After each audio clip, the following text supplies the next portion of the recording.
Hello. Hello, hello. A Agnolia, a Darkleaf, a Essa, a Yuna, Mothlight, hello. Sup, Sigma, Captain Whisker Animates. Hey Norna. A Mink. Spotted Pelt, hello. Somalia. Let me tell Rugi. Oh, you're first. Okay. Oh yeah, Mink is Rugi. Okay, sorry. When you guys have different names on your YouTube than like on your Discord, I'm like, are you the same person? I remember this now. I do remember.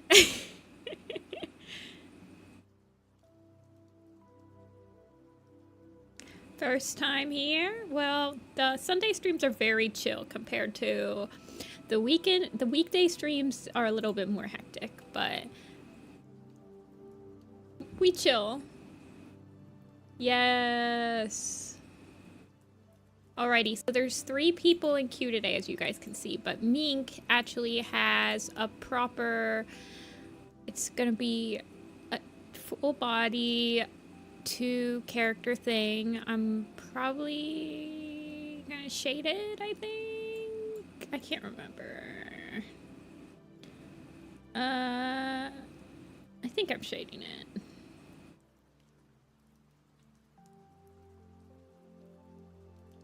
It is not a chibi. This is a proper full body. Yeah, it's 2 full bodies. So that's why there's only 3 people in queue. I only opened 2 other slots. I'm not exactly sure how long this stream will be. Hold on, I'm gonna switch my music because I don't really... I think I want Pokemon Mystery Dungeon again today.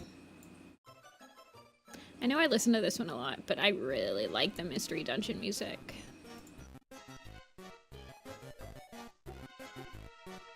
Oh, you didn't pay for shading? Oh, well, you might get it anyway. I think the, but yeah, so we'll see how long this is. Fog Blitz and Huli both got chibis with shading, so we'll see how long this stream will be, but it'll be a little different. The chibis will not be in the room for us, at least not at the beginning. And they're not supposed to be. You're currently volunteering at a non-profit. Ooh. But yes, I will put Rookie as the working on. Did I already press save on that? I did. Oh man, you guys, I've been struggling all week with my energy levels.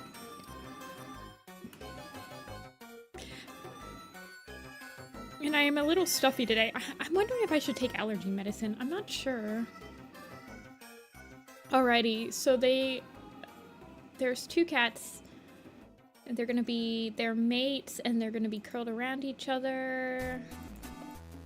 Maybe 6 hours. Yeah, that sounds about right for me. Well, I take a vitamin D pill, and I've been sleeping fine. I mean, yesterday and Friday I took naps too, so it's like... Alrighty, so Fever Flower's the tiny one, and Frost Leap's the tall and lanky one.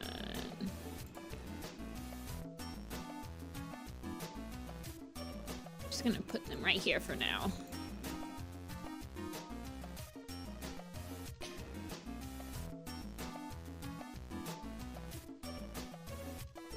Caffeine fixes everything. I'm already on my 2nd cup of coffee is the issue. Ah, man. I'm so cooked. But yeah, I do take a vitamin D. As per my doctor's orders. Even though my doctor's sister thinks that taking vitamin D pills is kind of useless.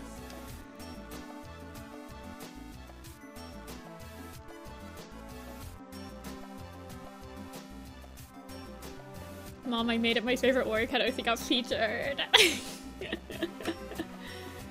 They're really cute. I really like both their colors. They're gonna look so nice together. I mean, they look really nice together on this like little kitten cuddle.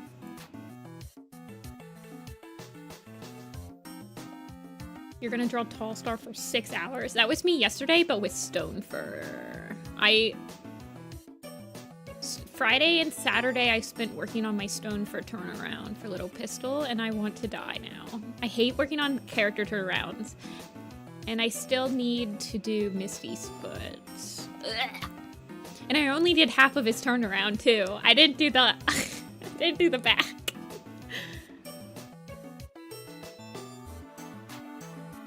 You designed Frostleaf, but your boyfriend did change his design. Okay, okay. Yeah, I see that. I think they look good together. Yeah. I'll show you guys what I have done for stone fur so far. I think his sheet is fine for the first scene. He's literally only in 2 shots on the first scene. This is a character layout from one of the shots. So, but turnarounds are very slow, painful, agonizing. I hate. They're so nitpicky. These all, like, I'm not satisfied with any of them except for this one, basically. These two are fine. I need to work on his ear right here, but man, painful.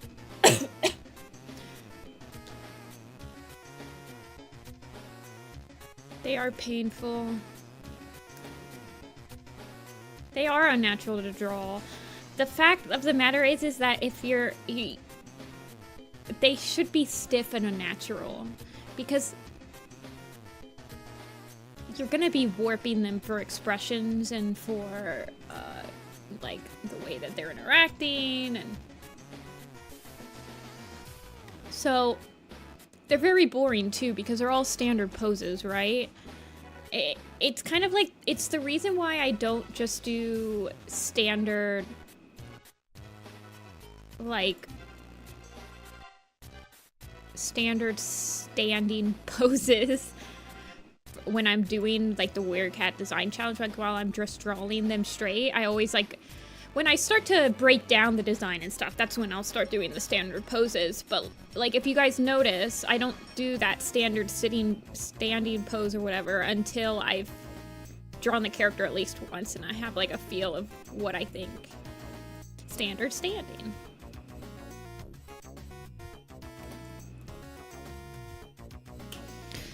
Yeah, they get tiring to draw. Curled around each other, and then Fever Flower's the tiny one. I have to keep reminding myself of this. I think I want them. My head tells me I just want to do a pose. Yeah, Fever Flower is so tiny.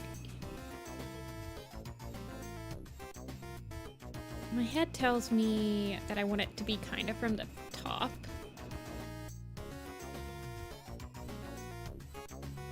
And maybe like one of them's got its head on top of the other.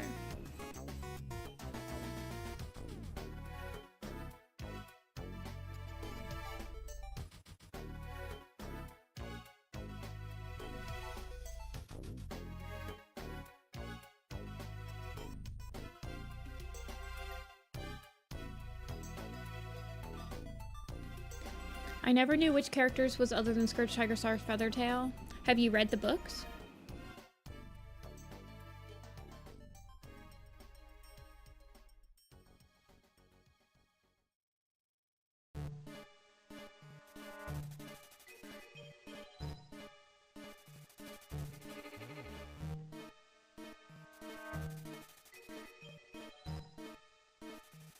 Darkleaf?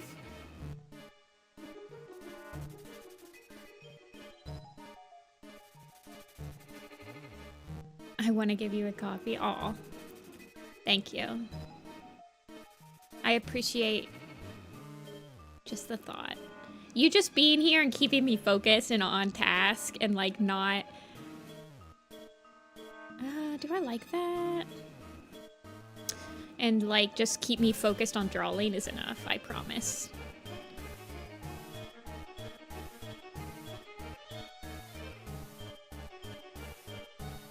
Agnolia, I mean, that's... So when I'm drawing... Well, you'll see for Stormclan's Folly. Stormclan's Folly is when I'll go into the drawing a bunch of cats all at once and not really caring about, like, that much stuff at first, you know? So you guys will see that a little bit once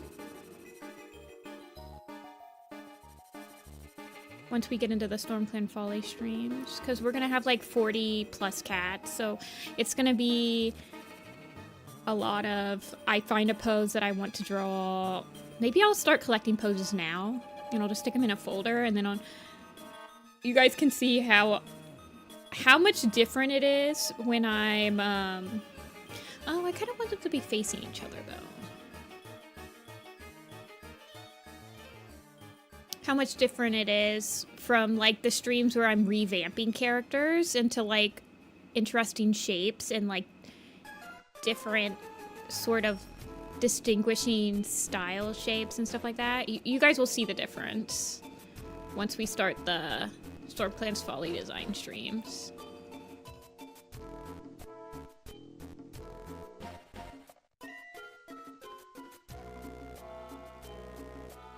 I don't know if Dia's still here, but me and Dia had talked about me and it doing a sort of 24-hour stream where we pass off drawing Stormclan's Folly designs. It wouldn't be like I'm streaming 24 hours, but it would be like I stream for like 8 hours, maybe then Dia streams for like 8 hours and I stream for another 8 hours. I don't know, man. I got a triple shot for it, though. Do I like that? I might have to focus up.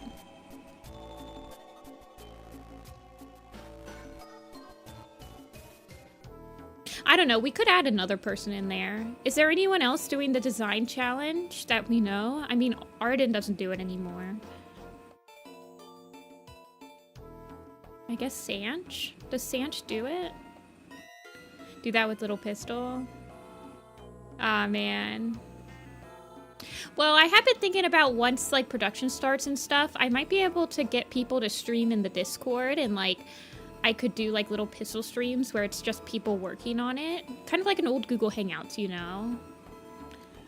Oh, yeah, Velo is! Oh, but yeah, Velo is. Velo's done a couple already, though. I could ask them, though. I have Velo on Discord.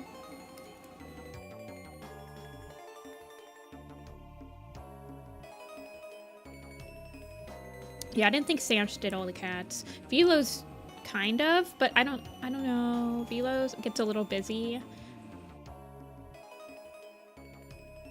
Stormclan's Folly comes out before Philadelphia, though. Right? A couple of days before. Okay, I need to actually focus up on this because I'm thinking about too much stuff. Okay, give me a sec.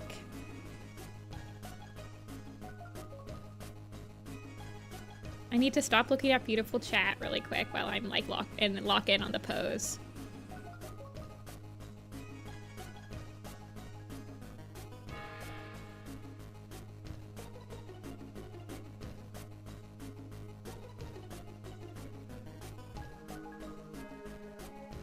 It's the day after I get back from it. Okay, okay.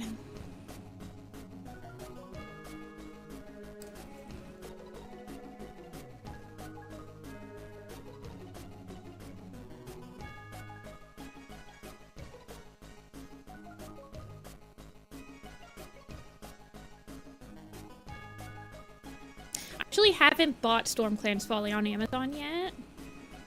I'm wondering if I should try to go to Barnes & Noble and see if I can't find an early copy. I've never been able to... Actually, I was able to do that for Thunder.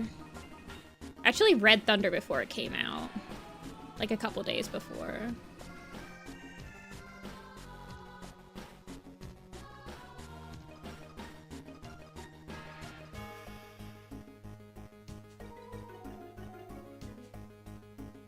Dark Leaf, I'll have you know that somebody ordered a Dark Tail button this morning. I thought about you. They also ordered like some random buttons. They ordered a Dark Tail, a Tiger Claw, and a Sunfish. And I was like, huh, that's a really weird combo. No. It's a really weird combo.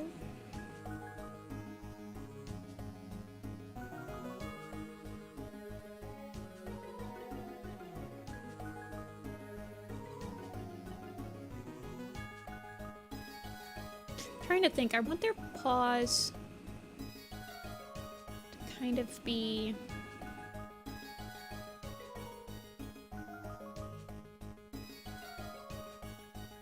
I do ship to Ireland, but it is quite a bit of money.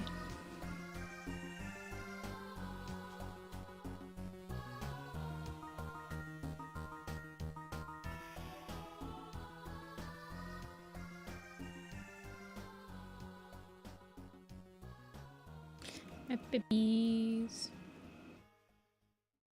I was thinking about Darktail's Judgment more, and while I still don't think...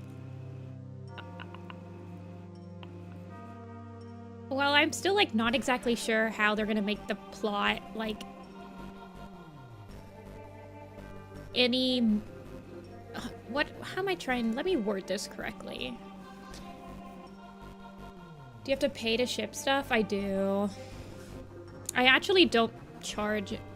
I don't charge as much as it does cost me to ship to, like, Australia and stuff. I think I only charge people, like, 15 bucks to ship to Australia, but it does cost me about, like, 35 bucks. But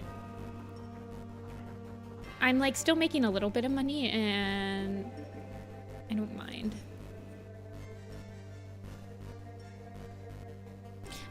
Anyway, about the Darktail's Judgment. I am excited because it's actually going to be the first book that's not a novella or a graphic novel that's going to be about a non-clan cat. You lose money to Australians. I don't have that many Australians order stuff, so I just, you know. I don't lose money. I think I break about even.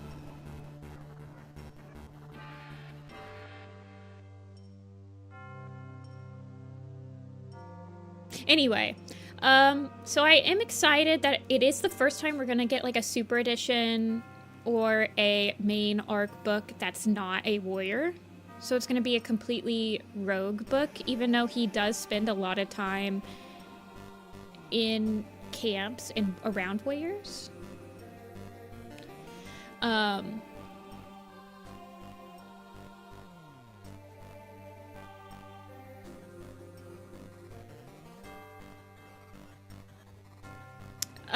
I'm just hoping it doesn't end up like a One Star's Confession or Leopard Star's Honor, where we know so much about the story already that it just feels like a little bit redundant, if that makes sense. That's my only worry about the book, is that it's going to feel very redundant. Because I find that the novellas, and I find for redundancy's sake, the novellas are usually better at like rehashing stories. I'm glad you already like it, Mink. It's, I'm trying to make sure that the poses also look right. I'm channeling... Apple and Kobe used to cuddle like this all the time. Where they just, like, look so cute. I know, I've got to make it look nice because it's for your anniversary. Whenever people are like, this is my Christmas present to my sister or my significant other, or this is an anniversary, or this is a present, I'm always like, oh my god, the pressure's on. I'm not comparing it, but let's face it, One Star's Confession and Leopard Star's Honor felt like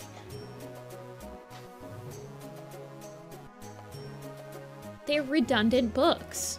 They don't give us any new information on any of them.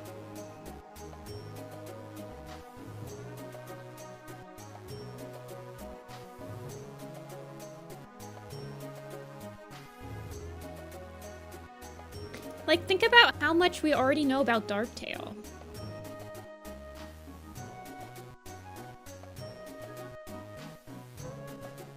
I'm hoping that it's not like that. I'm just saying that you have to be prepared for the worst.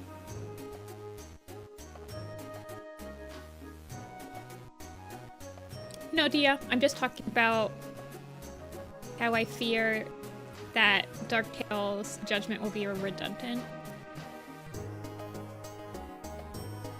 That was my initial impression too, Mink. But at the same time, they tend to make character... I feel like a Needletail book would have been better, honestly.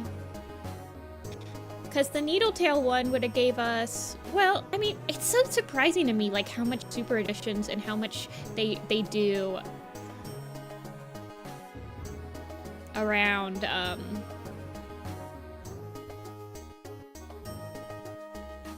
A Vision of Shadows. Where's my Strikestone novella? Editors. Warrior Cats do something new? I'm still shook about the fact that there's a completely new person writing StormClan's Folly. That was not on my bingo card. Where's my Strikestone's kin?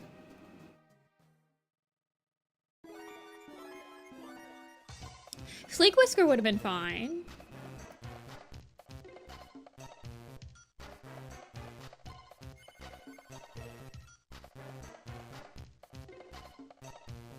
Well, Needletail's mother is Berryheart. So... they do talk about her. I would suggest reading A Starless Clan if you want to know about her.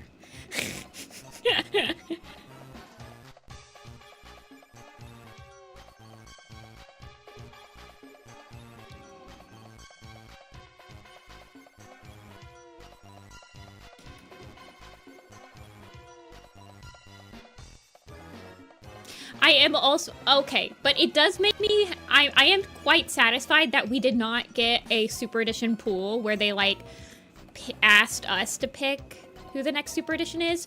Because, honestly, that's the reason we got One Star's Confession and Leopard Star's Honor.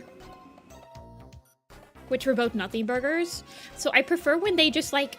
they're like, okay, yeah, we can make a Super Edition about this character. And it will... we have enough stuff, instead of just being like, well, the fans want one, so let's just come up with something, you know? Yeah, Amber. And I have, like, a newfound respect for the potential of A Vision of Shadows, even if the potential is pretty much around ShadowClan and not, like, the kin. I'm gonna be real with you. Thunder and Shadow and Shattered Sky are really fun reads on the first round. I don't find them as exciting on the second round, honestly. They don't really hold up on second reads for me. Mostly because they're very plot-driven. They don't have that many character moments in them.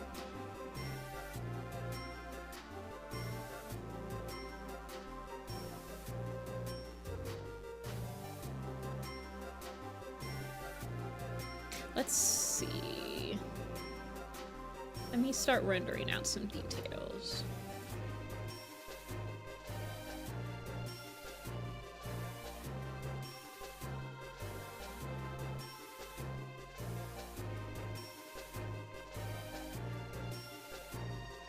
It's extra fluffy and big. Okay, yeah, you got it. Fluffy and big, yeah. Let me start rendering out some, like, proper,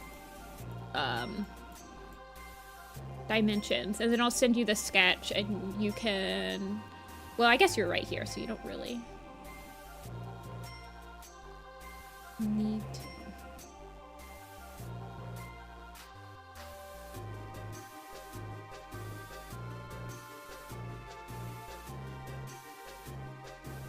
What do you recommend? There's a lot of stuff at my shop that I recommend.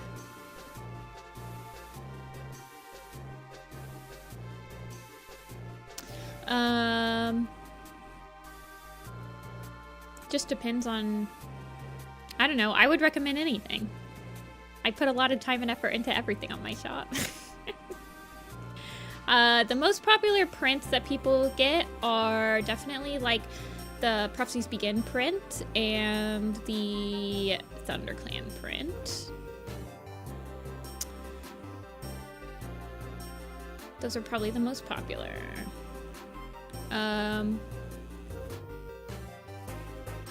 Prints. The most popular keychains are probably Squirrel, Jay, and Fire.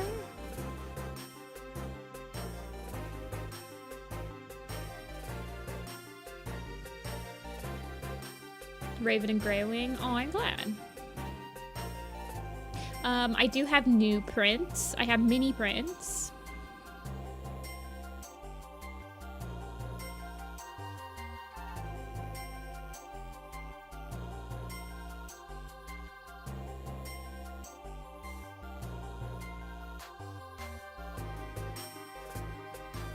I have mini prints from Rolling Thunder, from Little Pistol, from StarClan Chosen. I have an Apple mini print. And I had some from my Sing of the Moon PMP that's not out yet. But the kit designs? You can order them as buttons right now. Critter's here.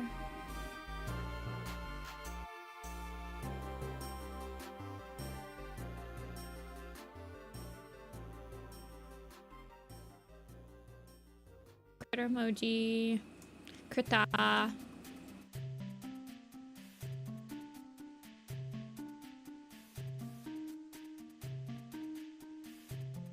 Kritata. Guys, guess what I got? Guess. You guys won't be able to make fun of me anymore. Toothpaste. Well, I sure hope I had toothpaste before this. I got an air fryer. 33 aborted fetuses. What the heck? You guys suck at guessing.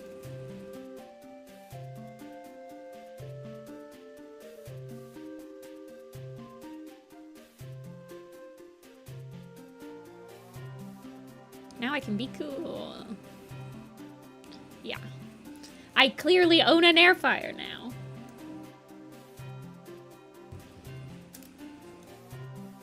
Hey, Nightmare.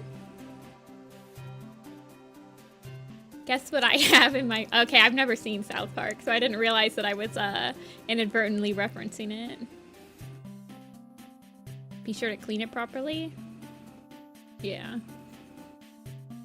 I'll let you guys know how it goes. I heard you can make steak in it.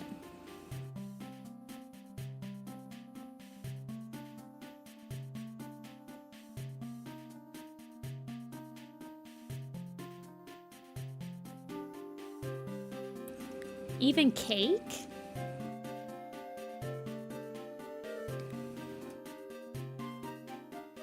I used to have an air fryer that burnt stuff, but when you cut it open, it was frozen inside.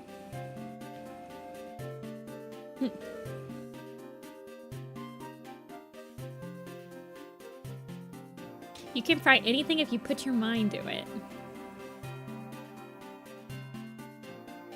Interesting. Ominous.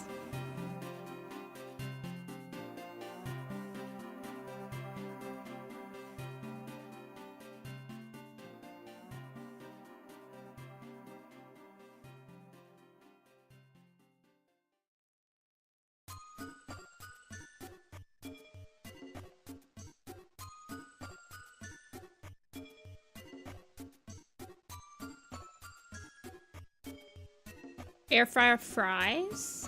I would assume an air fryer has to be able to cook fries. That's like the bare minimum, right? Tall and lanky, tall and lanky.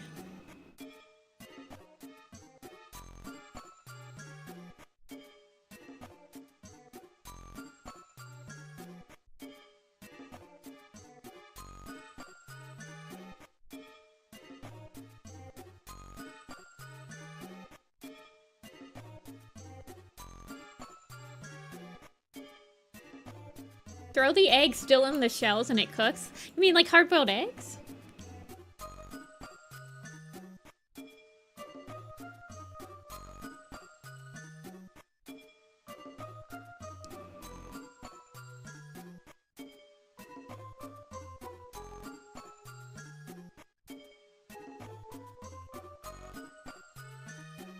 My air fryer makes things too crispy. Is there such a thing as too crispy? I guess there is.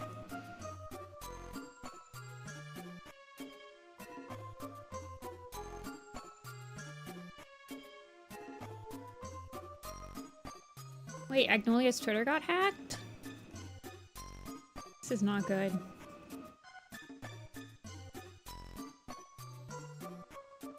Did my Twitter get hacked?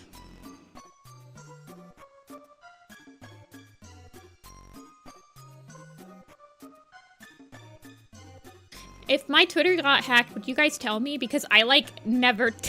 I never use it.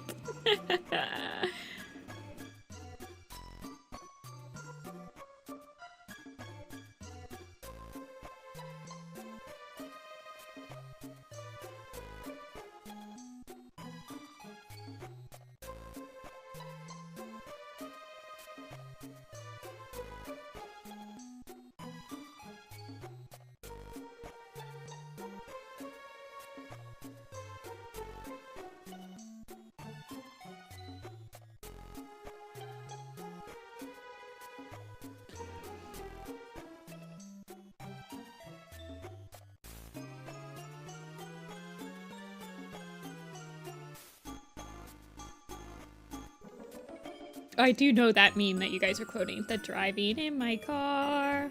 I know, that's the only part I know.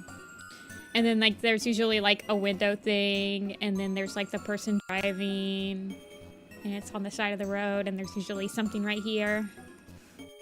Oh, you guys want to know what I did on Friday night? You guys are gonna... Actually, I don't know if we should start this conversation, because I feel like I had a different opinion about it than most of you guys in chat. And it wasn't a very... good opinion. Oh, whatever. I already said it because I opened my big mouth. I did end up watching the K-pop movie. The K-pop Demon Idols or whatever. It was underwhelming for me. It was very underwhelming. I couldn't get past the pacing and the storytelling being just like everywhere. I don't know. It wasn't... It was very underwhelming. The tiger one. Yeah, there's a tiger thing in it. It was... I didn't think the story was that great. I didn't really... None of the songs, like, stood out to me. It was a little bit too, like, Gen Alpha for me. Had a little bit too much, like, social media and, like, funny faces. Ha ha ha. The tone was all over the place. It was very pretty. I mean, whoever they have on color keys for those movies, like, for that animation team at Sony Pictures is, like, cooking every single day.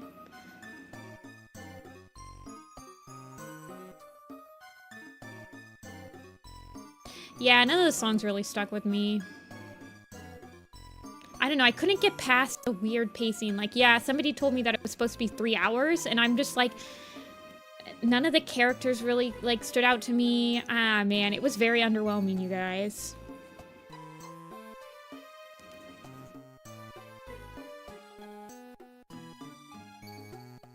Okay, hold on. Let's not break the back. I don't think it was generic. It was...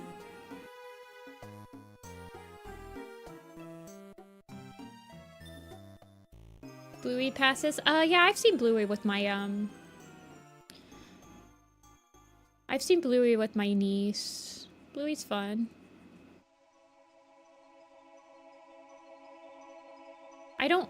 Yeah, it wasn't like it was bad. I just couldn't really get into it because it felt...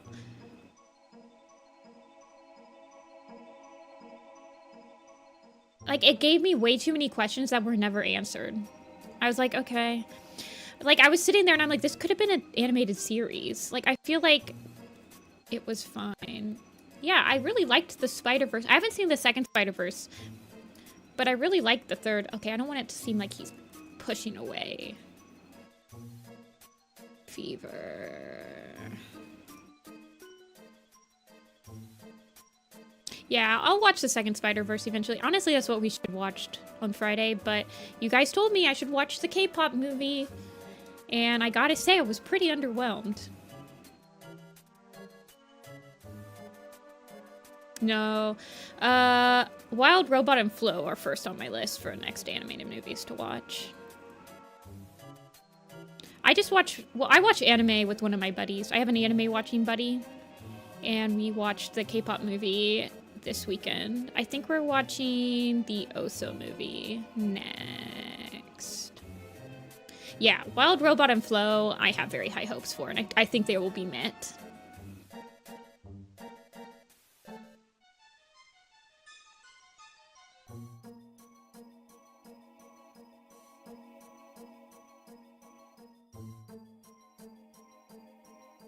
See, my issue with the K-pop Demon Hunters movie is it didn't feel like it was taking me seriously.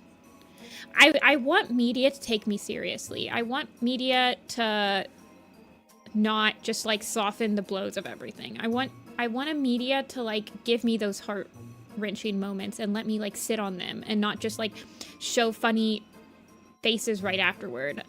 Unless I'm, like, watching a comedy or something that's, like, clearly established that it's not to be taken seriously and it's just all fun and games. I felt like the tone for that movie was all over the place. I couldn't get into it. I found myself waiting for, like, I just waited for the songs to start, and then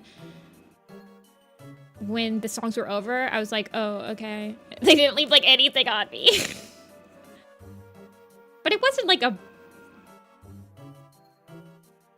don't know, it just didn't leave that much of an impression on me.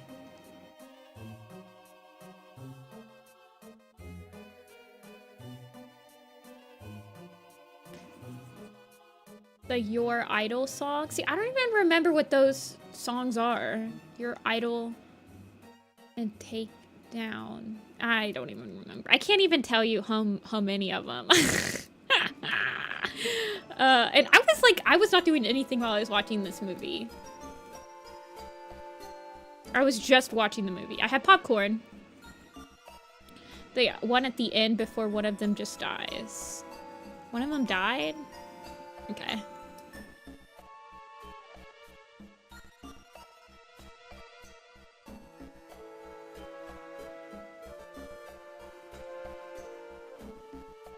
You want to watch Spider-Verse again? I do have Apple TV. I do make popcorn on the stove. It's way better that way, and you can,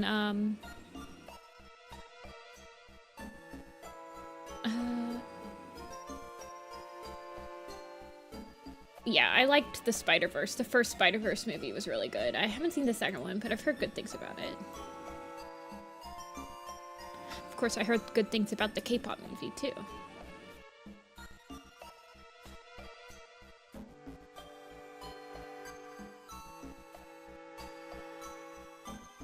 I think Spider-Verse is on Netflix. I thought it was on Netflix when I was...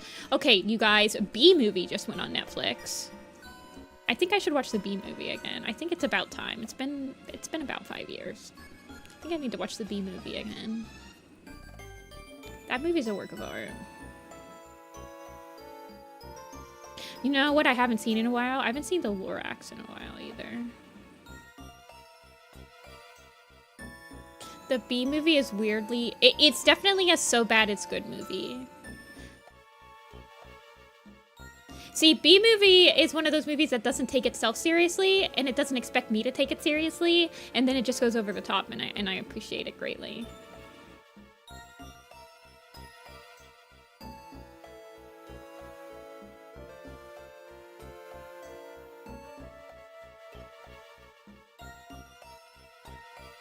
Dude, I was in the Onceler fandom. Did you guys know that? That's like Dark Jessica lore. Dark Nifty lore. I still have a Onceler picture on my wall right now as we speak in this room.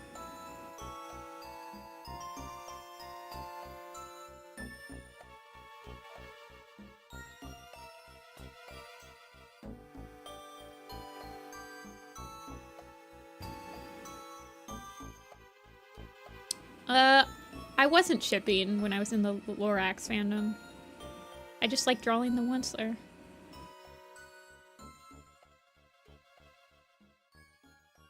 Not everyone shipped in the lore in the Onceler fandom. Hello?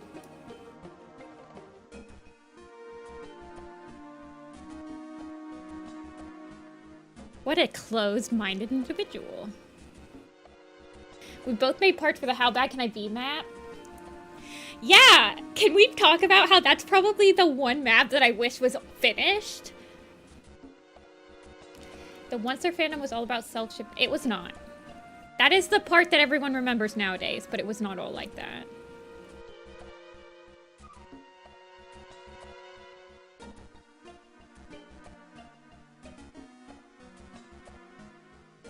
Why did I give little tufts?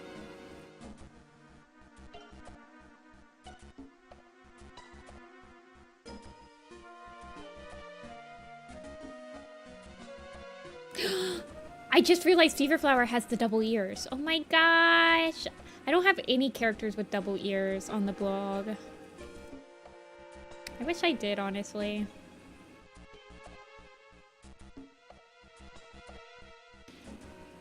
Such a cute. My girlfriend cheated on me for a bee. Yeah. That hasn't happened to you yet? Well, don't worry, it'll happen to you eventually. I have beef with like every Onceler fandom retrospective video on YouTube because it's so obvious that they were not in fact on the fandom from the ground floor and are missing a ton of context. That was a fandom that had a lot of AU, like proper AU stuff in it.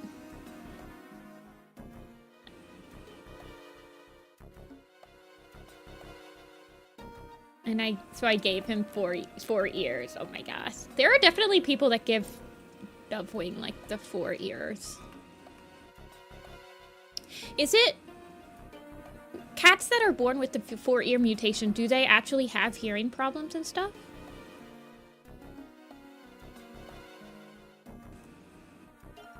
I feel like a lot of the Onceler fandom was about like, it was a good times fandom. Honestly, it was. I feel like we were just having fun. And then you guys all, well, then the Jack Frost movie came out. Whatever it was called, Rise of the Guardians or whatever. And then that was when I stopped being in the fandom, because then everybody started shipping Rise of the Guardians characters with the Lorax characters. And I was like, no. Bye. I just drew a bunch of Onceler. I just thought he was funny.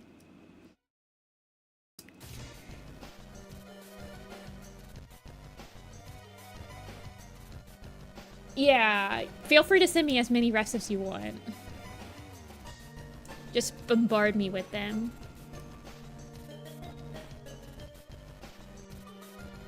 I was in the Super Hulock fandom, though. I mean, does this really surprise... Okay, so I was, like, heavy into Tumblr in my late high school years. So this would have been 2011 to 2013-ish. I graduated in 2013. So I was huge onto anything that was big on Tumblr at the time. So Homestuck, Super Hulock, Avengers, Danganronpa, Evangelion. Undertale was when I started switching to, I was just into everything.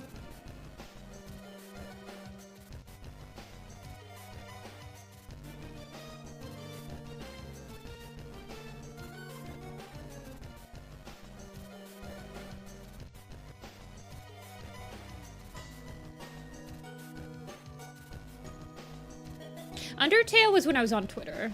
Undertale, I was in the Warrior Cat fandom, mostly. I would say I was not really in the Undertale fandom. I played the games, I've played every route, and I actually streamed my Genocide run with some people, but I never really seeked out much stuff. I never Super Hulocked. You're too cartoon-brained. Yeah. Me and my sister liked Supernatural. That was like in high school, that was our show that we would come home and watch before like parents got home. I was in Drop Pop Candy, yes. I was in a couple of Undertale maps, but they're all made by like people that were also in the Warriors fandom. I liked Undertale. I just didn't really seek out a lot of fandom stuff for it. Like, it had infected the map community and a lot of my friends, so they were reblogging stuff, and I was getting it from that. My drop pop candy part, I think, is actually done on ones in 24 FPS.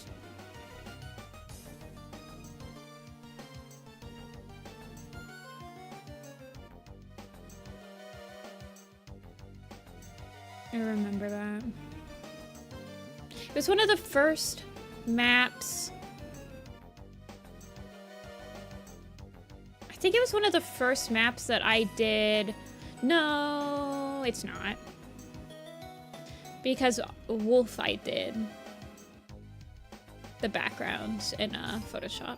I was about to say, I think it was one of the first maps that I actually did the backgrounds not in Flash, but...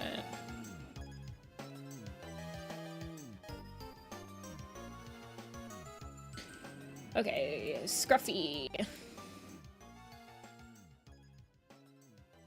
Okay, yeah.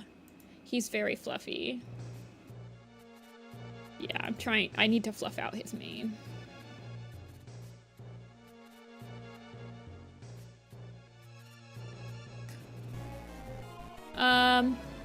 But I've always liked video games.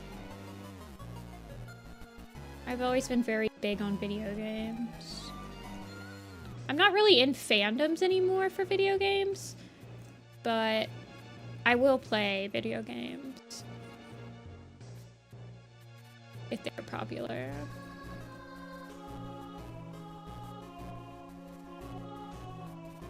I want the other paw to still be visible though. Oh, I'll fix it later. We'll figure it out.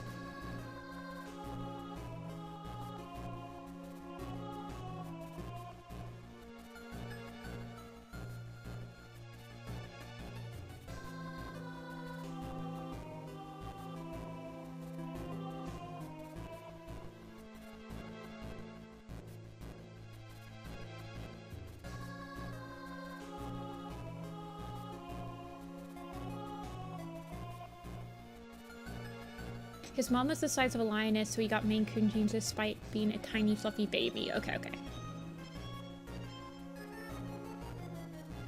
Sometimes my friends try to step back on yammering about Baldur's Gate because I haven't played it, and I'm like, guys, I'm on Tumblr. I know the romance characters enough to participate. Yeah, the vampire guy or something.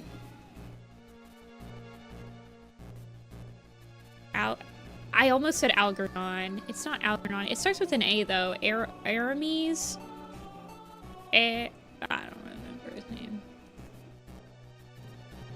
No, it starts with an A. Artemis? I don't remember. Asterion. Yeah, that guy. Vampire guy, demon lady, bear guy. I never actually ended up playing Baldur's Gate. It's one of those games that I probably would enjoy too much. Does that make sense? Not that I would be in the fandom, but I would just like not be able to stop playing it.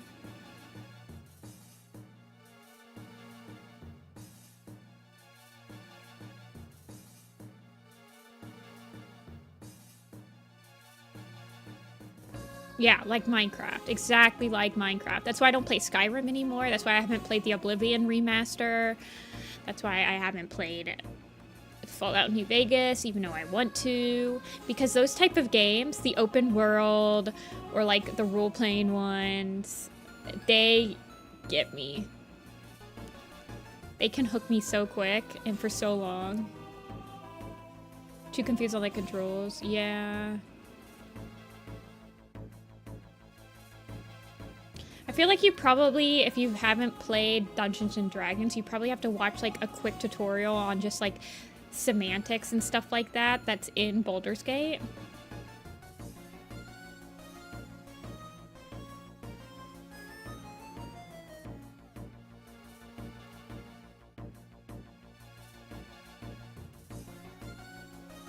Paws.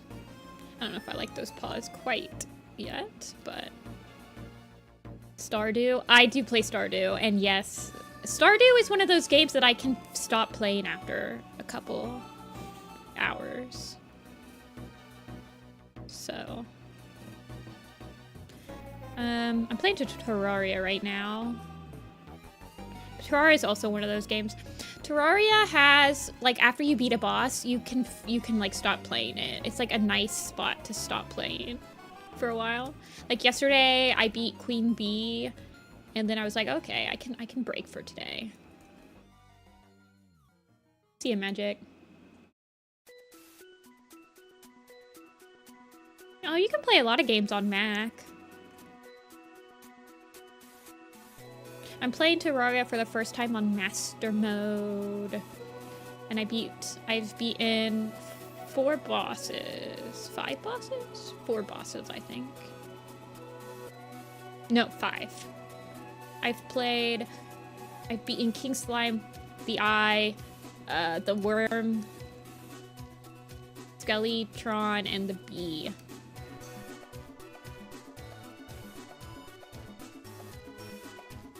I have been playing Hollow Knight.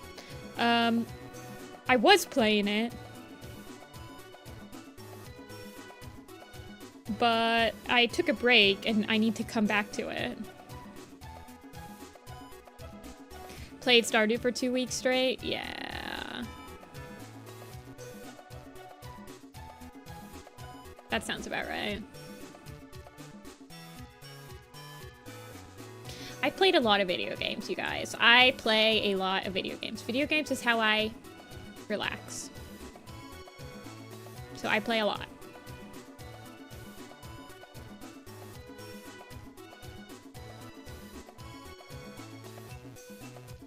First time blind Stardew run. That sounds awesome.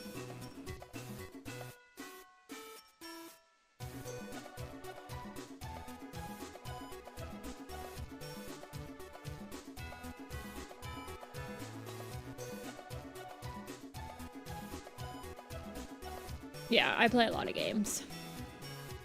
I usually have a game I'm playing on each console. Well, right now I just play on the Switch too, and the PC. But like when I was using the 3DS and stuff.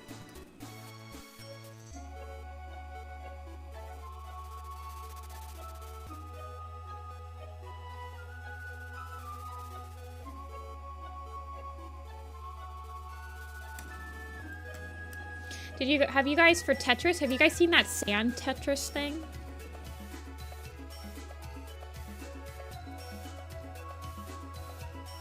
It seems fun.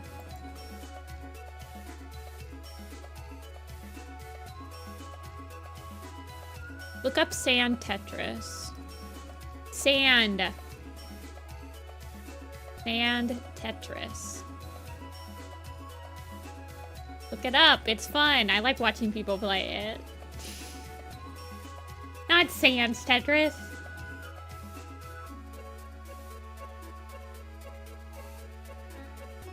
For a fledgling quadruple. What's a fledgling quadruple? Quadruple. I don't know what Block Blast is. Is that a Tetris or something?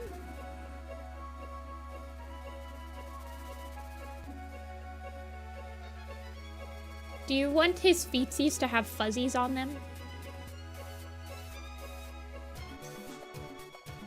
Plain Sans Tetris. Can you guys imagine if like Undertale and like other Toby Fox games came out, like how they have like Mario Picross and like Zelda word search and stuff like that, but it's like Sans Tetris. I could see that actually happening. It's a marketing thing.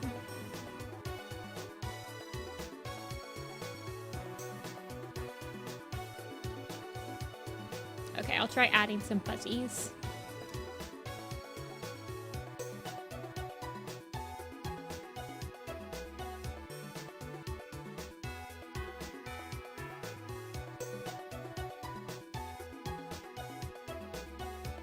Do you guys remember that there's a Sans Undertale costume in Smash Brothers? Can you guys believe that? I honestly cannot really believe that. I feel like if I was Toby Fox and my character got into Smash, I would feel like I'm living in the Matrix or something. Be like, there's no way this is happening. I'm being punked. I was just a guy. And now my character's in Smash Brothers.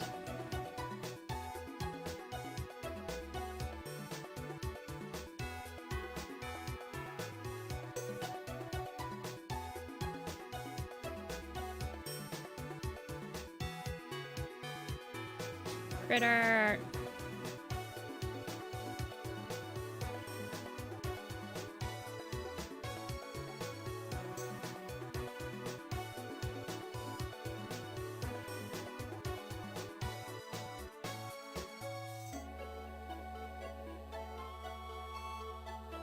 Yeah, Sand Tetris looks awesome. You guys don't knock it until you look at it. Watch somebody play Sand Tetris and tell me it doesn't look like super fun.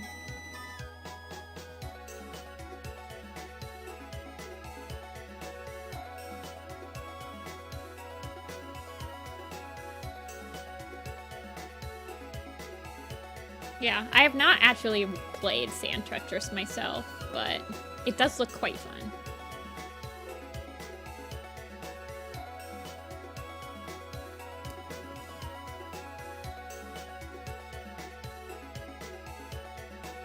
Sand Tetris. It's because my stupid Ohio accent doesn't like when I put the D's or the T's at the end of words. Apartment. Sand. Tetris. Sand. I'm blaming it on Ohio.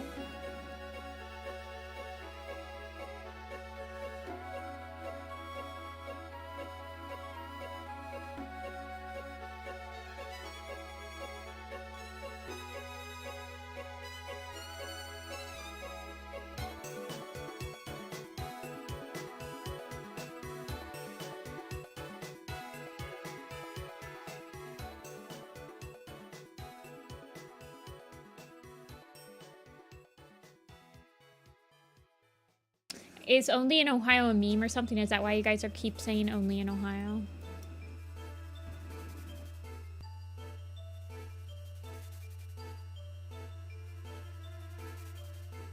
The nefarious white boxes. I don't know why. I don't know, man. I need to buy more RAM. If you guys have noticed, I keep telling my things. I keep telling you guys what I need to do, and then it takes me about 50 I need to do blanks before I actually end up doing it.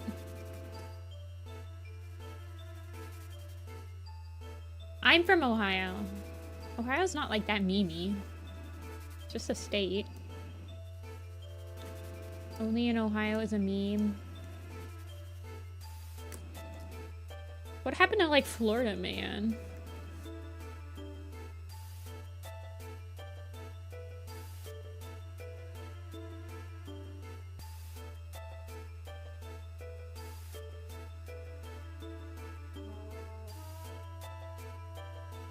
Florida man still exists? It better.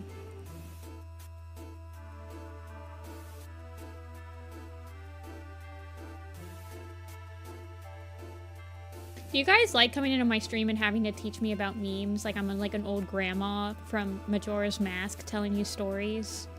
And you're like, that's great, grandma. Skibbity Ohio Riz.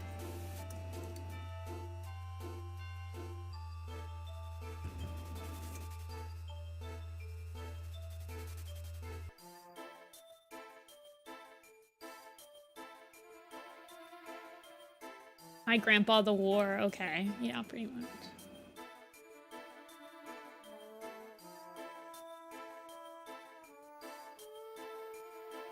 I feel like the last time I caught up on memes, it was like, slaps roof of car, this baby can hold, blah, blah, blah, blah, blah. I feel like that was the last meme that I really remember expanding my lexicon for. Was the used car salesman meme.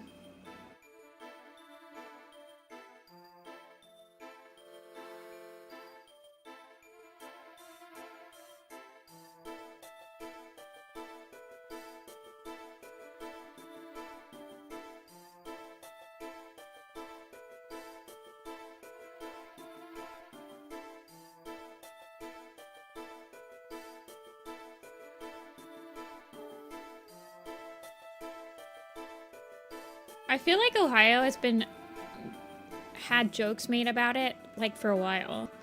I mean, my sister said, look, my sister said that Ohio has memes made about it because it's the most interesting, boring state, and I agree with her on this. Because, let's be real, Indiana is right next to us, and Indiana has absolutely nothing going for it, ever. Indiana sucks. It's not even funny how much it sucks. Have you ever tried driving through Indiana? I have. It sucks. There's so many freaking windmills, and so many, like, it's so flat. It's, like, the worst state to drive through. I always have to, like, take so many breaks because you get so tired, and then you get mesmerized by the stupid windmills on 65 or whatever. Ohio's driving does not suck. At least we have, like, woods and stuff. Now, if you're driving on, like, 21 or something, that sucks, but... you can always take, like, back roads. I do hate Indiana. You guys, I hate Indiana because I have to drive through that entire state every time I want to sell in Chicago, and it's brutal.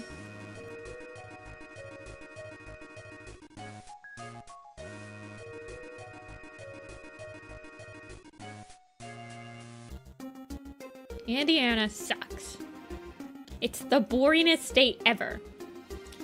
Fully stopped bumper-to-bumper traffic. That was me in Kentucky.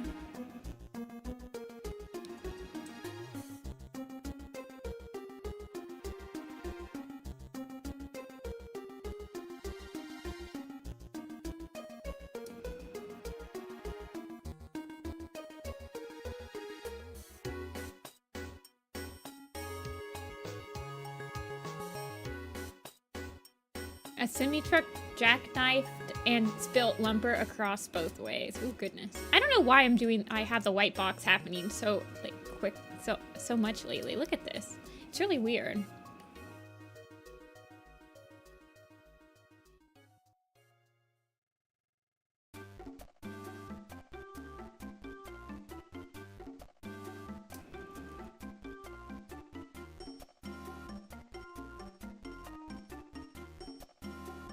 Yeah.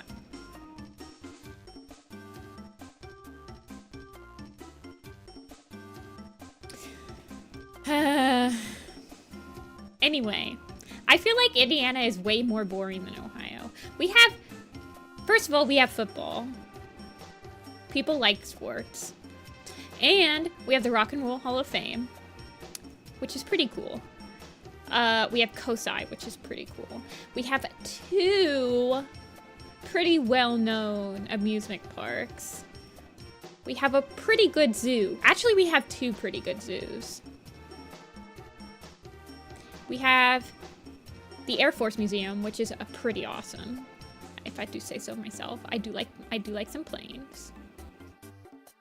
And Columbus is one of the forerunners for every single restaurant to try out new dishes, because Columbus and Ohio in general has a pretty good demographic spread that equals all of the United States.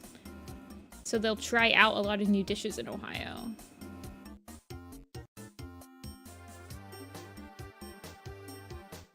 And our housing prices aren't too bad.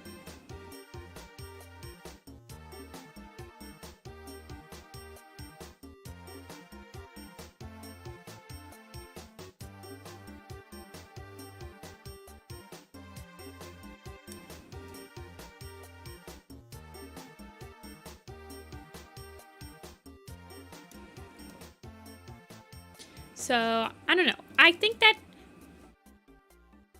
we've got a decent amount going for us in Ohio. I've actually never driven through Nebraska, I will say. I have not driven through Nebraska, Oklahoma, or Kansas. I've had no reason to. But man, in the Midwest, Indiana is like the state where you're like, oh wow, here we go again. We gotta drive through freaking Indiana.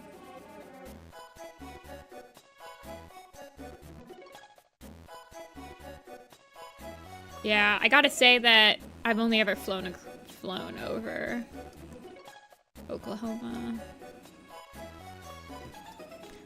You think I'm just a hater? I probably am. I will admit this. I am probably a hater. I just have a lot of annoyingly bad experiences driving through Indiana. Your mileage may vary.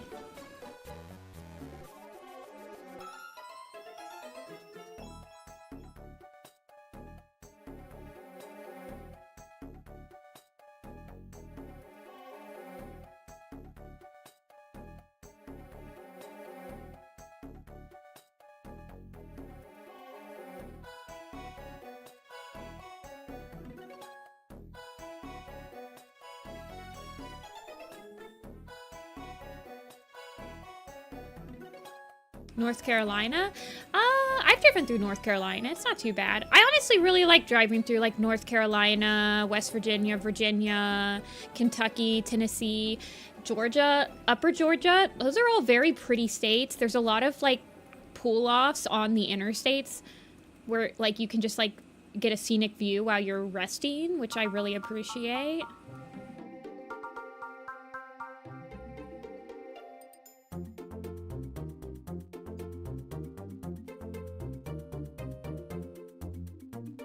I have nothing against those states. I have driven through I think I've driven through North Carolina, but it might have been on the coast.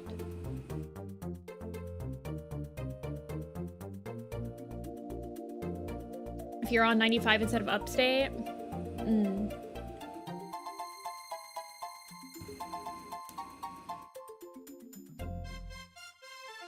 20 minutes away from Lake Michigan. Wait, Lake Michigan's a city? Is there a city called Lake Michigan? Sorry, Mink. I've never been to Australia, so I don't know anything about Australia. Is there a road in Australia that drives through the outback? I love complaining about the interstates. Yeah, pretty much.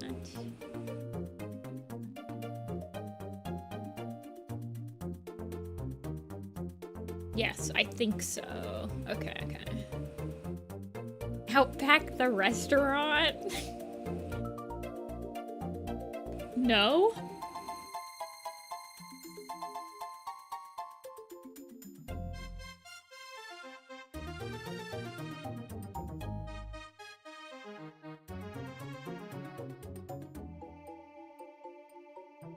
When you call the interstate the 5?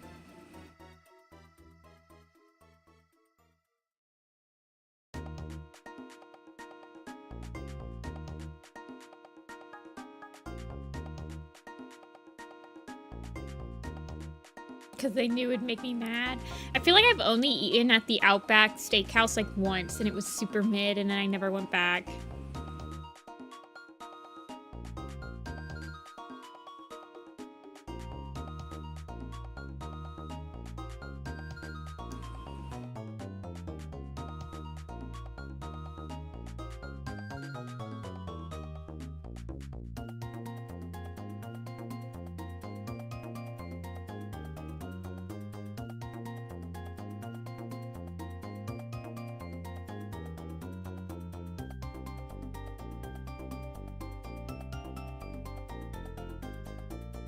I'm going to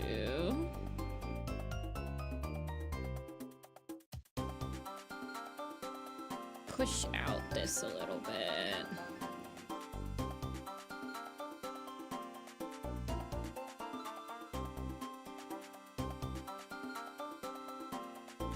I feel like if I did this and then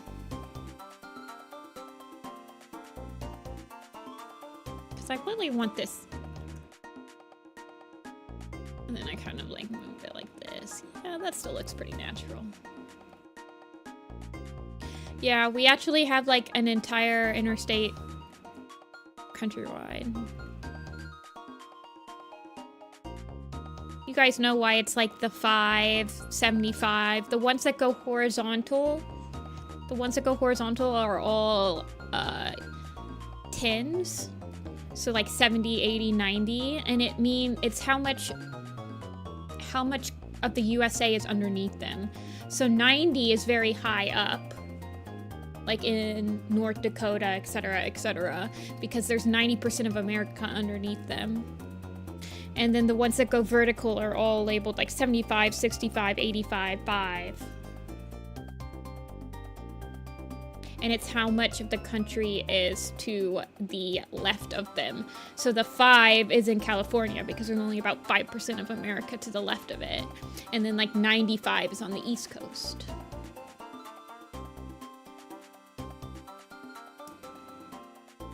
That's your traffic. Fun fact for the day.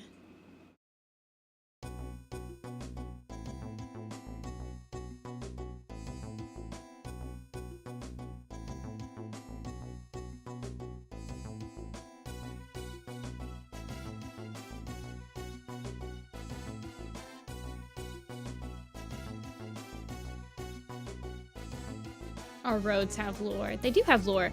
Every single interstate is wide enough to land a plane, a passenger plane, in case of emergencies. Did you guys know that? I'm sure you did. That's why most interstates are very flat.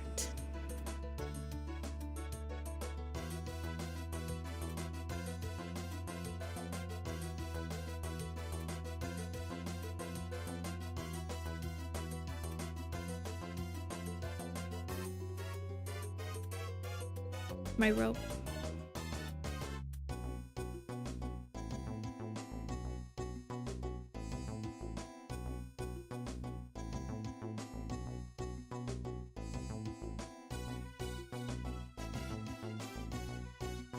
What do you think, Mink? Can you give Fever Flower some eyelashes and Frostly more pointier eyes? Yes, I can. Thank you. Eyelashes. Oh, yes, I see the eyelashes.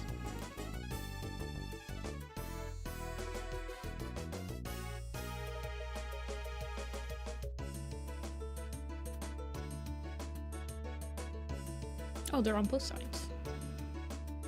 Do you want Fever's eyes to be like slightly open, maybe? At least one.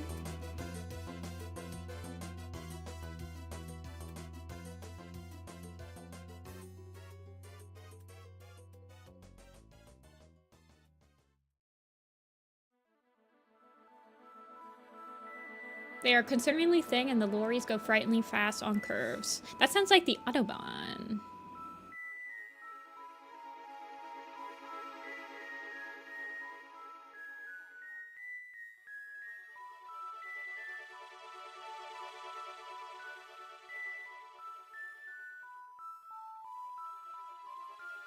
Does Ireland also drive on the wrong side of the road?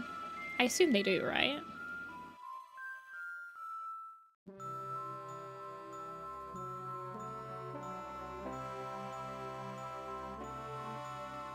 Ooh, Amber. So you've driven in the UK and America. I've always wondered this.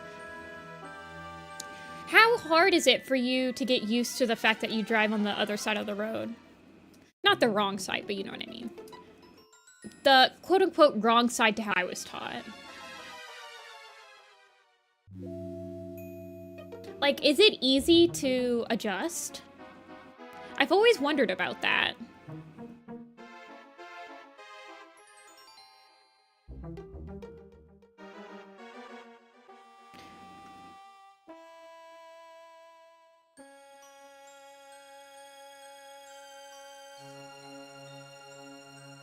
Wrong side of the road, I mean, as in if you drove on that side of the road in this country, you would get pulled over. Eye bags? Yeah, I'll add them when I do, like, the line art. This is just a sketch. It takes some getting used to? Okay, okay.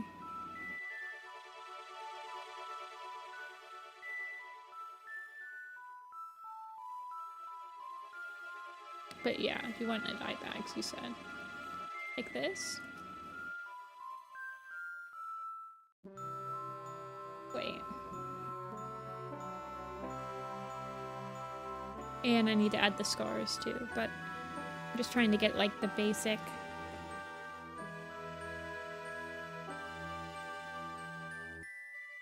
Is that like one of those ice road trucker highways? Do you guys ever watch that? I technically never drove myself, but when I was a front passenger, it took me about 2 weeks to start actively remembering when it comes to like looking the right way when walking and not tensing when people take a left turn. Yeah, I could imagine it being like... It would take some getting used to.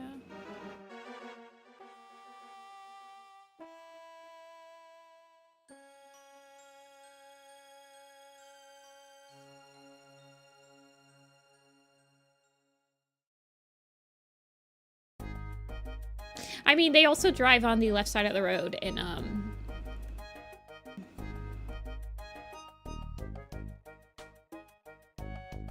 Japan.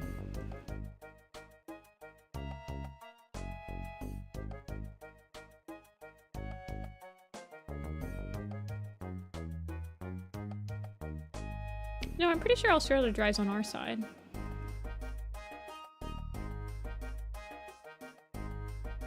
I thought they did.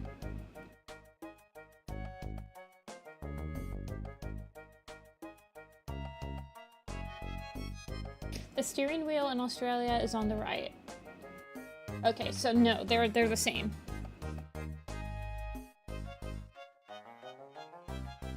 Because we have the drive. Think about the driving in my car meme, you guys. That's on the American side. Do you, if you're British and you draw the driving in my car meme, do you switch it to the other side?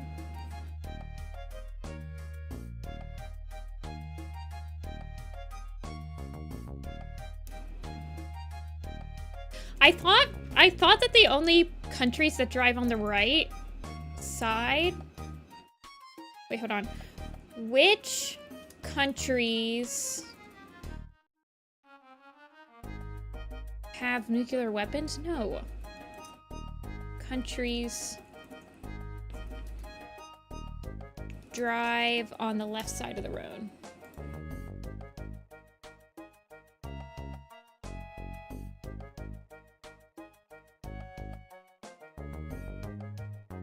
Six European countries. United Kingdom. Ireland. Malta. Cyprus. A lot of African countries. A lot of Asian countries. Australia. Yes, Australia. New Zealand.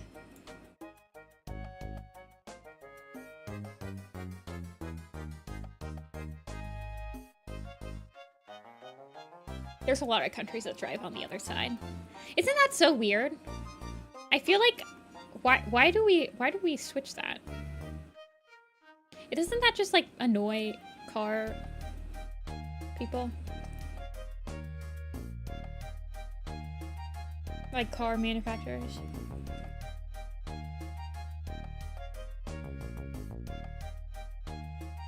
Okay, and then the scars. Do you want the there's a little there's a little flower. There's some flower and butterflies in the fever flower picture. Why don't we use the metric? I don't know why. The American system is based around people. That's why Fahrenheit 100 for us is like approximately the temperature of a human being, because it's based on people, whereas the metric system is based off of like everything else. It's from his mom. Okay. An inklet. Okay. Celsius is so... The fact that Celsius is low res. I don't understand... It's horse riding etiquette. Oh, that makes sense, Amber.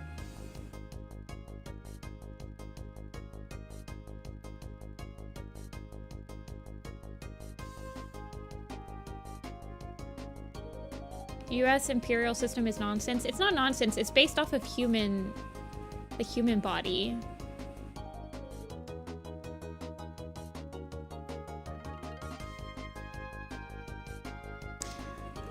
But that's like 100 is about the approximate temperature of a human body, whereas 100 Celsius is based off of water.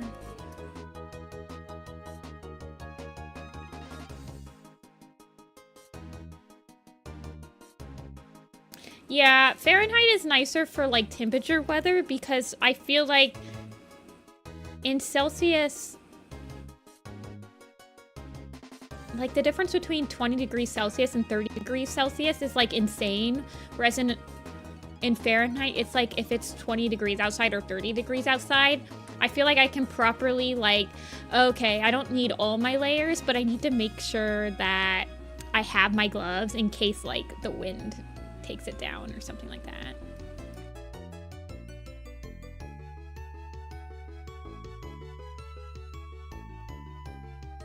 But all my thermometers do both.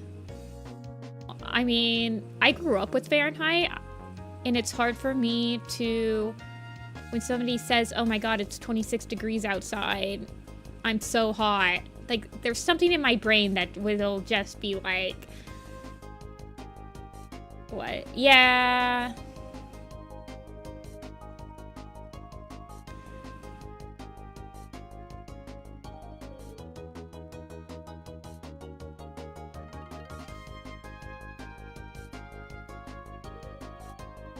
I mean, I don't think that one is better than the other, honestly. I feel like if you can use both, you're fine.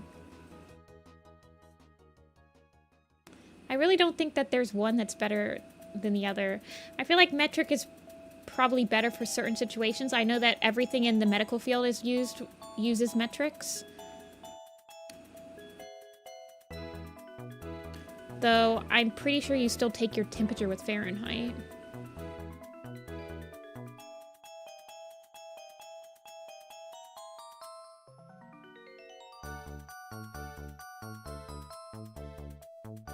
It's American for me to say. Telia, you're also American.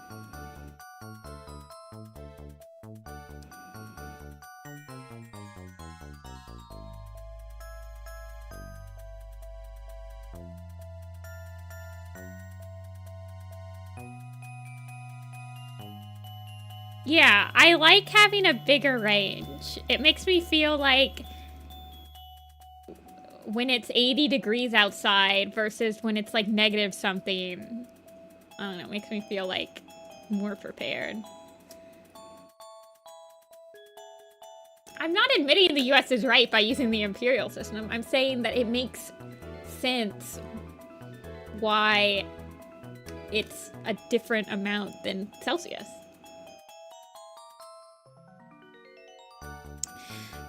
When you think about how Fahrenheit was devised around the human body, it makes a lot more sense.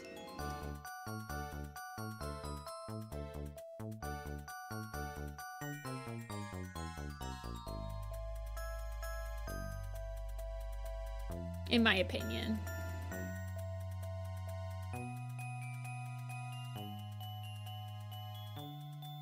But that's just my opinion. I understand where it's coming from. But I did learn it at a young age, so.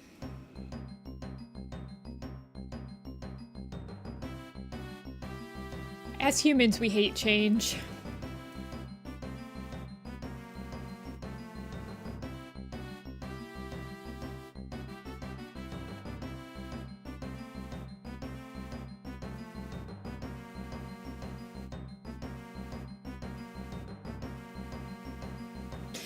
Do you want the little fangs out on fever? It looks like they might show.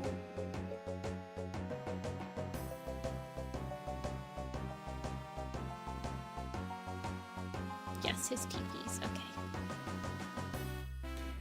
Sticker about the US only using Imperial? That they have such a massive metric in Imperial that it's almost more confusing. Why is stone still a thing? Oh yeah! I've noticed that, where people will be like, ah, yes, 83, I'm 6 stones, or whatever. But that makes no sense. Why does it feel like I'm, like, suddenly in the medieval time when somebody says that they weigh, like, 5 stones?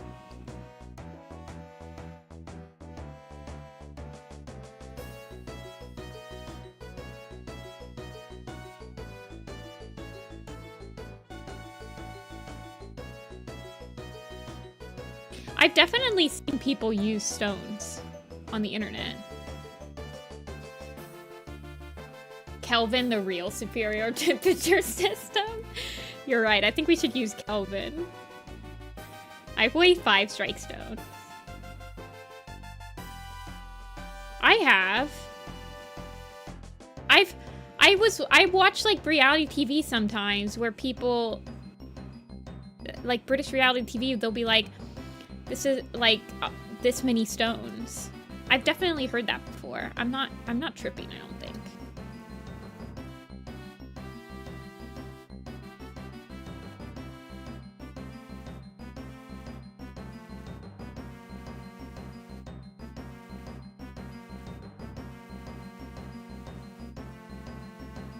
I don't watch TV. Chad Telia doesn't watch TV.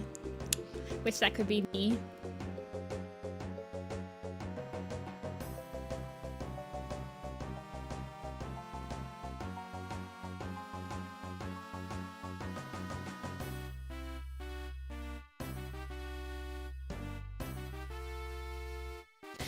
I don't remember how much stones. The other thing that doesn't make sense, I mean, it makes sense to do. So you use the metric system to like weigh a lot of stuff and do like medications and stuff like milliliters, etc., etc. But people still measure height in like feet and inches and use Fahrenheit for like temperatures and stuff. No? That's just what I don't get, is why. I mean, we're also using a mix. Even in the medical field, it does seem like it's very, like, confusing.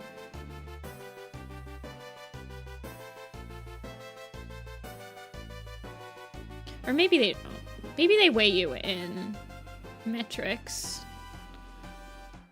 when they're, like, planning.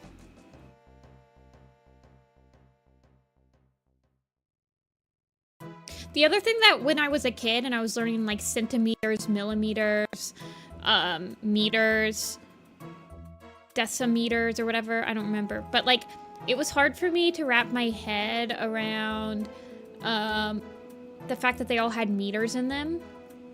Whereas when I was a kid, it was like inches and feet are 2 separate words, right? So, like, it was easier for me to distinguish the 2 of them.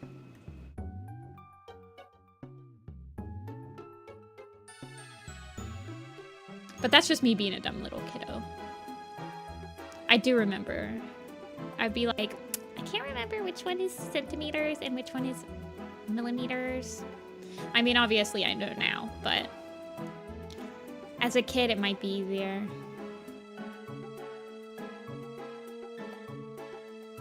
You essentially knew how big. Well, that's the thing, right? Like I said, the imperial system is based around the human body. So an inch being about the length of your thumb is infinitely easier to teach a kid than like being like, how big is a centimeter? Well, it might be as big as like your pinky nail, but maybe not really.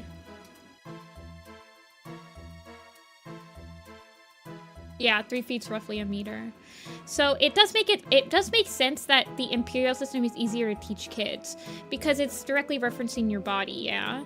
So like a foot is like a foot. It's like the length of, maybe obviously not the length of your kid foot, but like the length of your mom's foot or something, you know?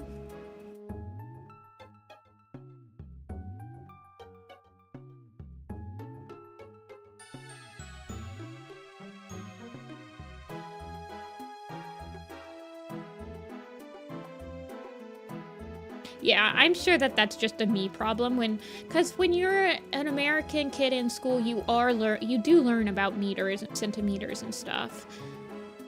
About the same time as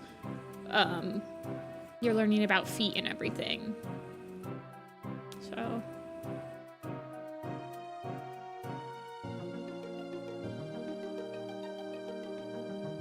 yeah, yardsticks are 3 feet long. It's very interesting. I mean, it just goes to show you how easier it is for you to grasp information as a kid, though. But there's so much stuff that we should, like when you're older, you're like, oh man, I wish I learned this as a kid. But you don't, until you're like watching, you're an adult and you're watching a younger kid learn all the stuff that you learned as a kid, you don't realize just how much stuff you are being forced to remember and learn at the same exact time when you're a kid. It's just insane how much information your brain absorbs when you're a child. Like, you're learning how to read, you're learning how to write, you're learning how to spell, you're learning about math, you're learning about, like, all of these scientific things, you're learning about, like, brief historical things. Like, you are learning so much as a kid, and then you're like, I wish I learned even more. You learn so much.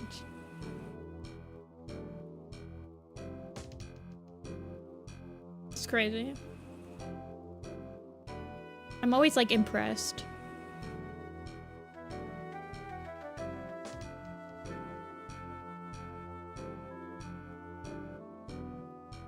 I'm impressed at little children's, human beings' learning potential. You're like, man, I wish I learned X language as a kid. Which is possible. There are people that learn all that stuff and then they learn multiple languages. It's just insane to think about that, you know?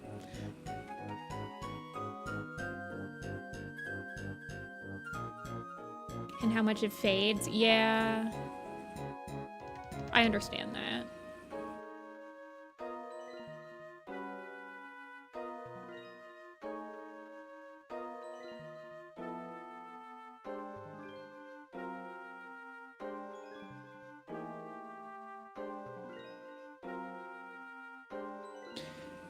Yeah, I feel like it is hard to learn a language as a toddler if you're not around people that are speaking it naturally, though. I think it's taken for granted how much you can just absorb as a child from, like, hearing stuff around you. And how much easier it is to learn and retain.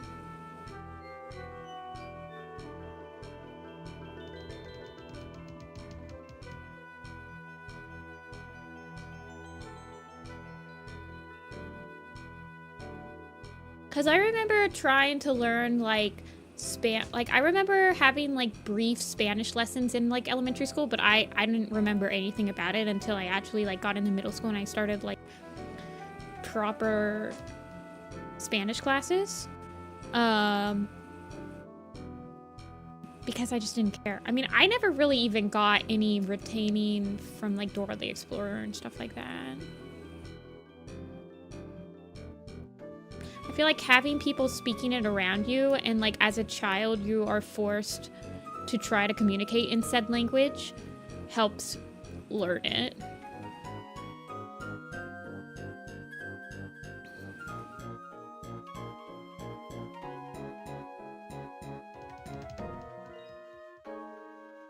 Used to be better at English than your own language. Oh, that's interesting. I don't think I think I'm at the point where I will never have as good of a grasp on another language as I do English. I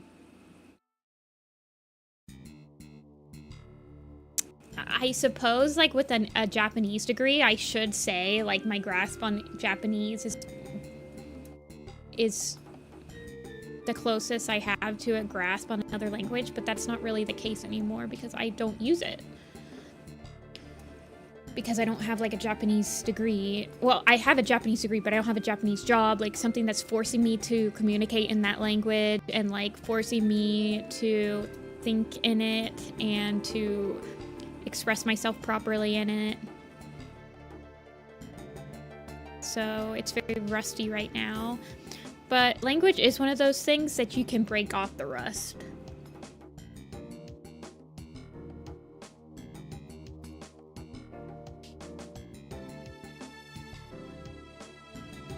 Fairly easily. I feel like it is like a bike.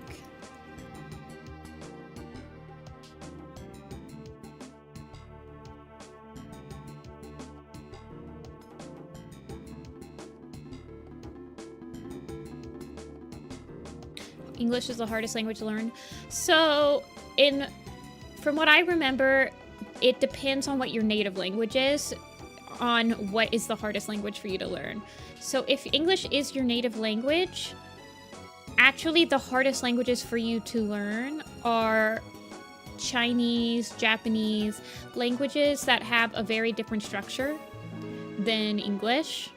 So there's something in linguistics that is called the subject-verb-noun I don't remember exactly what it's called, but it's basically how a language organizes the subjects, the verb, and the noun in all the sentences. So in English, you'd say, my cat ate food, right?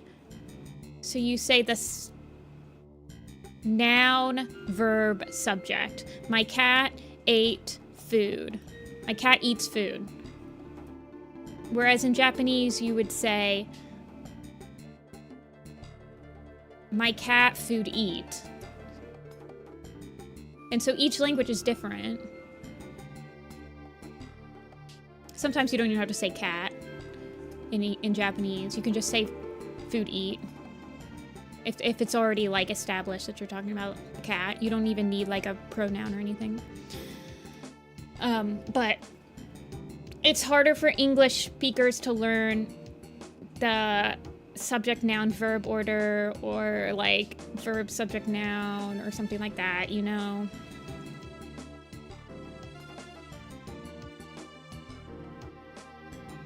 So Japanese and Chinese are some of the harder languages for a English native speaker to learn.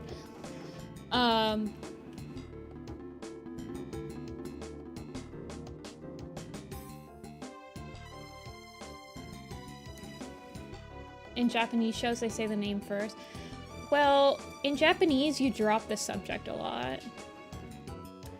So in English, if you've already established a subject, you can drop it, but you have to use a pronoun. So, my cat is apple, she eats food. She is just taking the place of apple. But in Japanese, you'd be like, my cat is apple, eats food. Because it's already established that you're talking about apple. Well, my cat Apple is named Food Eats. Something like that.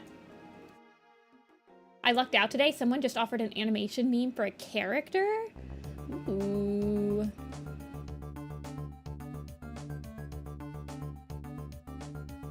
But anyway, so like German is technically, and it also depends on the type. So Japanese doesn't have a language. It was created independently from any other language in the world. People think that it was created off of Chinese, but it was not. They did borrow the Chinese writing system, but Japan is an island, so it had created its language all on its own, basically. But there are like classes of languages, so it's a lot easier to learn classes of languages, or a language that's in the same class as your original native one. So for me, for example, I've learned Spanish, German, and Japanese. And German was the easiest one for me to learn because English and German are both Germanic languages, so they have the same root system. Spanish is a Romance language, so it's a little bit different.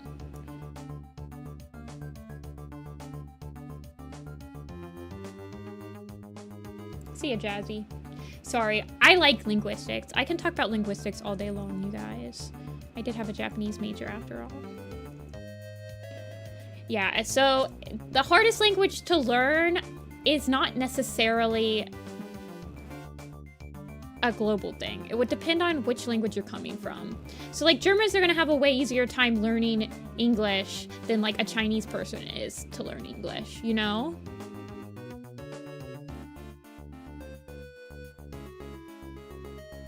But yes, English does not make a lot of sense. But most languages have issues that do not make a lot of sense.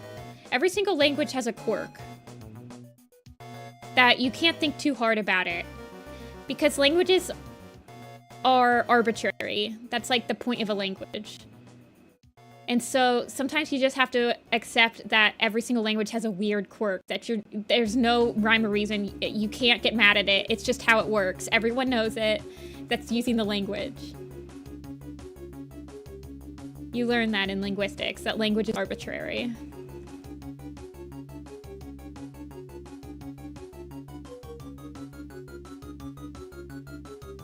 Learning Swedish is quite useful. You basically get Danish and Norwegian. Yeah, because I think Nordic language, yeah? Just like learning one Nordic language is going to make it easier to learn all the others, technically speaking. You get a set of French words for free and a set of German words for free. Japanese does that a lot too. So for example, in Japanese, a lot of words that are not native, that are describing not native things to the island, are borrowed from other languages as well. For example, bread. Bread was not introduced into Japan until Portugal landed in Japan and started trading for it. So in Portuguese, the word for bread is pão, and it's the same in Japanese. Pão is bread in Japanese. A part-time job, which if you watch any anime, arubaito, is actually the same word for part-time job in German, Arbeit, which I found amusing because I had known German before going into Japanese. Thoughts on Millenpon? Millenpon. Why isn't it Malenciapon? Get all those Portuguese words in there.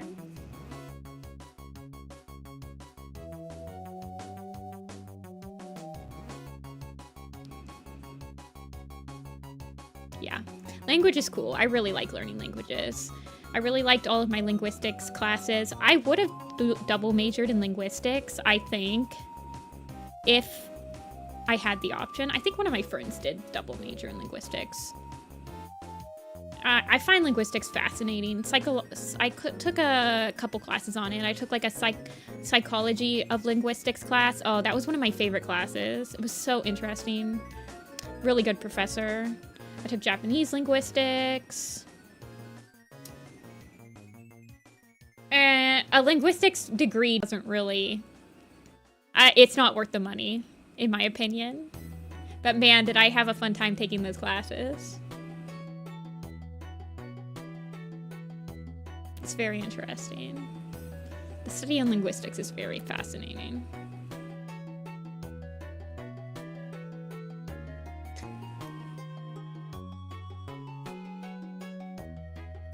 Japanese is a phonetic language.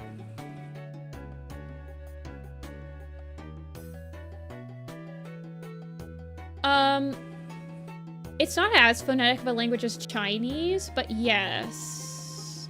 There are certain words that pitching up or down or emphasizing certain parts of the word is going to give you a different word entirely.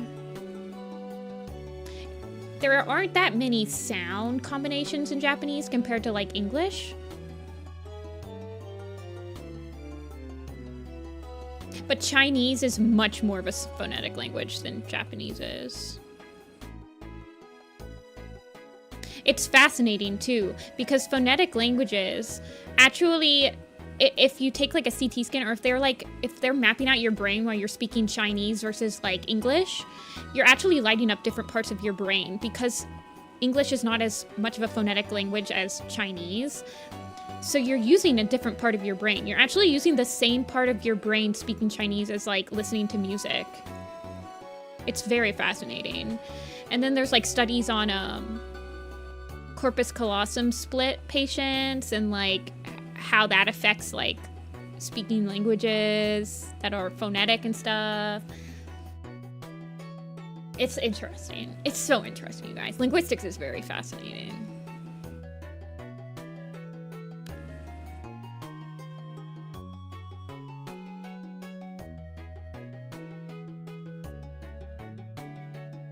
You're not really looking at him, are you? Do I have an individual poster of the Arc 8? I do. So, it should be on my store under Arc 8 ASC. It should be up there. Yeah, read, lead. Read and red are just... That's... Do you think you could add tiny flowers around them? Yes, I can, Rucky. That's more an issue on grammar. Obviously, like, Japanese doesn't have that. They kind of do, though, because kanji characters are read entirely differently depending on if they're, like, in names or in, like at proper nouns versus if they're in the middle of, like, thing. Like, oh my god.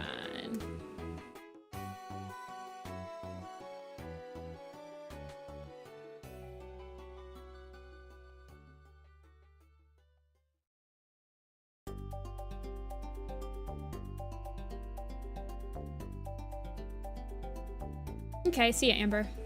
I should focus up too. You wish English used more accent?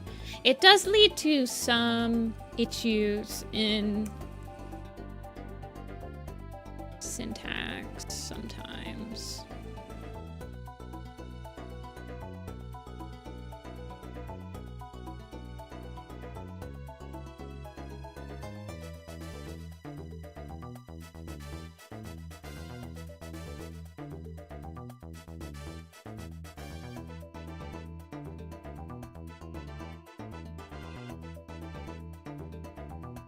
I need to get this down first. Hold on. The umlauts. I honestly don't think the umlauts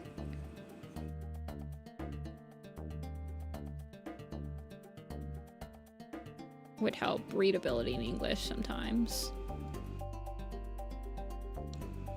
I will say.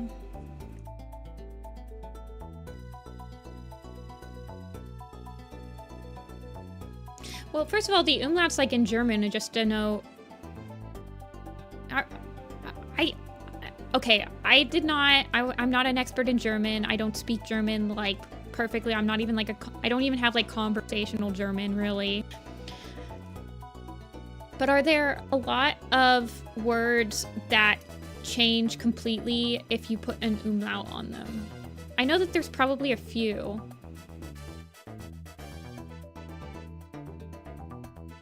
Yeah, umlaut just changes the sound.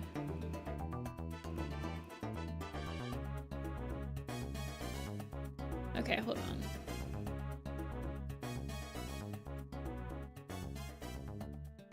Just plurals. Oh, yeah.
Sorry, I'm trying to get this braid proper.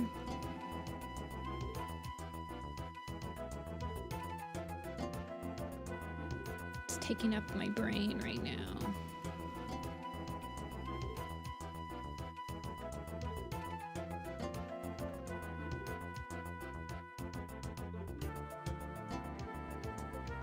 I did try to learn Russian once. I think when I was in high school.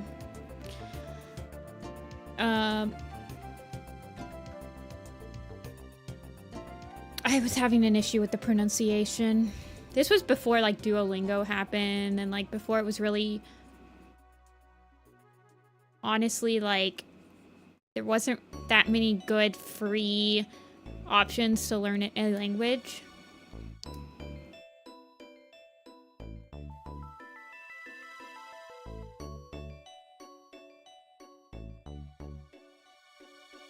Other than, like, Rosetta Stone, which was obviously not free. Yeah, this was before Duolingo was a thing. I honestly believe it was before, like, smartphones were even a thing.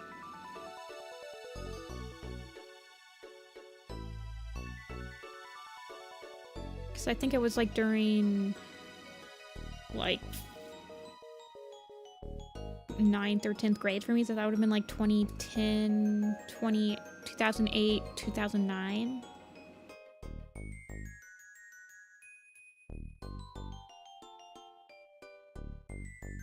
Yeah, I've never used Duolingo.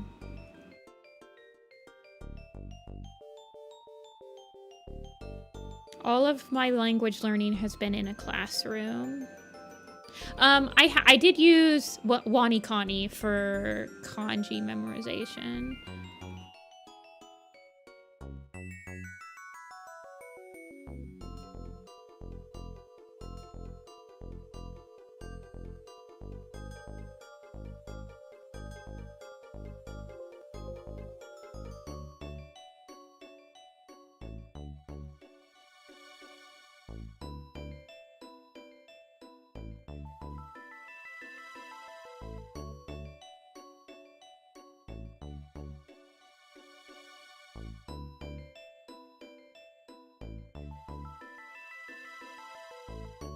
In Spanish, we use the u, que.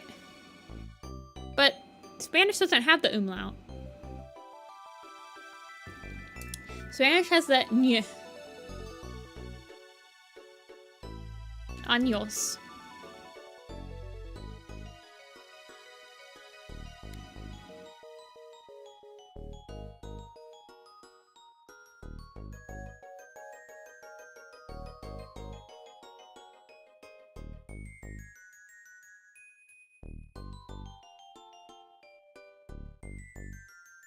Yeah, my Russian teachings went so far as I can say privyet and I can say spasiba. And that's about it. And both of those were horrendously said, so don't correct.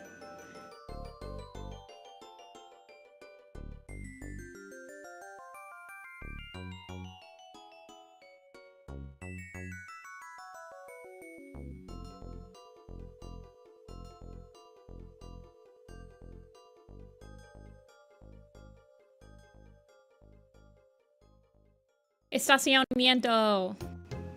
That was my favorite word. Parking lot. And maquillarse. Estacionamiento was my favorite word when I was learning Spanish. I don't know. When you're like a kid, it's like the long words that you learn how to say. You're like, I'm amazing at the language. I know how to say parking lot. And maquillarse. Maquillarse. To be fair, it's been over 10 years since I took a single Spanish class. I took 2 years of Spanish, 3 years of Japanese, and 4 years of 2 years of Spanish, 3 years of German, and like 4 years of Japanese? 4 or 5? I don't know. However long I was in high school or college. God, brain.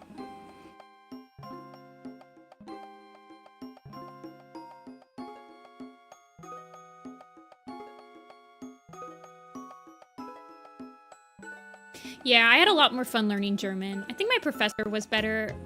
I liked my professor a lot more in German class. And we did a lot more, like, cultural things in German class. In Spanish, we pretty much just did, like, Cinco de Mayo.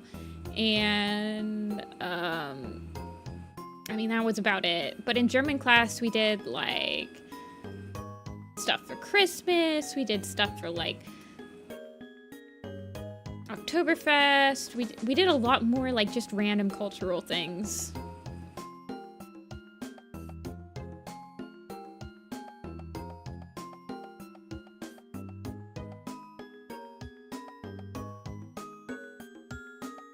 We did stuff for Easter. Did all drink beer? No.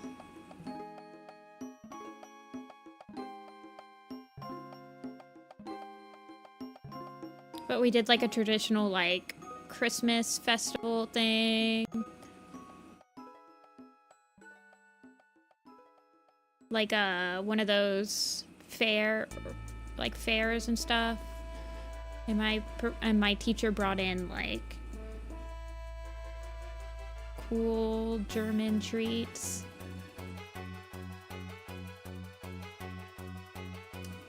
Ein, zwei, drei, vier. Wait. Vier? Is that 4? Is it? Ein, zwei, drei, vier, fünf. I guess it is.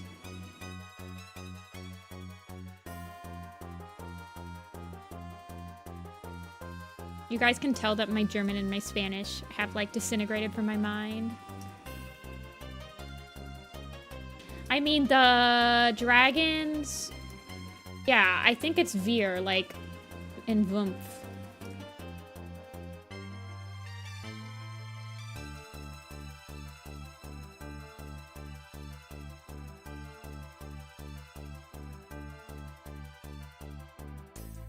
Veer Wumpf.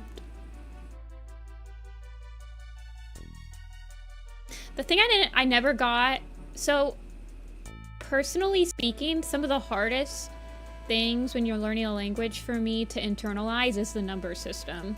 It's so hard for me to quickly say numbers in another language. Even just thinking about them, I'm thinking of them in English, and then I'm forced to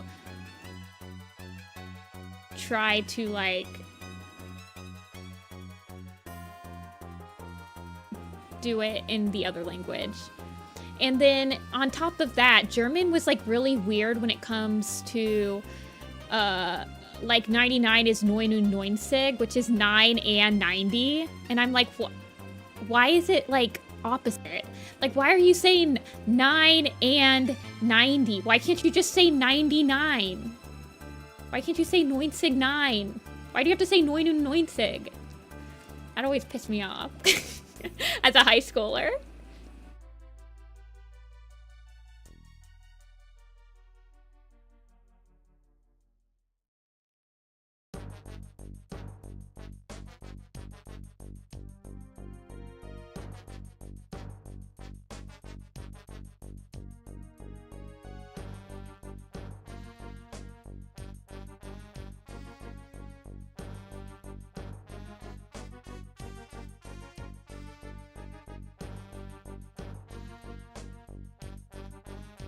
I'm like unlocking core memories of like specific things in languages that pissed me off. As a native English speaker, I'm like, why is it like this? Yeah, people say numbers. Weird. The Japanese number system is fine, I suppose. There's nothing weird about it, except for like, the number 4 is a little weird, but whatever.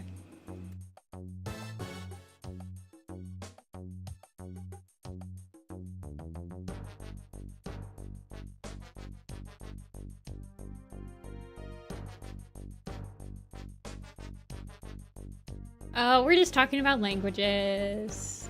People have unlocked language major, Jessica. Yeah, I guess. Yeah, there's 2 ways to pronounce the number 4.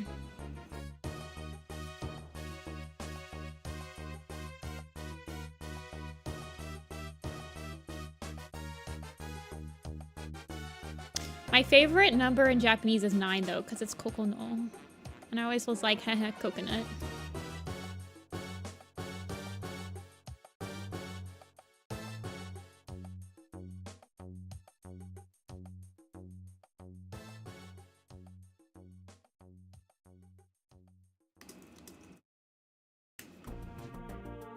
So, 4 can be pronounced as she or yon. But shi is also how you pronounce death. So when you're saying like ichi ni san shi, but like if you're just saying 4, you usually just use yon. I don't know, it's weird.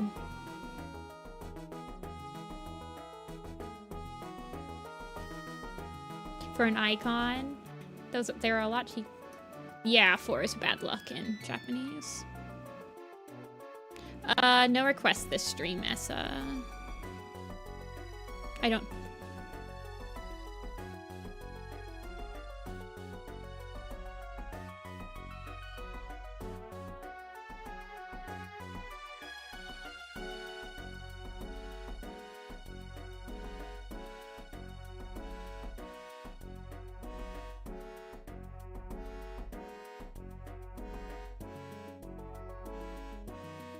I need to focus up, Essa. Sorry.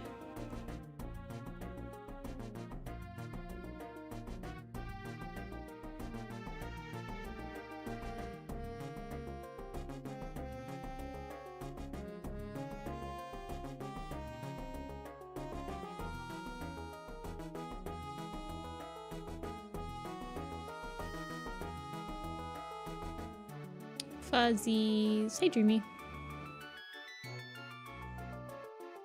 Yeah, Japanese does have, like, group things, which is hard, but then you realize that, I mean, that's, like... See, that's the thing in Japanese that's weird. It's all arbitrary. It doesn't make a lot of sense, but you just do it, because everyone does it. You can always use su, like hitotsu, futatsu, stuff like that. And if you're like a non-native Japanese speaker, they will understand you. They're not going to be like, wow, that's really weird that you're using 2 when you should obviously be using this other counting subtitle. They're going to be like, okay, yeah.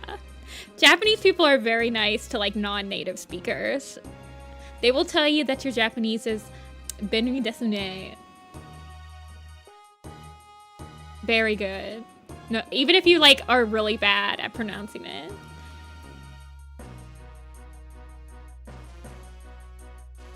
See ya, Tilia. Thanks for stopping in. Totemo benri desu ne.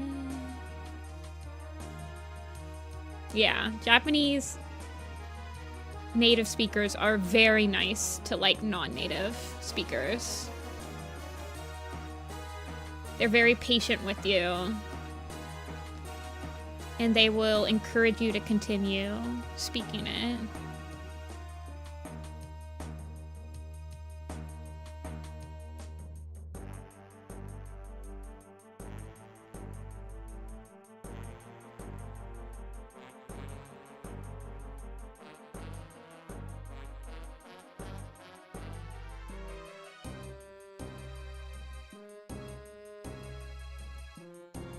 Fuzzy toes.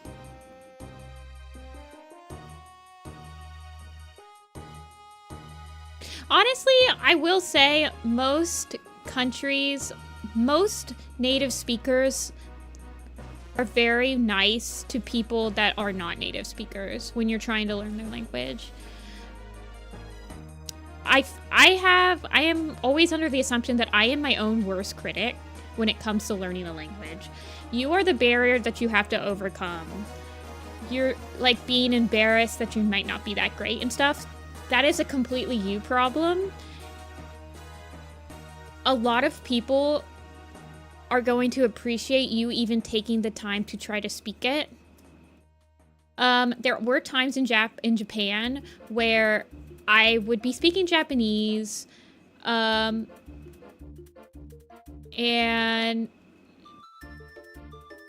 like it would be mostly at a restaurant where I would sit down, I would speak Japanese and be like, I'm one person, please, like table or whatever. I don't remember what I said. And then they would just give you the English menu when you sat down because, I mean, obviously I don't look Japanese. I look like a white person because I'm a white person. But there were other times where they would like actually encourage you.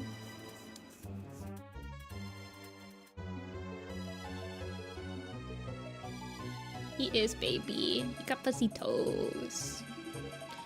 I don't think I'm gonna have any fuzzy toes on this upside, though.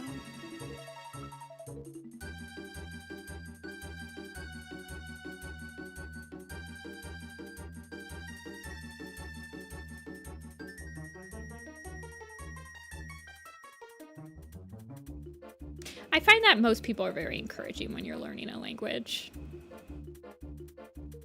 The only people that are really bitty bitty.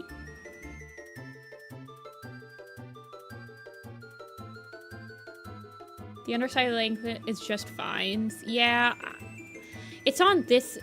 Can it be on this edge? Or does it have to be on this side? Mink. It can be on any paw. What about on this paw? Do you think that... Because I think it would look nice on this paw. It could have the whole rose. Or the whole flower. Or does it have to be on the back? Not on the front paws. Okay.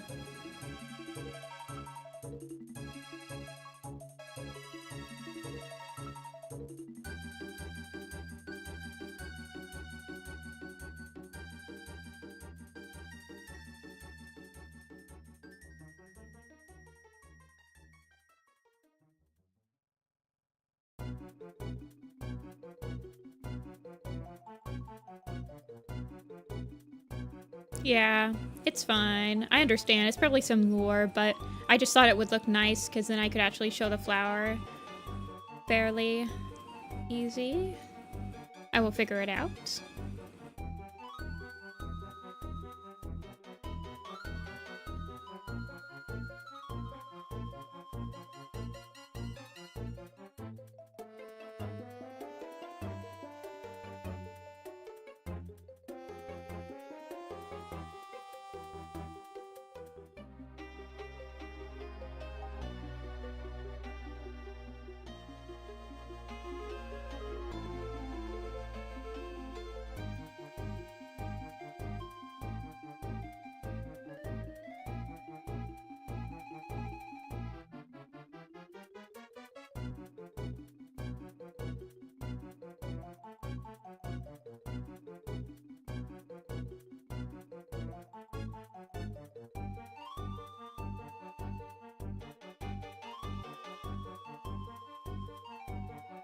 Bitty Bitty reminds me of Baba Is You. I think Baba is sheep and probably like... Oh, those guys are the same guys that made Moita, so like Finnish? Is Baba sheep and Finnish?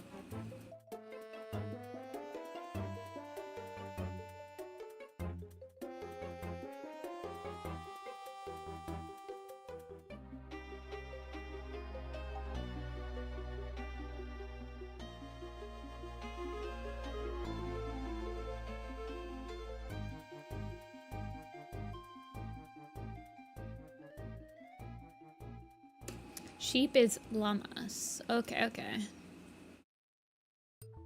Yeah, it's nice and quiet today.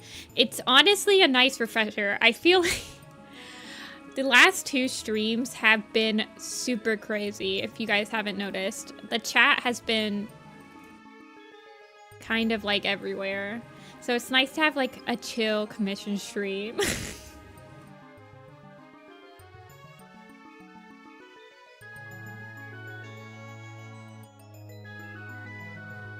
Yeah, we've had a lot of people tuning in for Little Pistol.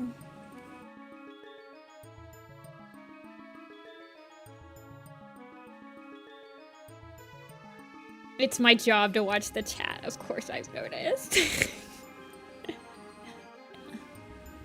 It's nice to have like a nice chill 40 people watching stream. It makes me like not as pressured to I don't know, entertain the masses.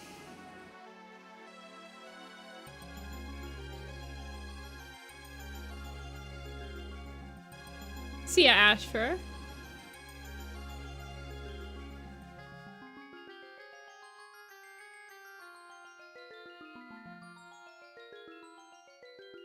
Quick duo split.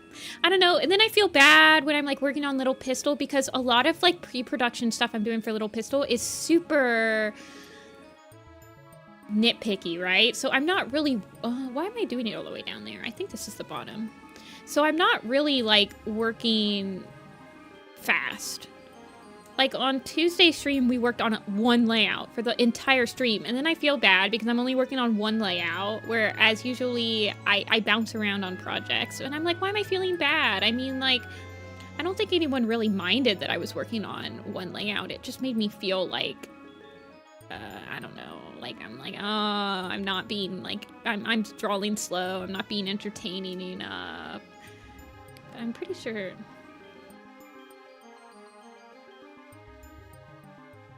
You ranted about the Darktail Super Edition all last stream.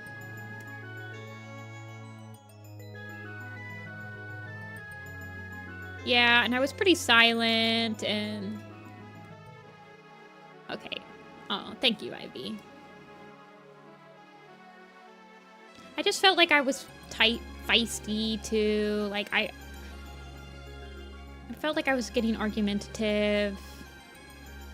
I don't know. I apologize for my behavior in those streams. If it felt like I was being feisty. I feel like I was just... something was getting to me.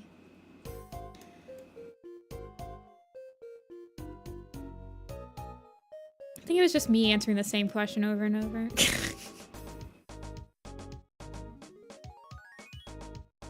Yeah, I feel like... So there was a lot of new people in chat, right? So there's a lot of people that don't really know about the stream etiquette and like the whole vibe of how the vibe is usually in these streams. Like it's usually pretty chill. We usually try to keep it upbeat. We try to be positive and stuff. But then people come in here, they don't realize that I don't like the graphic novel, and then they start arguing with me with the graphic novel, and then they start arguing with me about like the writing of Warrior Cats and like and I'm like, regulars of the stream, I don't want to argue too much because regulars of the stream have like heard me complain about that all the time. You know, so then it's like, well, but then it just feels like I'm being short. I don't know, man. Well, the thing is that the people, they don't listen to my mods because last stream, one of my mods, Rin, was trying to tell everyone, swap the combo, swap the topic, swap the topic, swap the topic, and no one was listening to her. So it's like,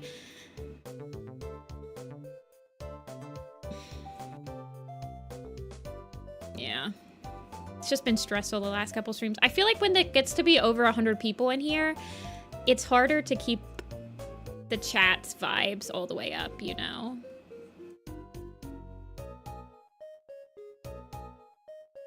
No, it's not any regulars that like are doing it, you know?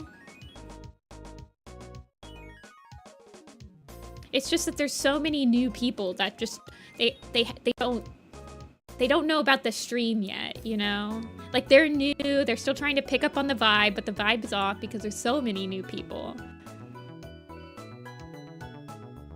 Would you be willing to change the streaming platform? No. I don't... It's not even one specific person. That's what I was talking to my friends about. I'm like, it just felt like the whole vibe was, like, a little bit weird. It's literally... I try to be open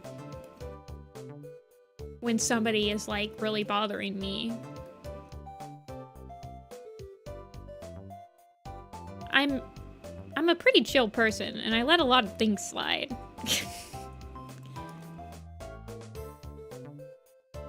I don't know if it's like cutting back on the chatting.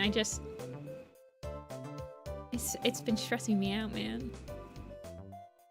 It's getting under my skin for some reason. Do you have a specific type of flower that you want to be surrounding them, Mink? No, you're fine, Mink. Well, the thing about that was...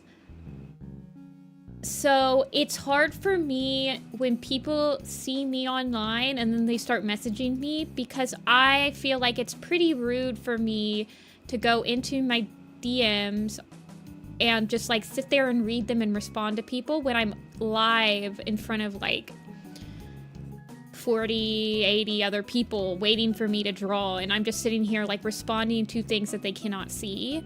So that's why usually when people send me stuff on stream, it stresses me out a little bit because I don't want it to hold up the stream. So then but it also stresses me out to have that little notification on the bottom of my screen, so I'll look at it, right? And you're not the only one that does this, Mink. I have a lot of people that do it. So, like, it's not you problem.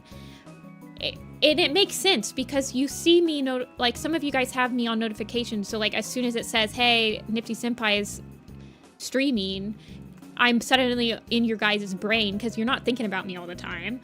And so you're like, oh, yeah, I wanted to message her. So then you just message her because you'll forget, you know? So, but then it's my fault. Because I'm like, oh, well, I don't like having the one message underneath my screen while I'm streaming, so I look at your message and I'll be like, okay, I'll reply to it later. And then when I end stream, every time I end stream, I'm like, okay, time to get food and take a shower. And then after I take a shower and get food, I forget about your message.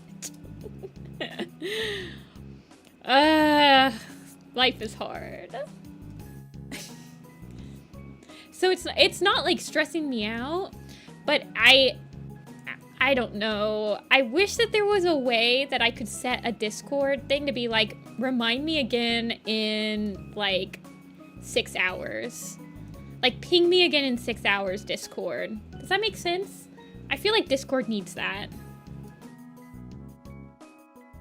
They need a button that says ping me again in 6 hours.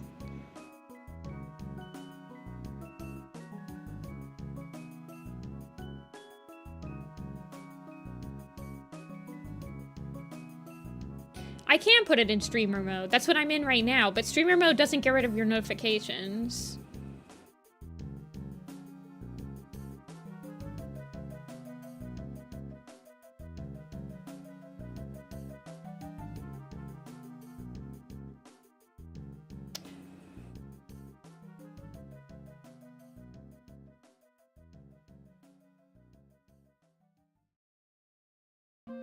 Yeah, I need a remind me later. Like how you have a snooze. I need a snooze feature.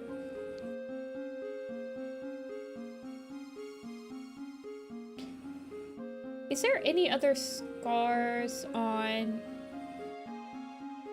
Fever other than on the face?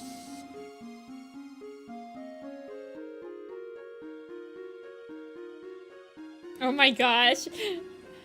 Mink, every time that I scroll down, like scroll through our Discord, I keep seeing that video you sent me of the guy singing over the Persona song, and it's making me laugh. Audio jungle.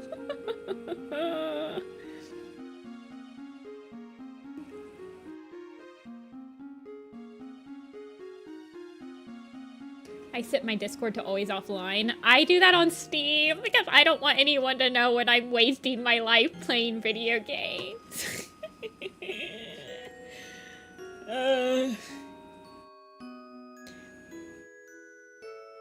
Oh, did you mention what type of flower? I can just make it look like about the same flower that's on Fever, or like the little flowers around. Germa Audio Jungle. Audio Jungle.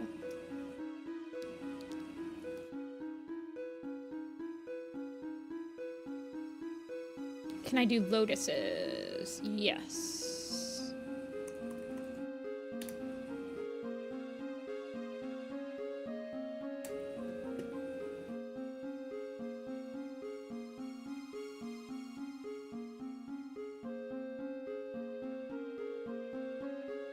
I don't have Discord because I'm coding incompetent, meaning I don't know password. You don't need to know any coding to have Discord.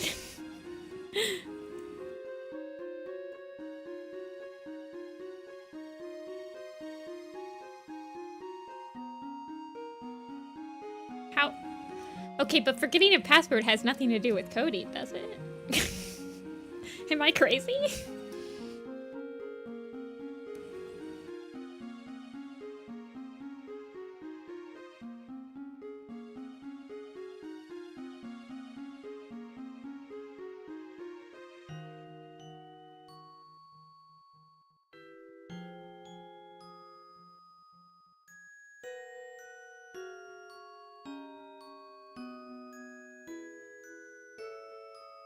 Password is password. Baba is you.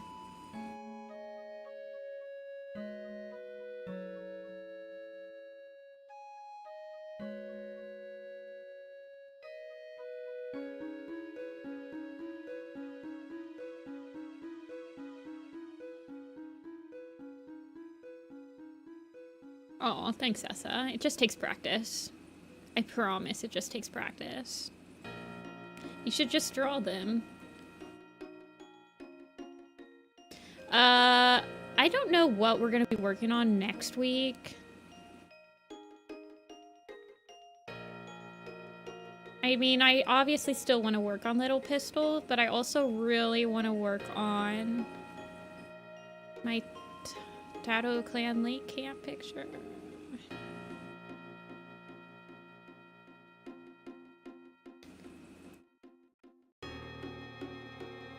You've had university courses hosted on Discord? Oh, you're not causing any problems, Mink.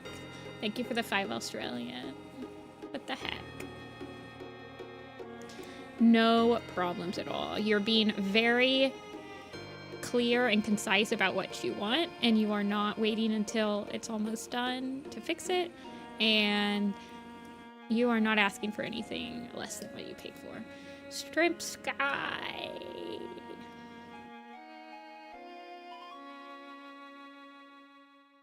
Half is Shadow Clan, then goes Little Pistol. Yeah, for sure. I think tomorrow I'm going to finalize the color splash for the background of the Shadow Clan camp. You're not being a bother at all, I promise. You're being very clear about what you want, and I appreciate that a lot. Okay, let's actually draw these lotuses. Hey Junie, it's going pretty good over here. Pretty chill today.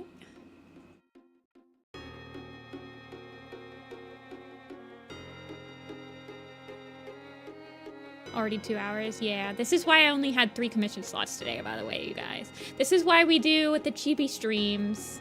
This is why we do quote-unquote chibis on stream. Because my full bodies take me a long time.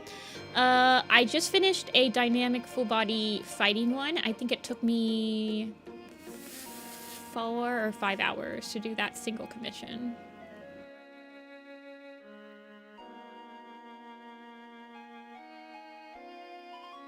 Let's see, how do I want to do these lotuses? See ya, Mion. Thanks for stopping in.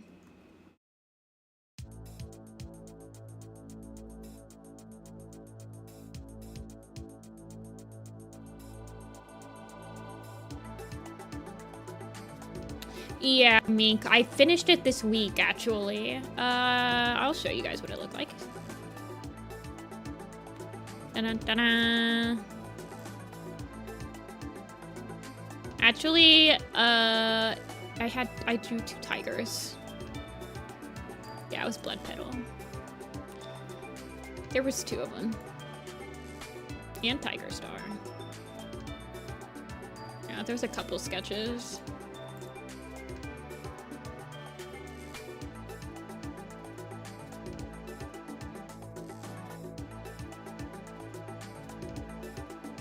Blood Petal cameo.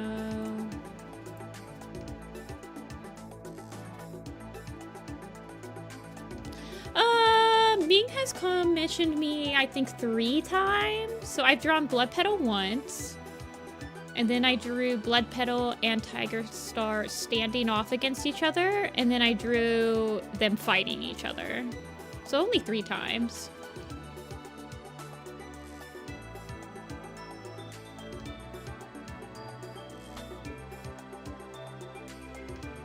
gonna draw it like this.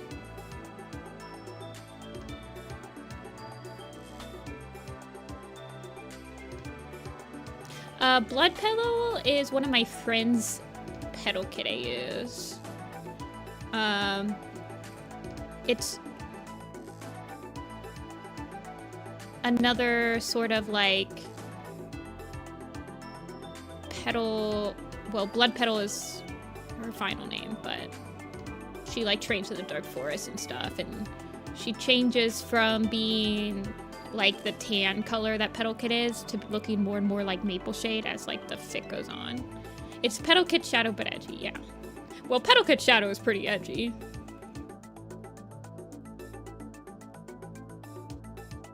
In my opinion.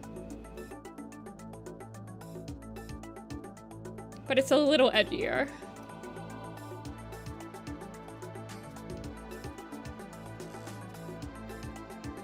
The Jazzy.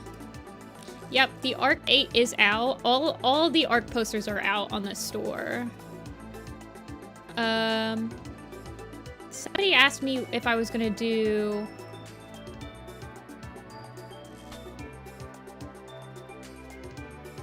who is edgier. Okay, Petal Shade is edgy, but like in a high school edgy way, whereas Blood Petal I feel like is edgy in like a middle school edgy way. Does that make sense?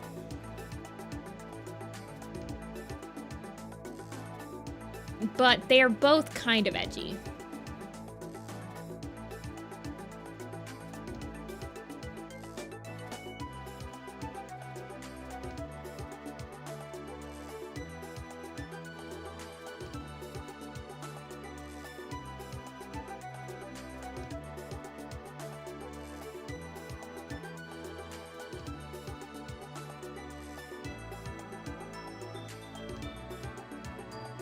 Yeah, edgy but not evil.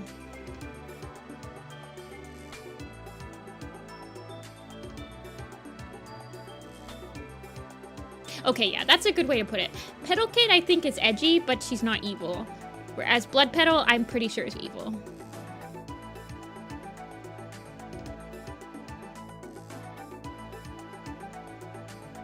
Yeah, Petal Kit Shadow is on AO3. I honestly don't know if Blood Petal has a fic, or if it's just a story concept still.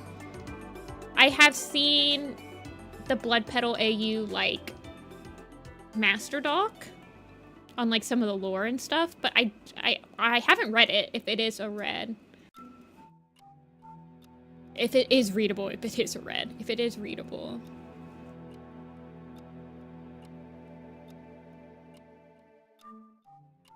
Dia's the one that wrote Petal Kit Shadow.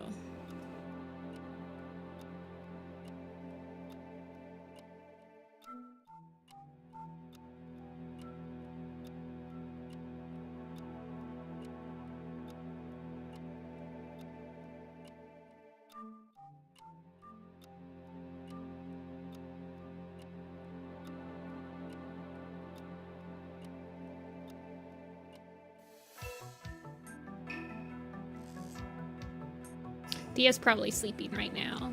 Dia will come in, talk at the beginning, and then sleep, and then show up afterward.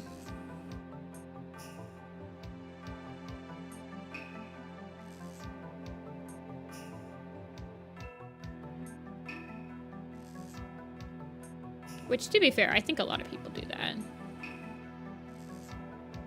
It might be the music. Pokemon Mystery Dungeon does have some, like, very tense songs. I quite recommend the game, if you've never played it.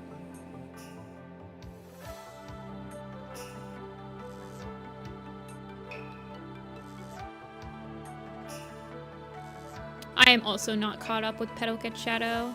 I'm quite a few chapters behind now.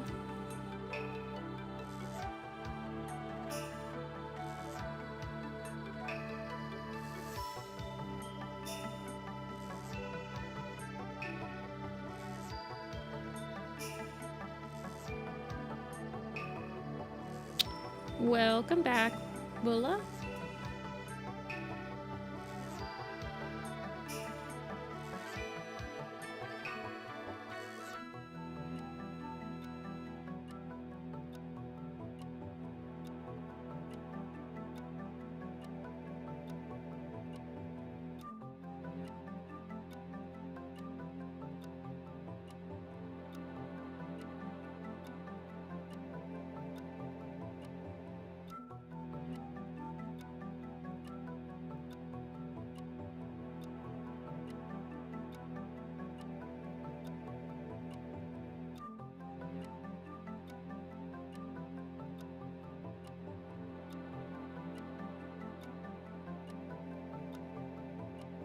Question for the future would be up to drawing Splatoon OCs.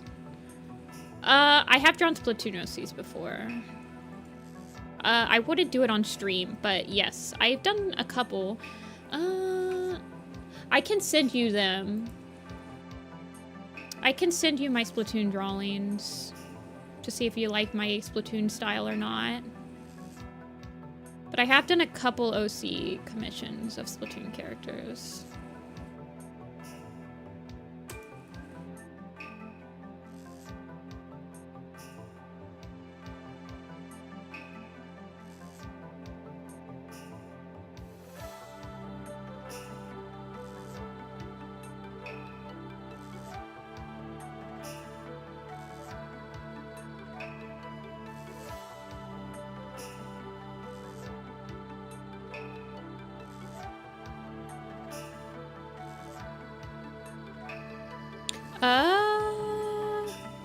Have I drawn any with weapons, though?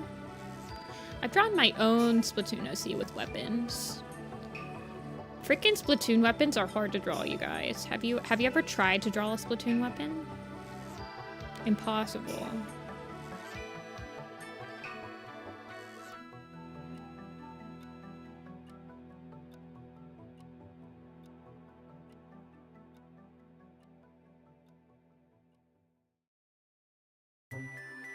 You forgot Splatoon existed? I wish that was me.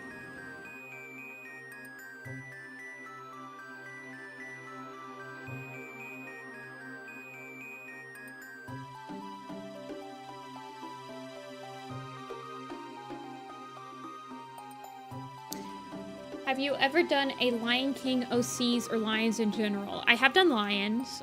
I know for a fact I've done lions.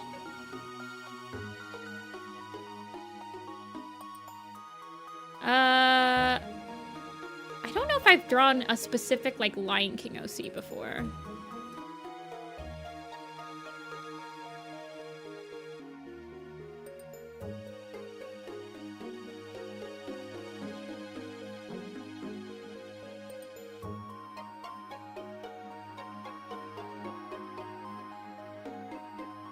Yeah, Splatoon's like the Nintendo... It's like the team shooter for Nintendo games, for the Nintendo console.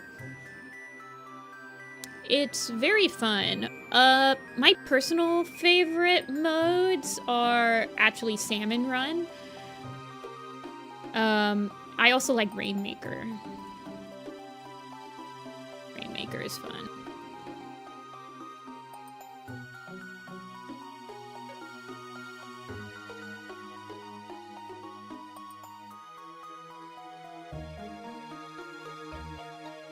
What do I think of the Polish Warrior Cat covers? They're pretty. I have a couple of them. Well, actually, I think I only have one of the Polish ones. I have the Into the Wild Illustrative Edition. I need to get the Fire and Ice one. And I think they've come out with the Forest of Secrets one now.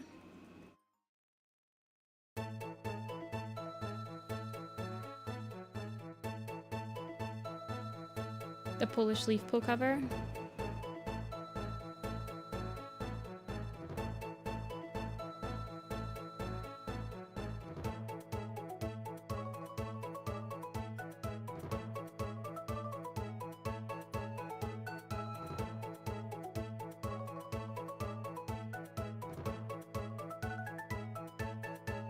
Yeah, I can't read Polish, but the covers are pretty.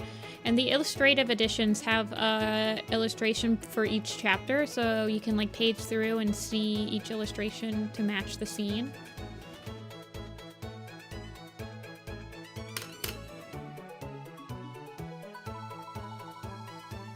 Is Darktail not on the Shattered Sky cover?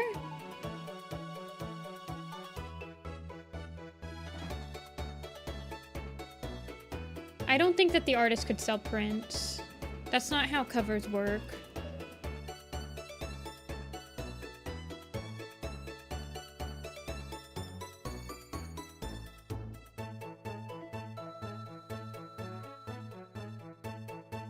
Hold on, I'm looking. Does the Thunder and Shadow not have... What's the Thunder and Shadow one look like? Oh no, it's just got... It's just got violet and twig on it.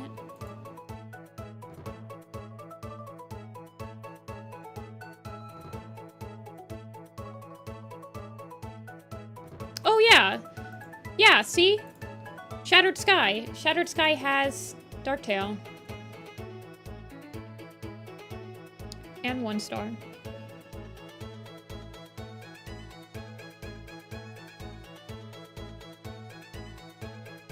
I was like, I'm pretty sure I've seen Darktail in the style.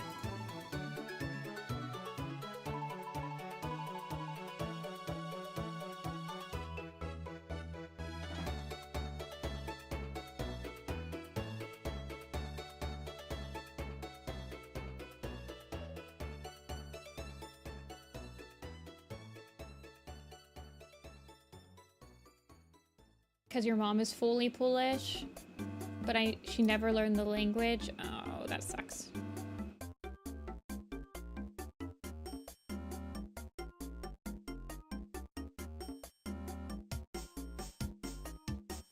You've never seen anyone talk about the Polish Vinishad?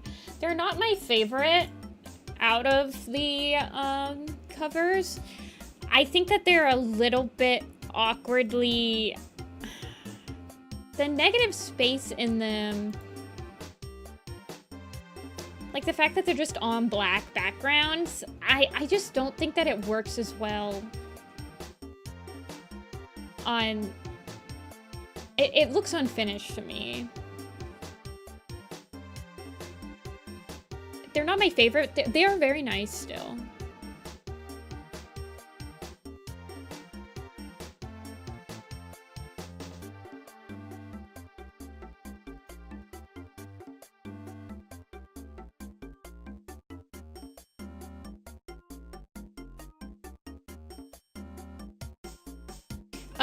I feel like it would have been even cooler if the negative space created something. So like in the, I believe it's like the Taiwanese or something, or no, I think it's the Vietnamese covers where the negative space always creates a cat silhouette. I feel like that would make them more compelling.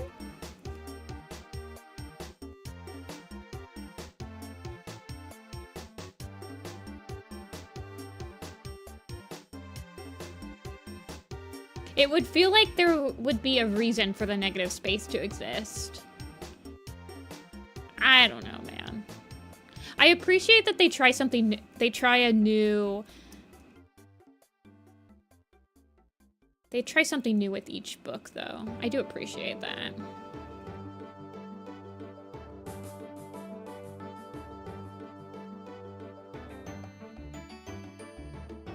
Beavers?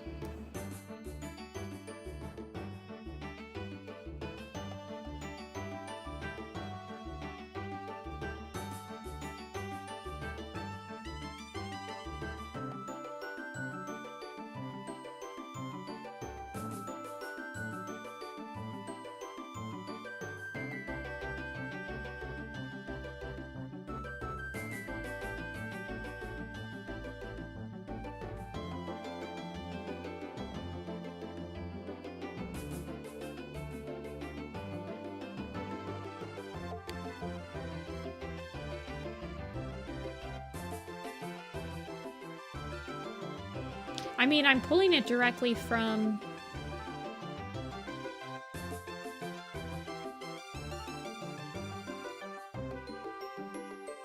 It's the same picture.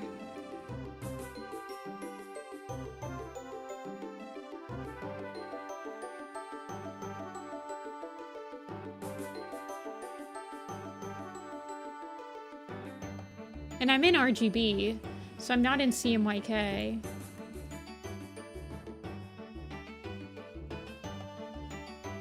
This is me capturing it.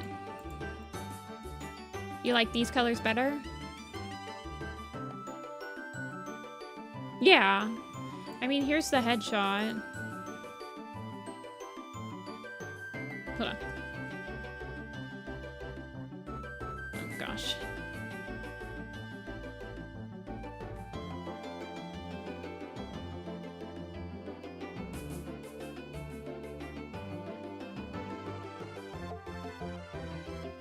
Hold on.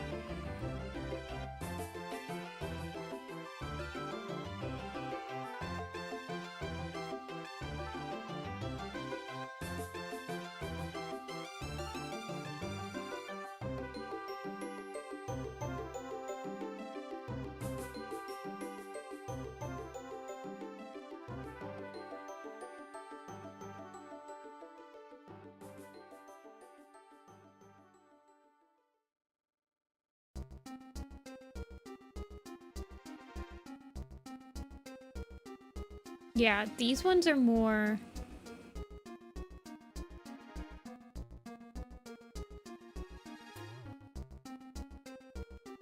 purple.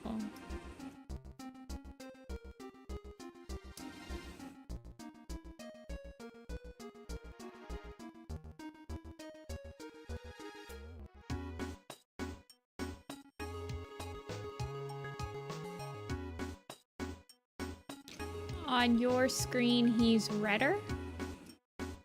Like, right here?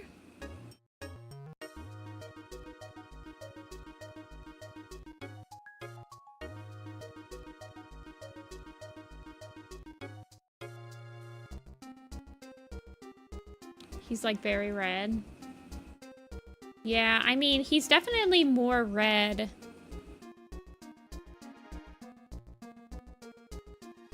Whereas when I copy and paste him, like I take a snapshot from the picture,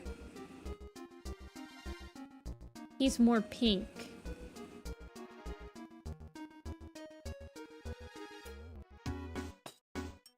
But yeah, the headshot matches this first one.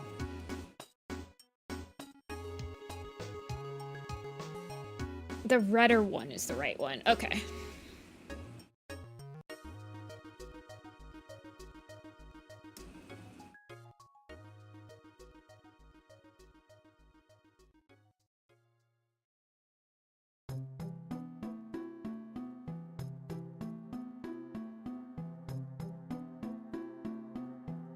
What have you guys done with your weekend? I'm gonna make these slightly different color lotuses. Eventually.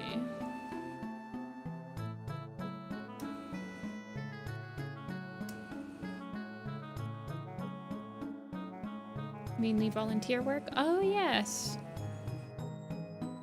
I went to go karting. I'm on vacation. Like... I don't know what your job is, Darkly. But... do you usually have to work on the weekend?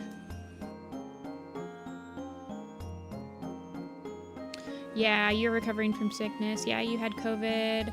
Jamie has also been sick.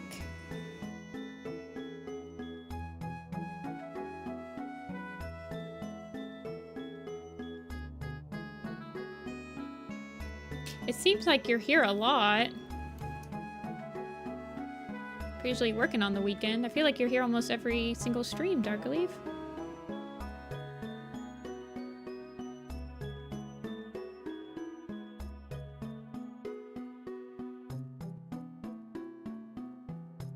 Kind of assumed you just like watched while you worked, I guess.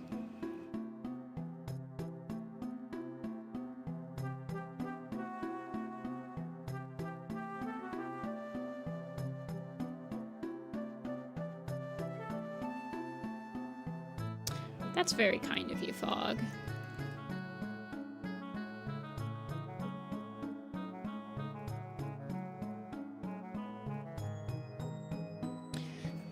I'm assuming that once most of you guys go back to school, it's probably gonna get quiet around here again.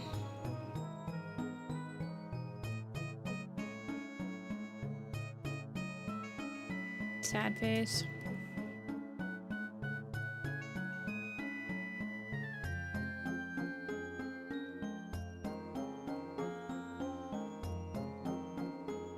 Hey, Baguette.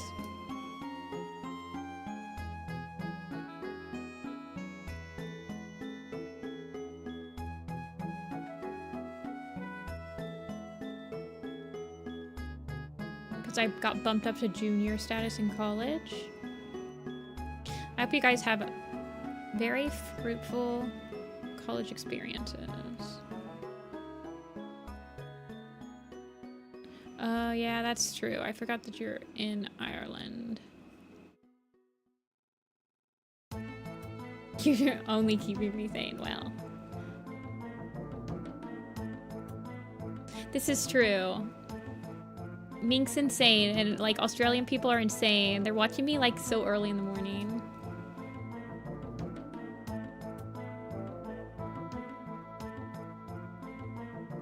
I'm insomniac medicine for you guys.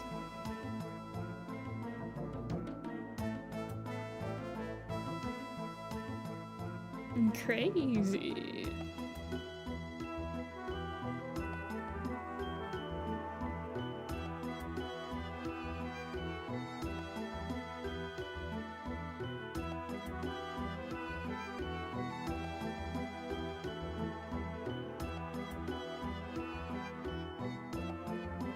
Okay. It's time to start doing the markings.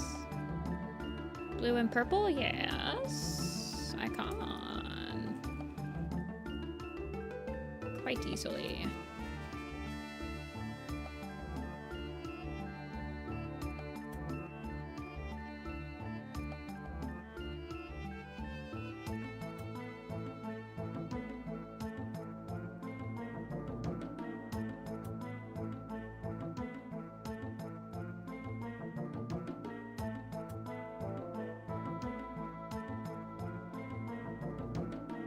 Okay, let's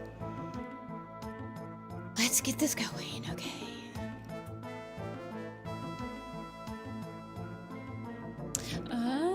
Oh, that makes sense. That makes sense.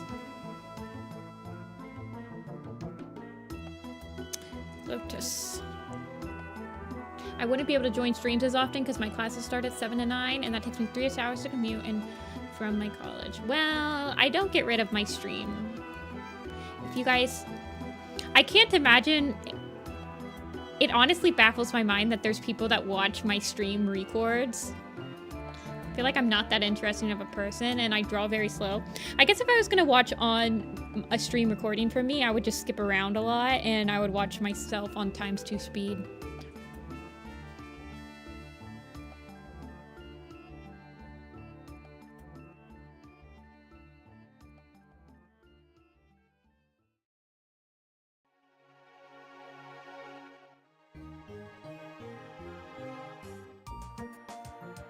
And study my sketches. Yeah, some people... I know that people will come in here... They'll come in here and ask, like, about my process, so... I'm like, oh, if you watch a commission stream, you can see it from beginning to end, like, my process and all that.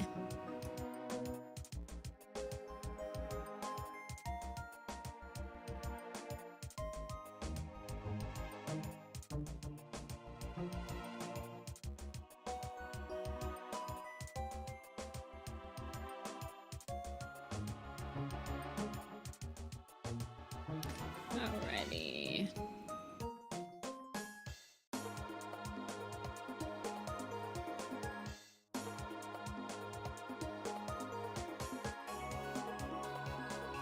Frost Leap. Let's do Frost Leap base. Put them all in the background. Hey. I'm perfectly fine with being background.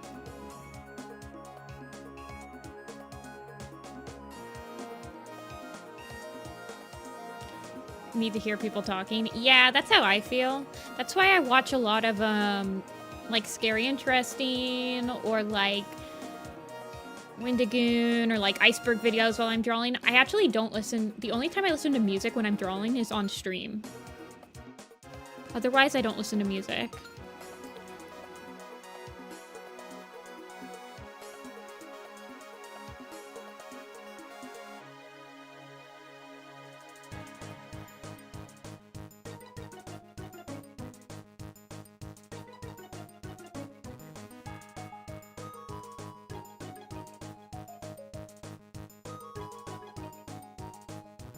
I'm listening to you right now while I draw evil smirks.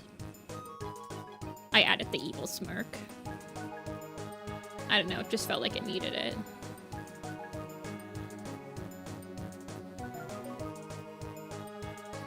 I'm watching you right now. It's crazy because I don't really feel the pressure to draw well when okay, I always have the pressure to draw well.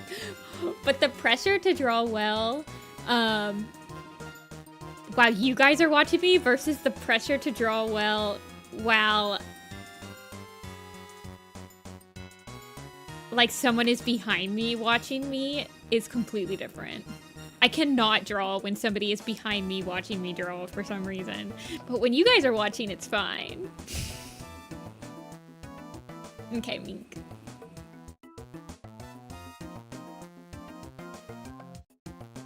Yeah, you get a pass. You're like sick.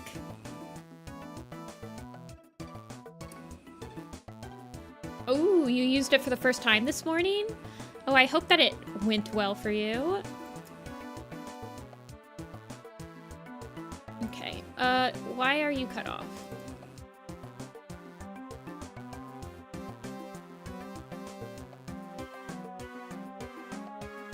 Okay.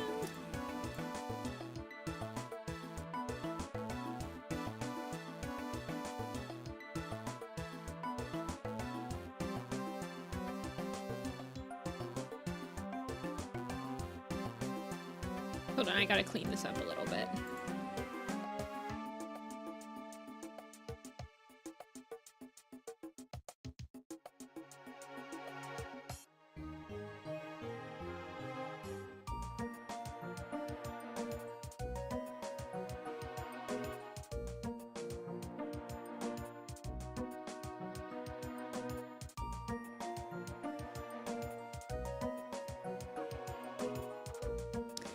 When my professors would walk up behind me, I would stop drawing. It's awkward. It's awkward to draw when someone's there. It's really weird. I feel like I don't want to do anything while somebody's watching me. Not just drawing.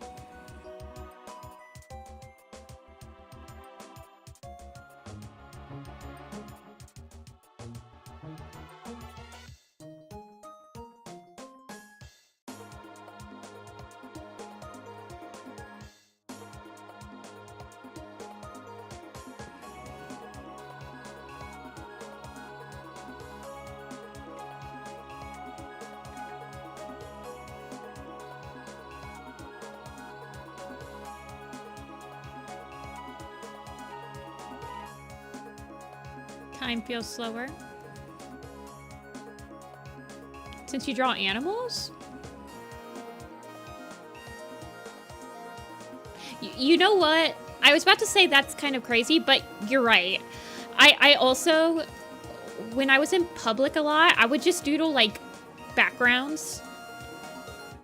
Especially if I thought that I was sitting close enough to like someone in college that I was like, that they could see what I was drawing, I'd be like, it's so much more normal to like draw trees. So I do the same thing. So I definitely like draw very normal stuff when I think people are watching. I'm like, you don't get to see me draw warrior cats.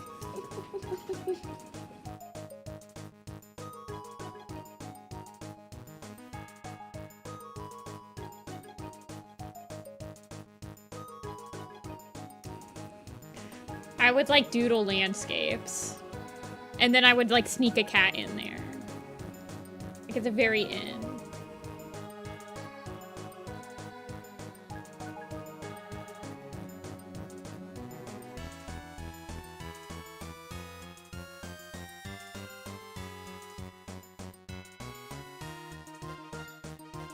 Because all the bullying, I don't feel like I ever got bullied for what I drew. I feel like it was a purely internal thing for me. I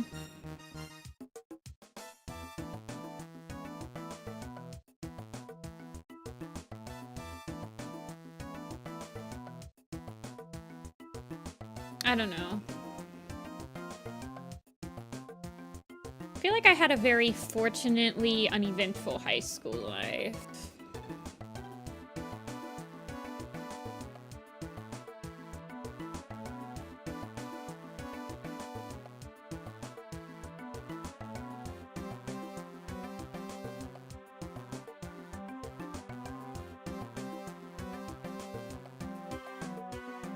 I did draw on like tests and stuff, and none of my teachers ever yelled at me for drawing. No one ever really cared. I mean, my grades were still fine, so, like, on tests and stuff, so I feel like I was never, like, as long as I was still taking notes and stuff, and my grades were fine, no one really yelled at me. Pretty sure I even doodled on, like, my AP test.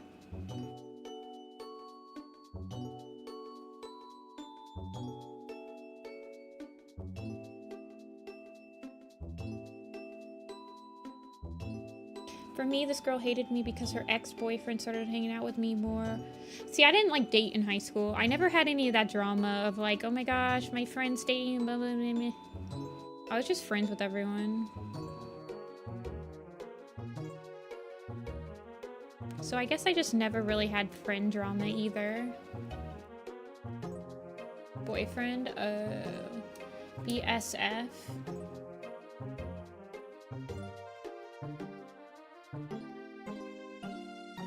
What's the S stand for? What happened to BFFs? People not say BFF anymore for best friend?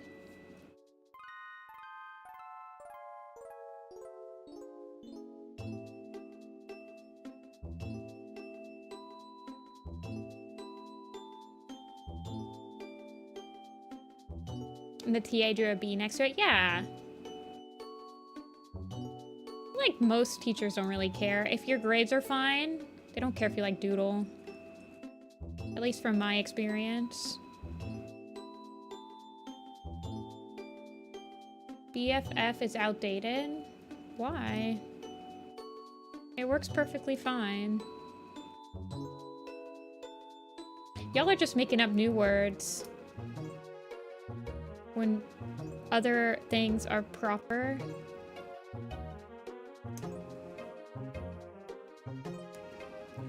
Why don't people use it anymore? Best friends? BFF?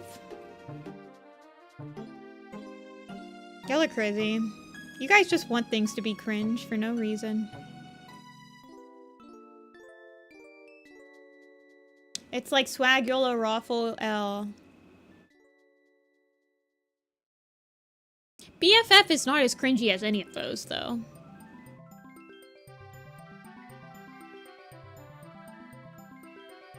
I don't understand how BFF is cringe. It just literally stands for best friends forever.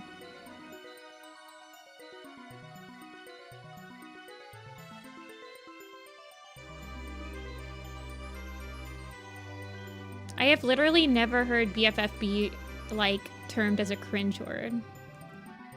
BFF is timeless. BFF is timeless acronyms.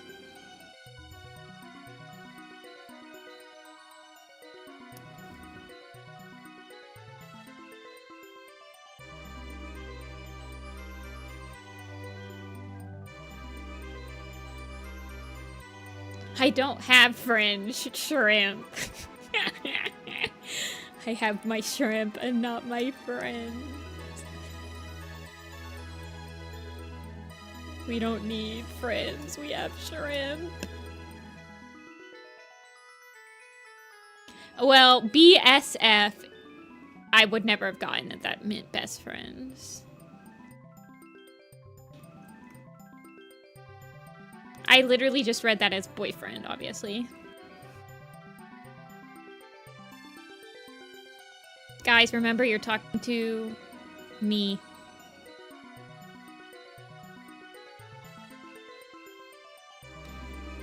Who uses IJBull? IJBull? I just burst out laughing. IJBull? No, just use LOL. Hee hee.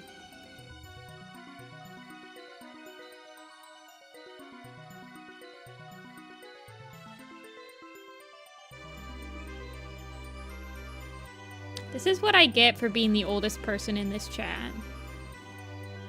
Y'all are just... You know what? Have you guys ever considered that when you tell me that this is cringe, that's actually cringe to me, and it's like reversed cringe, and then you're like, don't use that anymore, it's cringe. But then when you're telling me that it's cringe, it's like, well, that's cringe that you don't want to use that anymore.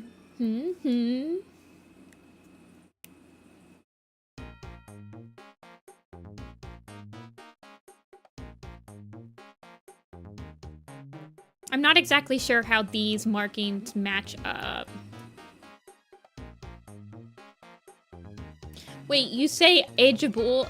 Ageable? How do you say that out loud?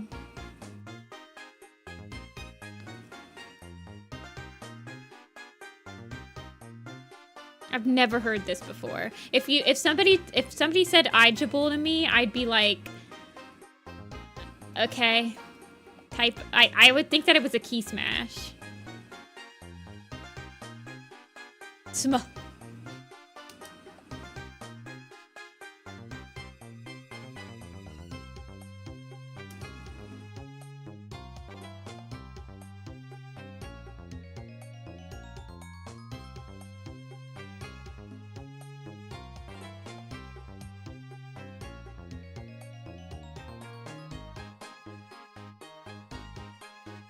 I don't think people should use that. I feel like the longer an acronym gets, the worse it becomes. I feel like the ideal length for an acronym is 3 to 4 letters. Any longer and it just feels like it's like a PEMDAS thing or something. Please excuse my dear Aunt Sally. Or like it's an acronym that... Yeah... ID Gaffer. I guess that one. Yeah, we were talking about Petal Kid Shadow earlier, Dia, while you were sleeping, probably.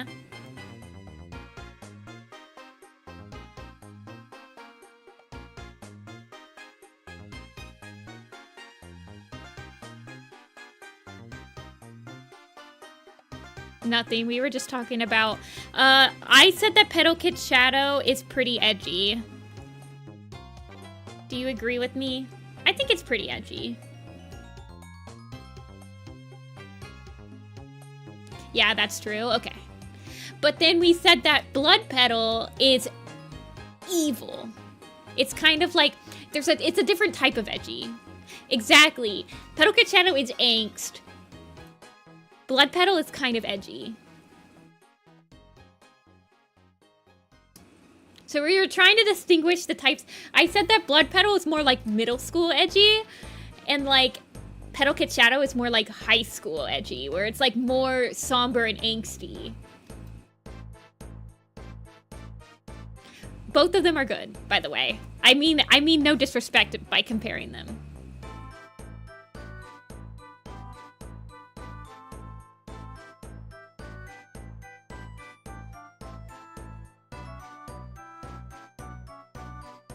Hi, Lorish.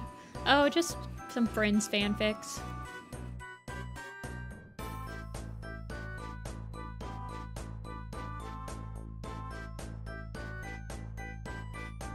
My naps are never that short. Okay, true.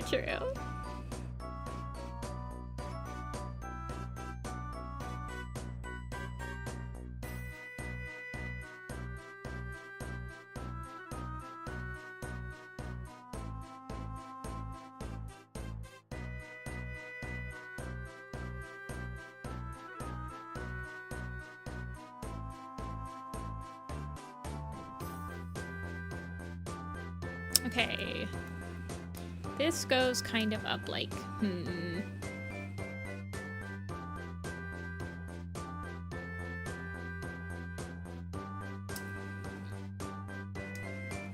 Can you make a shortcut on your pin? Yeah, some will actually have an eraser so you can like flip the pin upside down. Otherwise you can, so I just use the E tool because my left hand is always on the keyboard. So my resting position for my hand on my keyboard is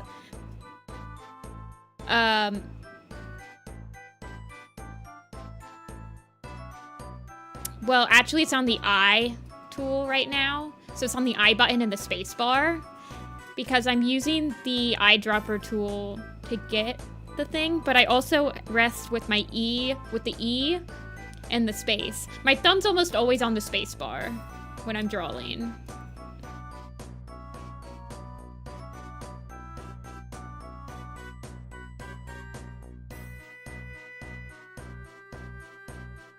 But there are buttons on top of your Wacom that you can change to be the eraser.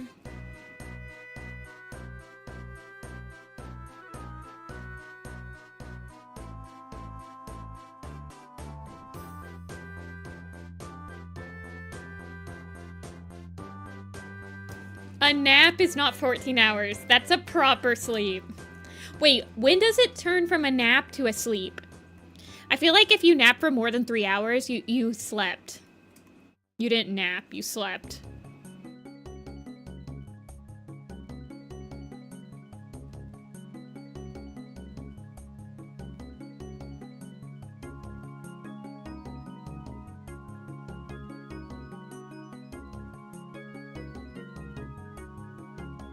See, if I didn't touch the keyboard, I would draw even slower than I draw now. The fact that I use the keyboard to switch between tools, to select, to move it, all that stuff is more time for me to just put my pen to the paper.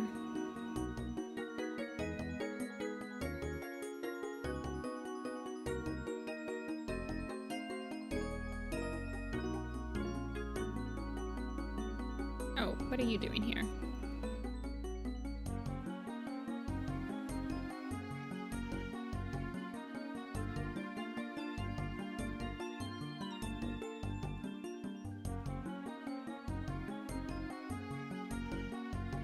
My other hand is always on my keyboard.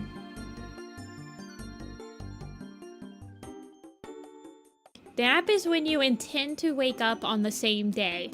That's actually a pretty solid description of it. But what if you like go to bed at 1 in the morning and then you're intending to wake up at like 8 in the morning? Then it's not a nap. It's still a sleep.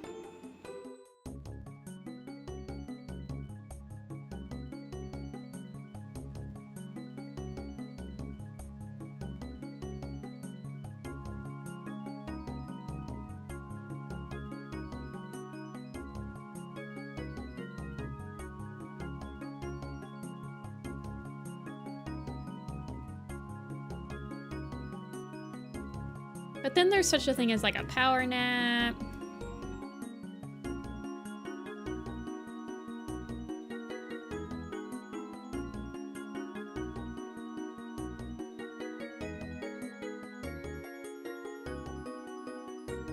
Did I do this? Ay.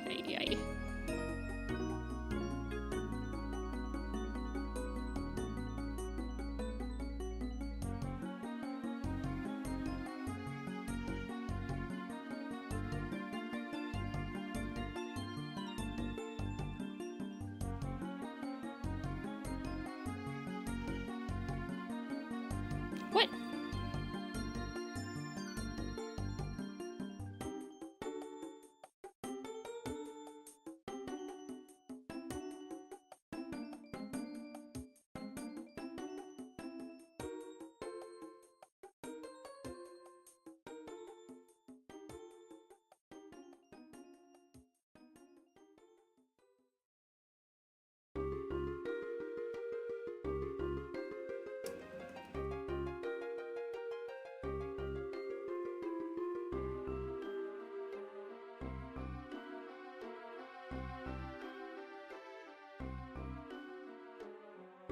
Is Bluetooth a valid warrior name? It is.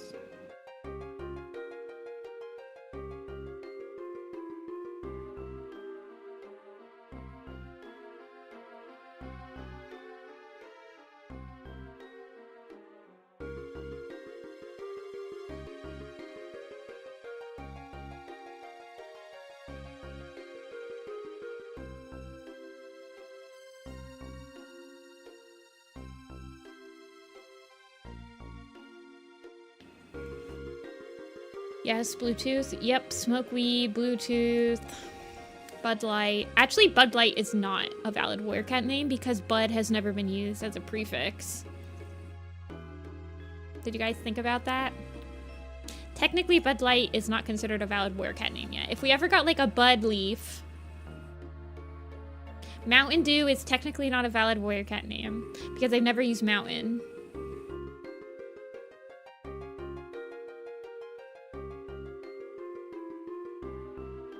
In order for the... And technically Garfield is not a valid warrior cat name because Gar and Field have never been used.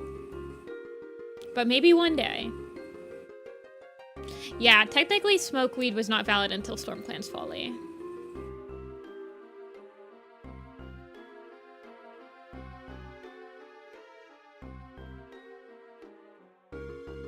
Yeah, but it'd have to be Bud.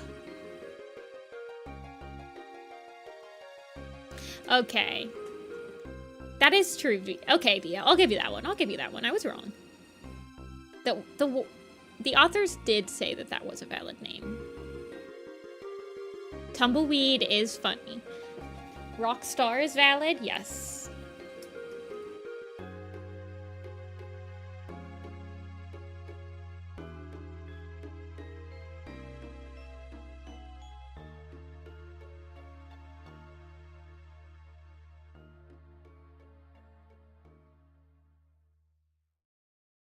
Fuzzy Rose is valid. Actually, has Rose ever been a suffix? I don't think it has been a suffix.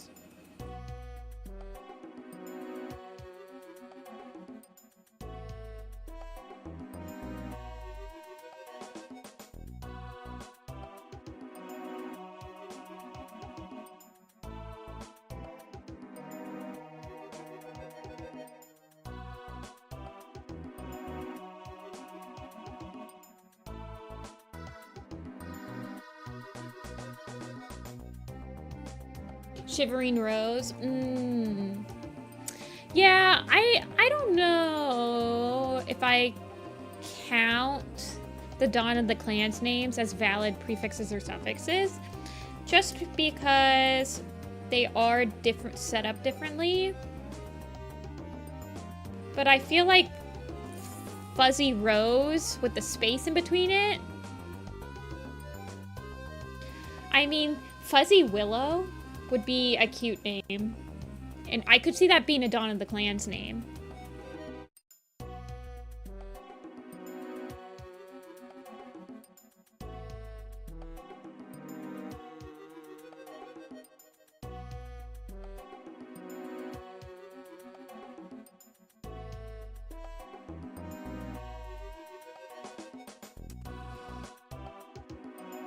Darkleaf is a valid warrior cat name. Dreamcatcher is not a valid warrior cat name.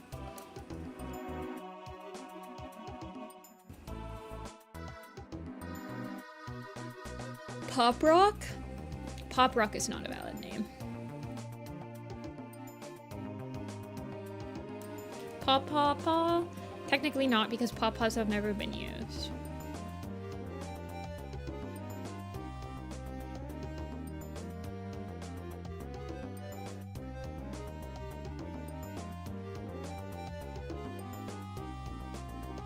Oh yeah, slime and sludge are actually valid suffixes now.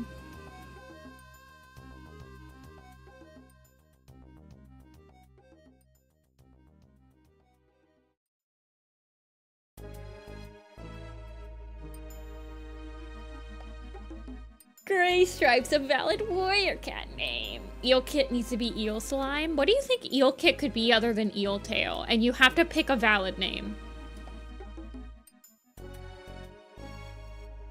Eel Brush.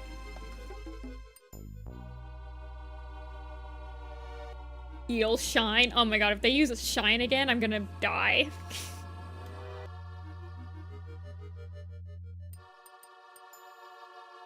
Eel Strike, Eel Claw, Eel Shine, Eel Slip, Eel Claw, Eel Fang.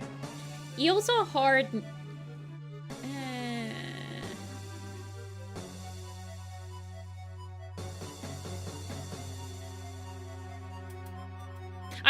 think eel slip sounds pretty okay.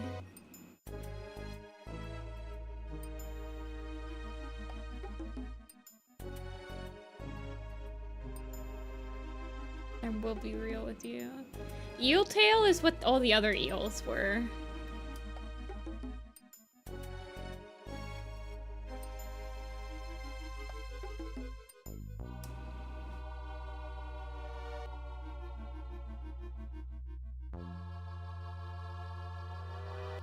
Eel wing and heron tail. Eel wing is actually a decent name. I could see them naming it eel wing.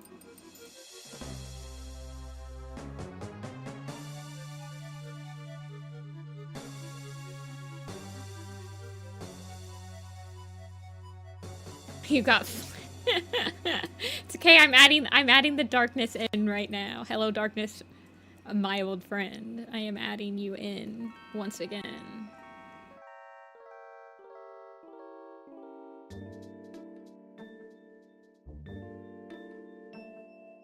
I feel like fish should probably be a valid prefix at this point. Or it is a valid prefix. It needs to be a valid suffix. We have sunfish. I'm adding in the darkness right now. Pedal kit shivers.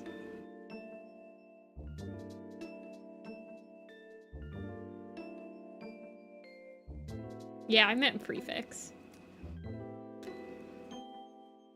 Moonshine is a valid name.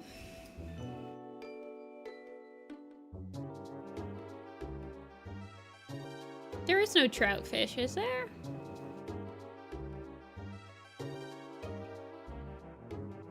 There is several trouts. Trout fur, trout shine, trout claw, trout star, trout stream, I think? Trout. Yeah, I don't know.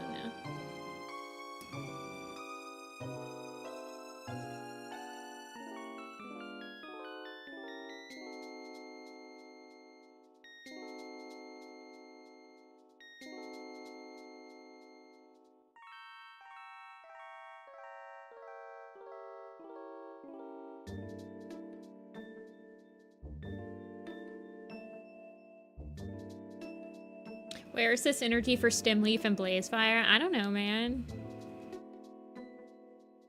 I think Blazefire is just a cool sounding name. I honestly don't mind. Twig Branch to me doesn't do anything for me. Like, I don't get pissed at that name. Squirrel Brush, I get pissed at. Ripplegrass, I get pissed at. Actually, it goes the other way. Actually, this is the other side. It is... Okay, so this is the other... No, it's not. It's not the other side. Okay, okay. I'm good, I'm good. Slots on fur bark? It's okay. Squirrel Brush mostly pisses me off because it feels like AI-generated name. Sounds like they had an AI and said, give me a list, give me an allegiance for Stormclan's Folly. And that's what got pooped out.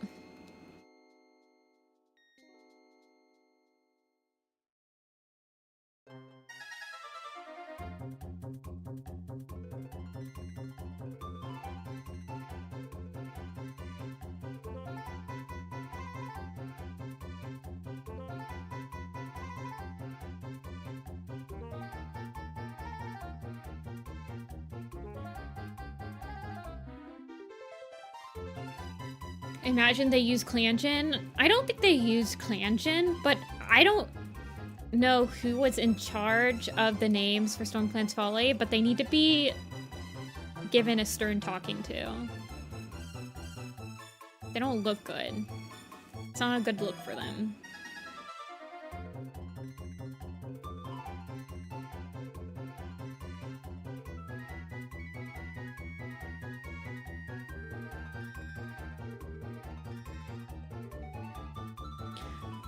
What color is Fever Flower's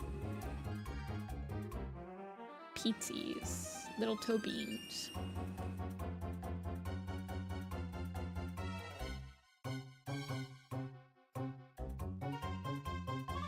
I'm also excited to read Stormclans Folly, even if it's written by some nobody named Conrad.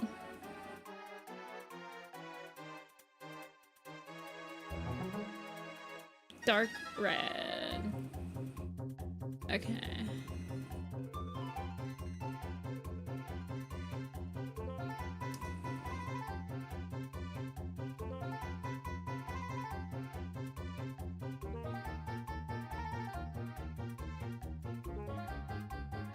No, see, Squirrel Brush does... If it was Squirrel Bush, that's fine. Squirrel Brush is stupid, because brush is multiple layers of undergrowth. Whereas a bush is a single bushy plant.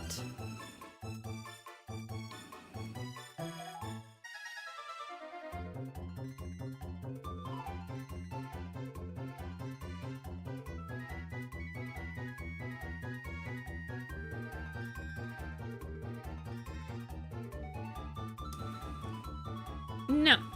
No, no, no, no, no.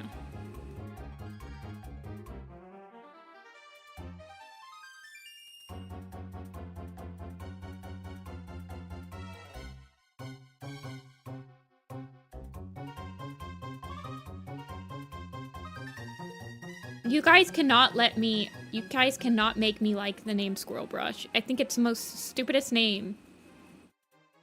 I don't know why it gets on my nerves so much.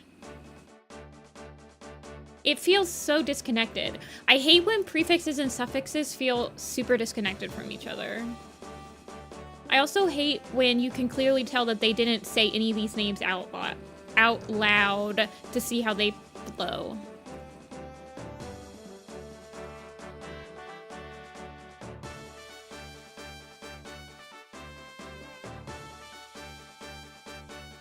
I'd argue that brush is a terrible prefix.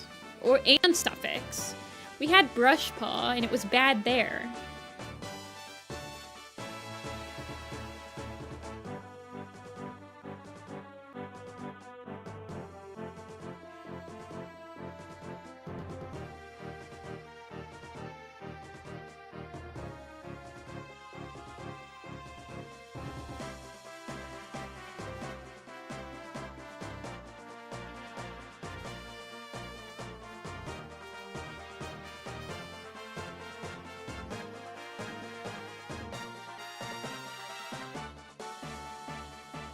Warrior's name with the least aura?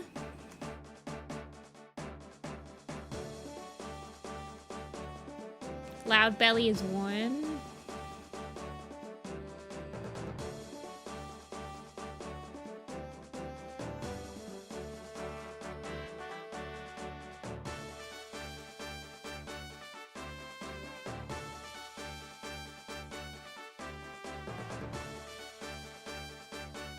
Aura is like swag. I know what aura means. We had this conversation a couple streams ago. I do know what aura means now.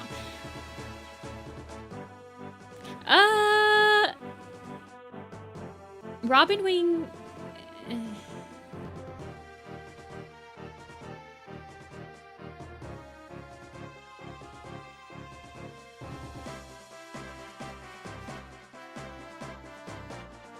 So aura is like, it's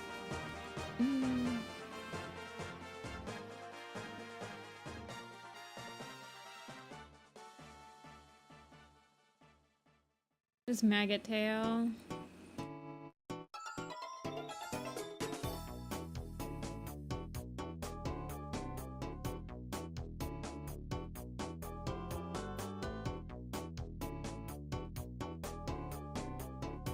And it's with the least aura. So when I think of like a cat with less swag, I would think of a name that I consistently like forget. Like Cinderfur or something stupid. Or like Graytail is a new one. It's not that great of a word. Like, or like, I don't know. One that I just never remember. Because it's just... Yeah, generic. That's what I think of. But you're talking about ones that are just like consistently just like really bad. Names that are stupid.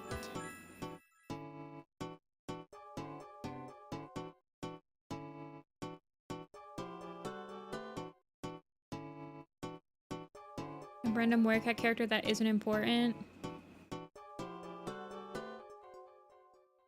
Is this a test?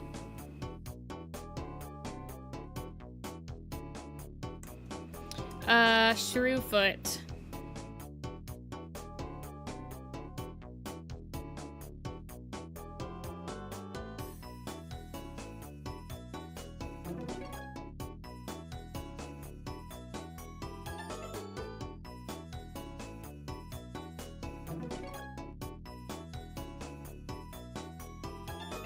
I would say that Mudfur is a pretty awkward name. Webfoot is pretty bad. Wetfoot is kind of awk.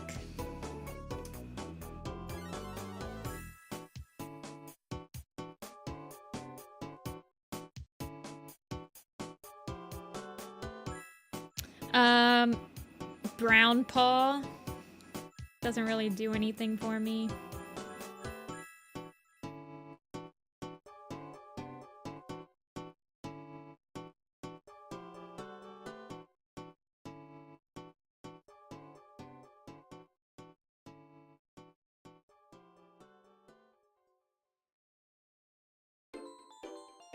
Or Brown Kit and Wet Kit, yeah. Or like -5 aura prefixes, yeah. I mean, you have Foxheart too. So that's kind of awkward.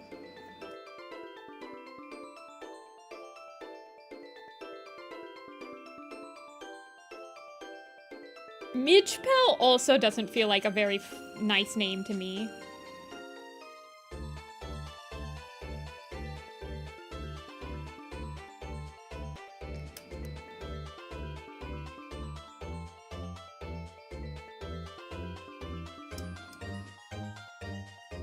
Maggot Belly's a valid Werecat name.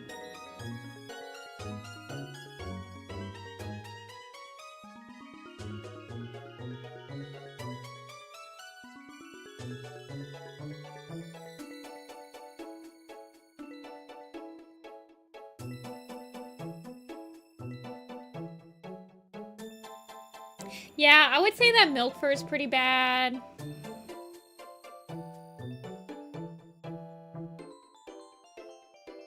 I feel like names that are just colors are pretty awkward. Like, let's be real, Bluefur doesn't really give you that much of an impression. She probably felt like she needed to be named Bluestar because Bluefur was just like such a nothing name. A lot of names that immediately scream, this is a valid Werecat name, this feels like a real, true Werecat name, are kind of like zero aura as well. Like Mousefur. Mousefur is not really that great of a name. There's a lot of, like, names in Dawn of the Clans that are not super great. Like Mudpaws and Mouse Ear.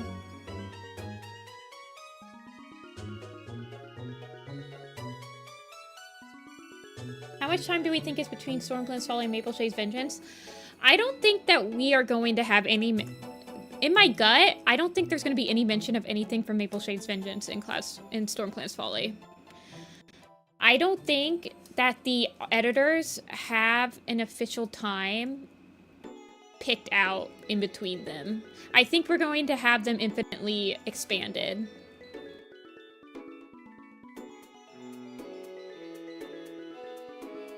Okay, let's be real here. The names with the worst aura in Warrior Cats are the freaking Wildcat names because I can't even remember them. They're that bad. They're absolutely nothing burgers. They don't even leave an impression on me. The only one I remember is Purroll. Yeah, Purroll. That's the only one.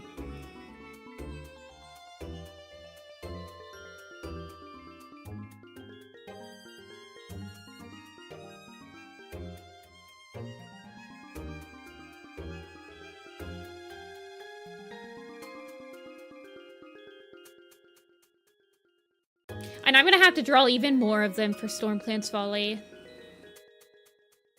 Screeches internally.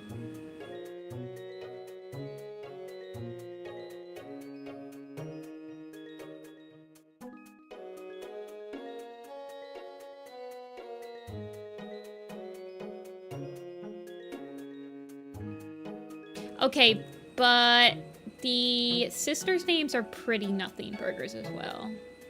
I have to admit, especially, like, they clearly hate the Toms, because the Toms from the sisters have, like, the most forgettable names. Mud, branch, grass, twig. They're pretty bad as well. Earth, yeah. Stream.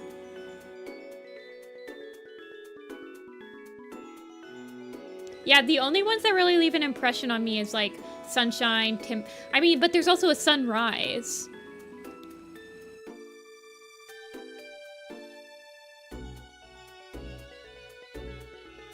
Beach, Slate.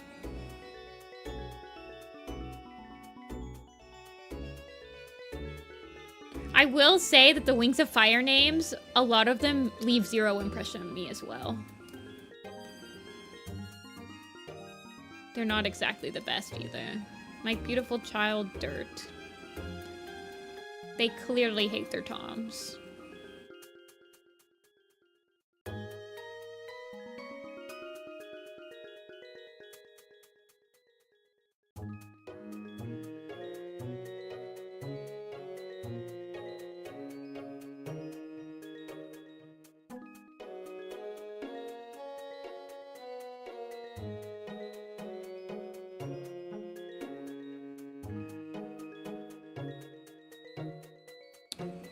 Wait, what does... Oh yeah, Quibbly. I always forget that he doesn't have, like, he has a weird name. Do we ever realize why he has that name? But even, I mean, they don't really... Even, like, the Nightwing names don't really stick with me, even though they feel the most like Warrior Cat names. For the life of me, it took me forever to call Starflight his real name and not just, like, Star Knight or something like that.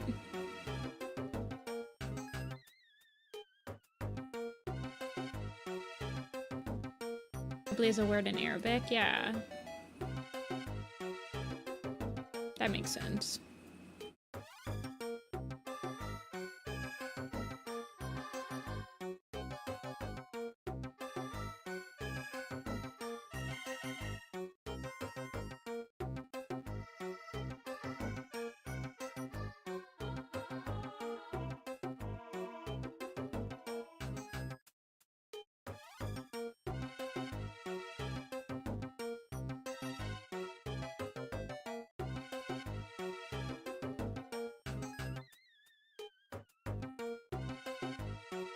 The 50 Caribous? Wait, are you guys talking about Wings of Fire? I didn't read the guidebooks for Wings of Fire. What do I look like? A nerd? Only one book series I've ever read the guidebooks for.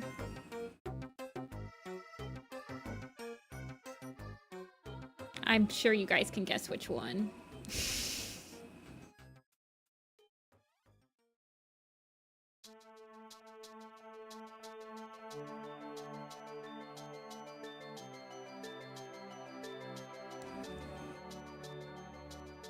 Okay, I think that Warrior Cats has something going. Honestly, the two-part names for Warrior Cats is such a genius way to name characters because it's so much easier for me to remember a two-part name than it is to remember a one-part name like they do in Winds of Fire.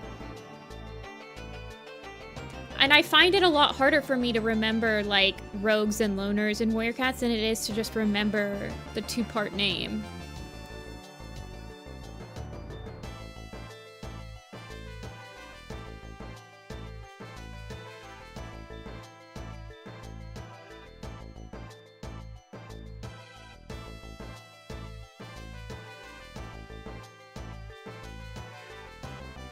There is a werecat named...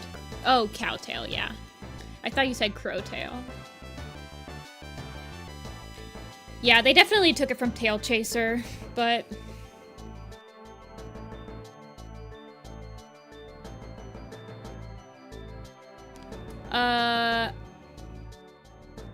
So the guidebooks... I mean, I did a whole entire short story from one of the guidebooks. Like a whole short animation. I don't know if you guys have heard of it. I did do it over 10 years ago. But I had originally wanted... I know that Firework Cat, he was going to do one for the Grey Wing Code.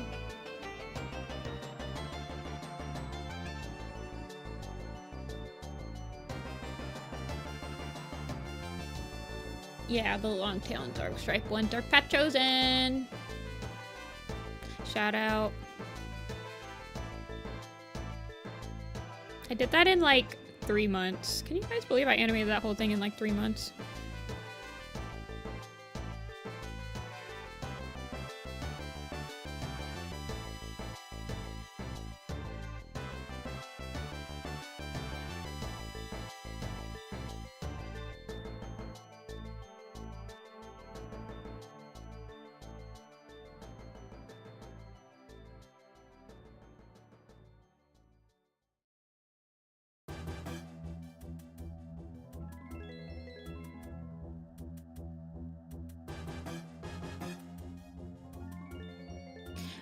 I think Squirrel Brush is dead. I'm pretty sure that she's gonna be a mentioned only cat.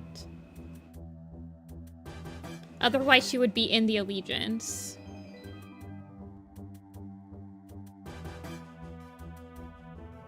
So, I think she has a line. She does have a line, right? She has one line. But she's not in the Allegiance, so... Her and Ripplegrass, I think, are dead.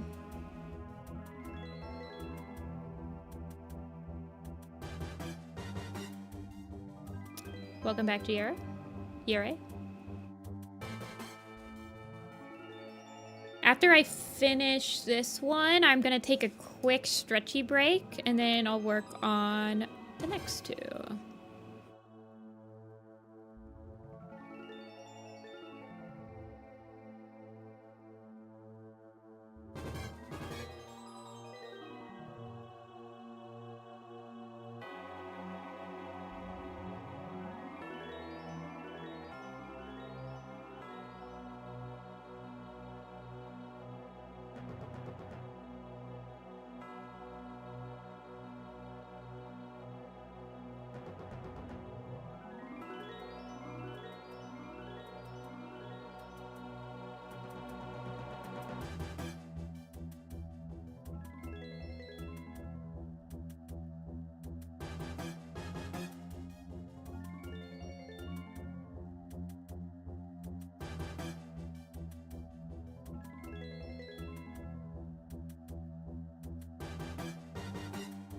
Leaf Pool, I like the name because it has meaning behind it. Squirrel Flight I like because I like how it rolls off the tongue. I feel like if a name doesn't make sense kind of like thematically, it needs to at least sound good when I'm saying it out loud.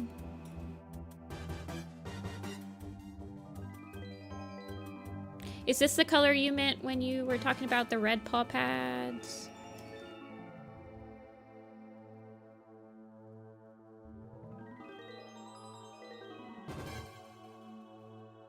Or did you want him more like this nose color?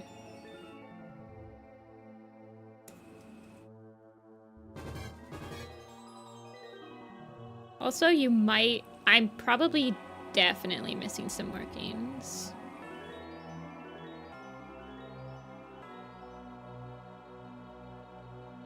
Yeah. Color pick the nose and use it for all the skin and then make his nose spotty. Yes, that's what I was going to do. Okay, sorry, chat was moving a little fast.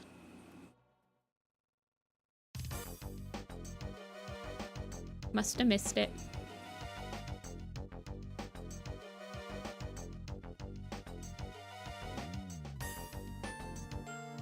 something like that.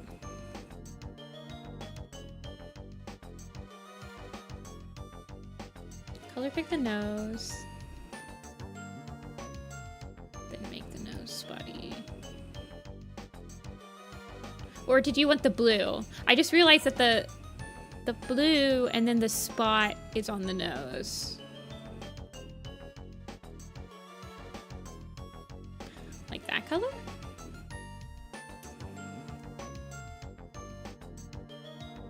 No, the blue was like stylistic.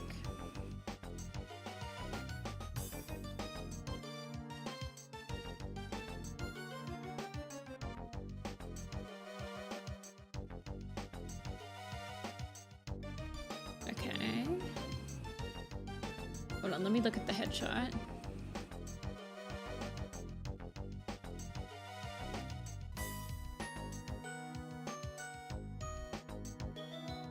So for the spots,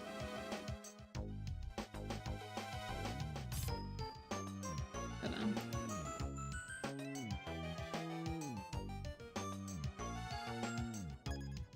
But what about the blue? So what about the blue on the? Because in the headshot, it's also the blue color.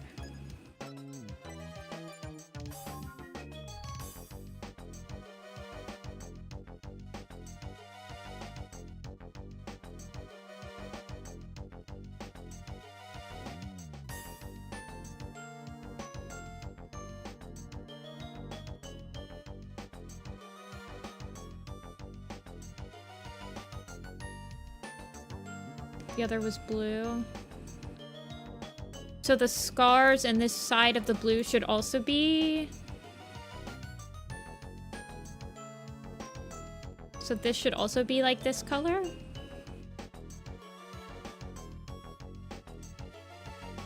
Okay.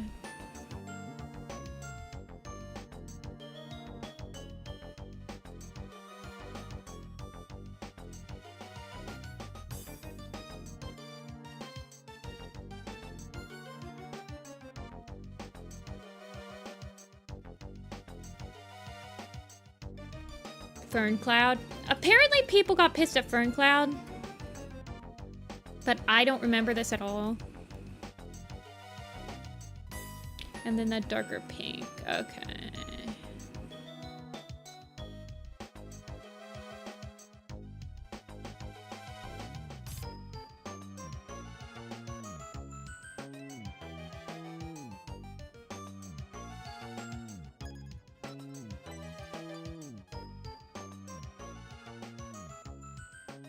Spot fur does kind of have zero aura. I would agree with that. Yes, myself. I do agree with you.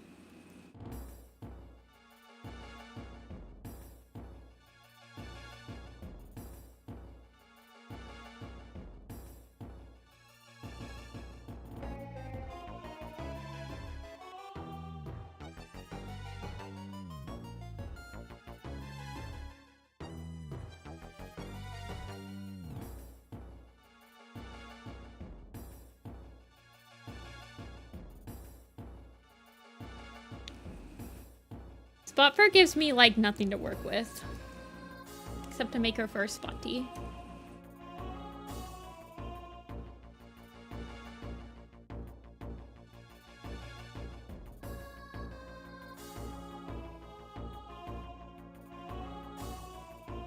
No, I like spot fur.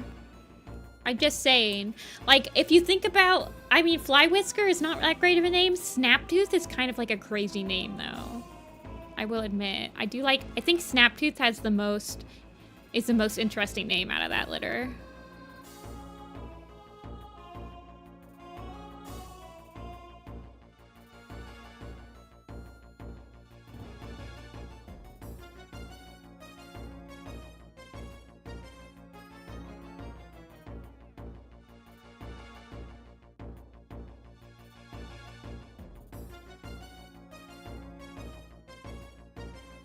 I like Root Spring because it's the same prefix, or it's the same suffix as his mentor, and I like that. Yeah, I'll get them.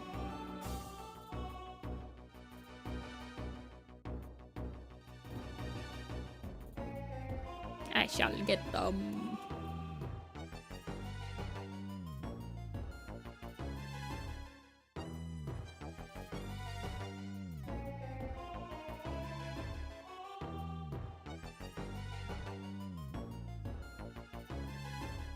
I still need to add a lot of lots of markings.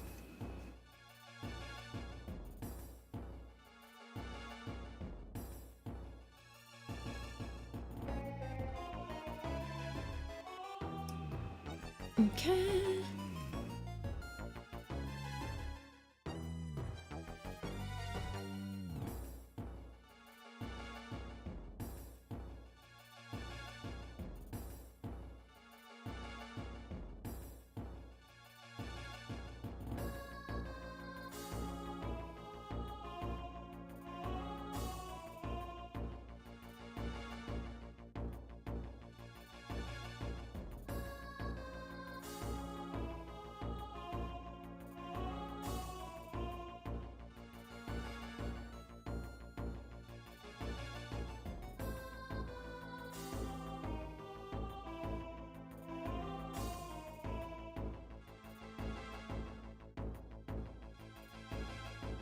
I'm like looking really close to the computer screen. Yeah, I'm definitely gonna be missing some markings. I can already tell. Oh God.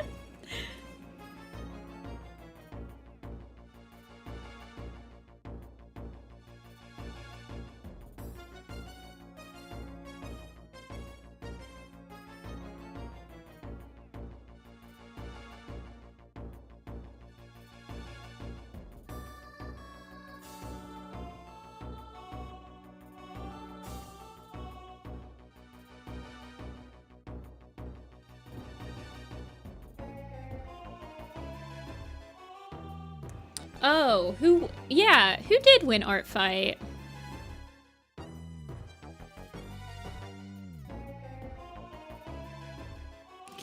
No, you're fine, Mink. I promise. I am very used to drawing complicated designs. It hasn't been announced? Wasn't there like a running though?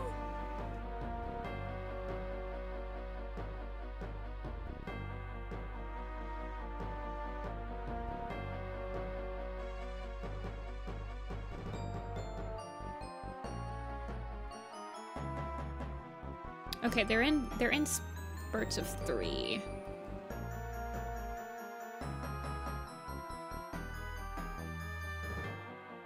Has a way more complicated design? Oh my gosh.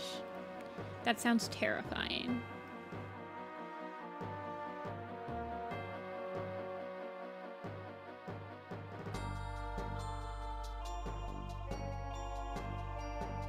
They check that people don't lie about the points. So they go through every single one? Or do they just go through like ones that are really big?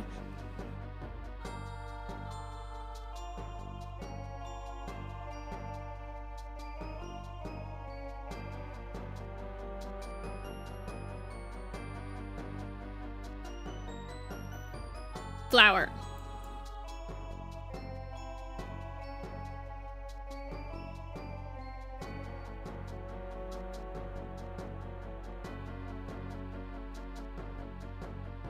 Zooms in.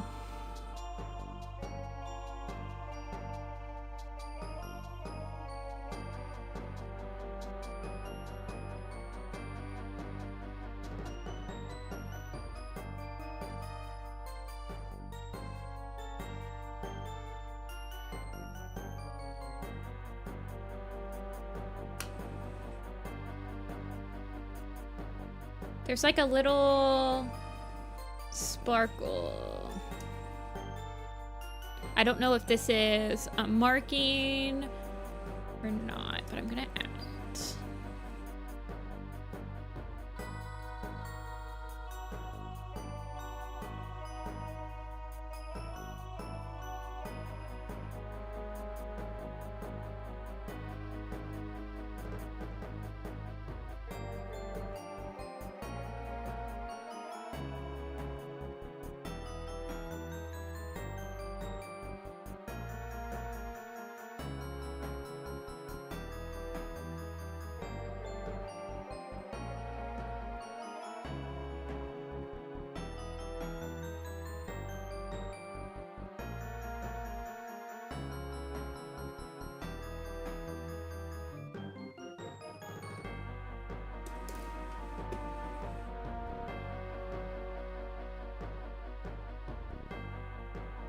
Just got home.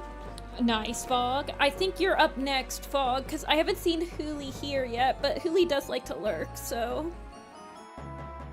But after this one will be you.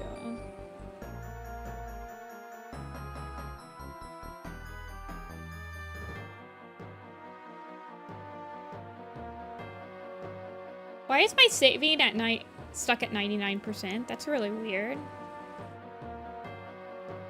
It's not up here. Yeah, that's weird. Alrighty, I'm gonna send this over to you. And you can find Comet for things.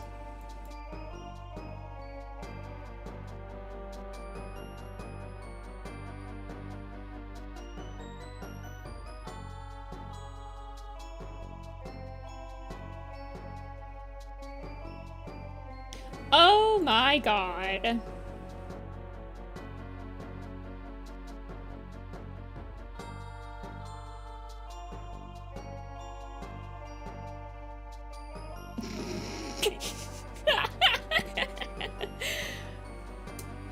Okay, but this just feels like a Telia design to me, so I think I could have done it.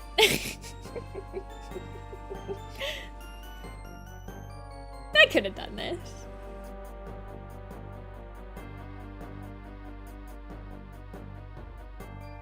I gotta figure out how I'm doing the StarClan cats for Frostpaw's map.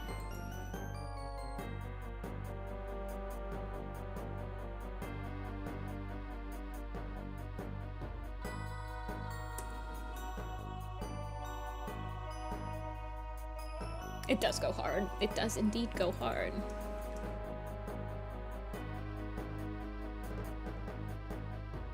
Okay. I'm gonna take a quick stand up and stretch and refill my water.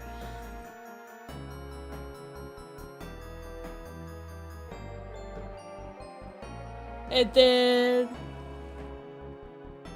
I will be back. I'll be back. Hold on, let me pull up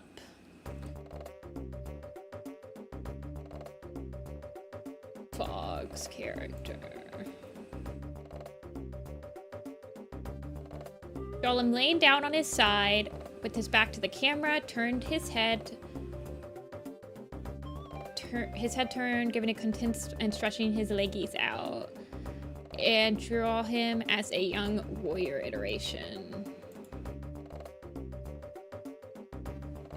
Okay, okay. Oh, he's so cute!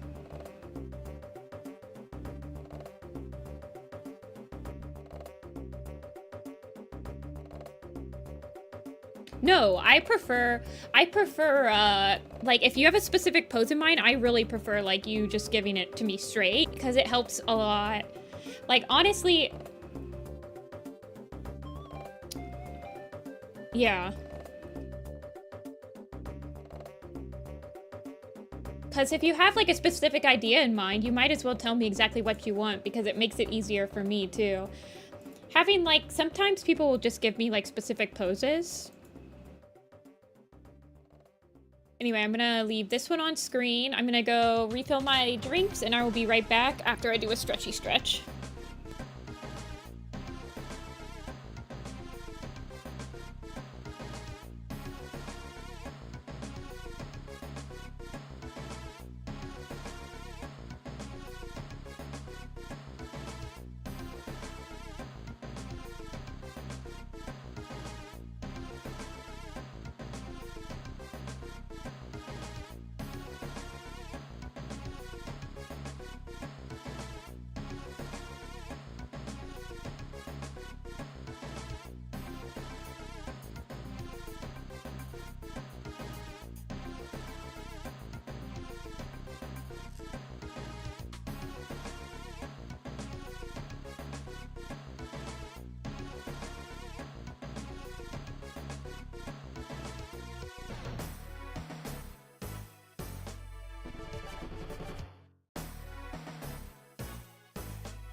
Alrighty, I am back with more water.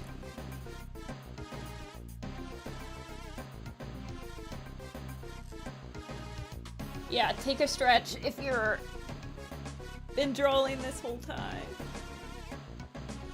My shoulders get stiff when I'm drooling in this chair.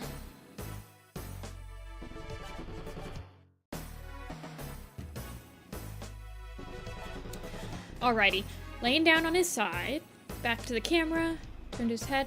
So when you say stretching his legs out, do you have like a specific, like you want all of them stretched out? Let me switch that. I'm working on Fog Blitz.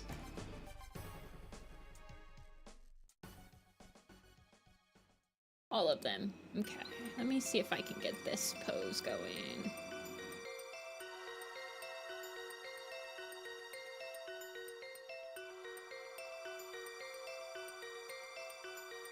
Laying down on his side.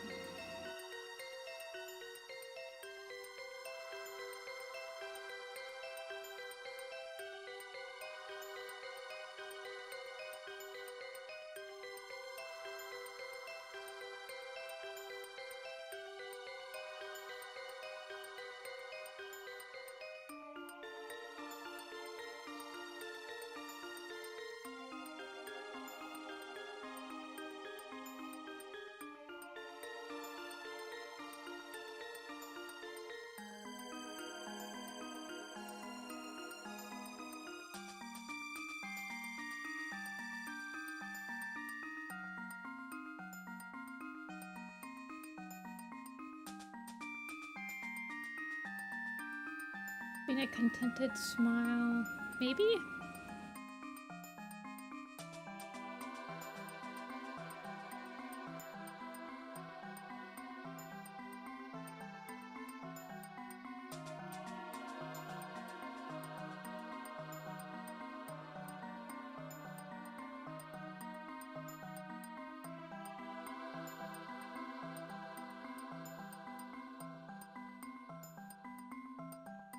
Yeah.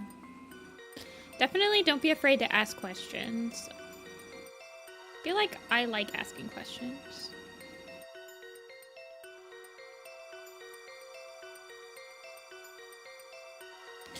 Maybe, do you want it to be like maybe from the top?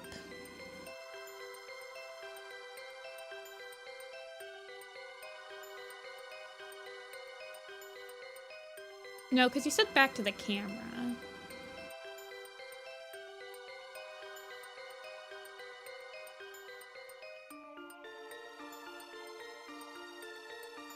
I'm just a little confused. Let me look up a reference image.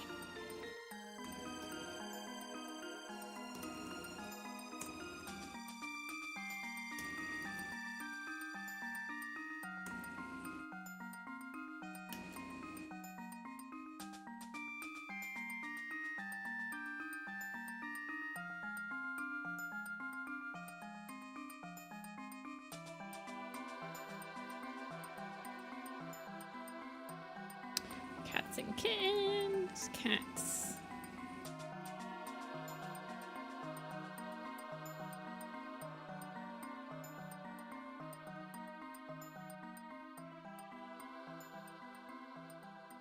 Adults, portraits of cat lying head up.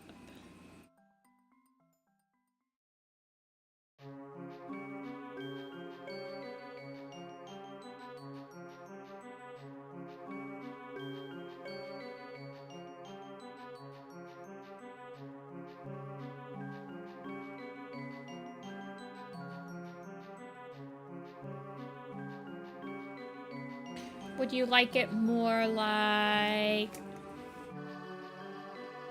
maybe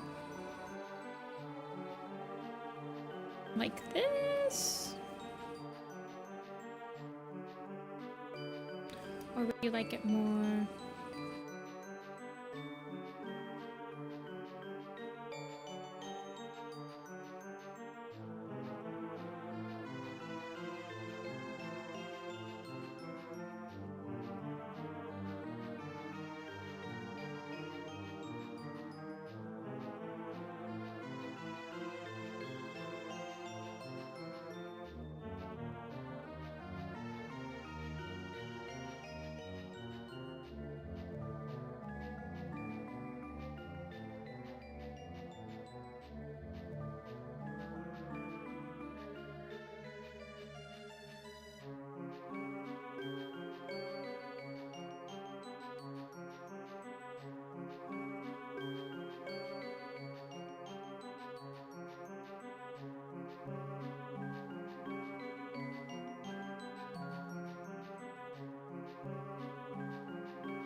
Because I feel like with this pose, I could do like the cat's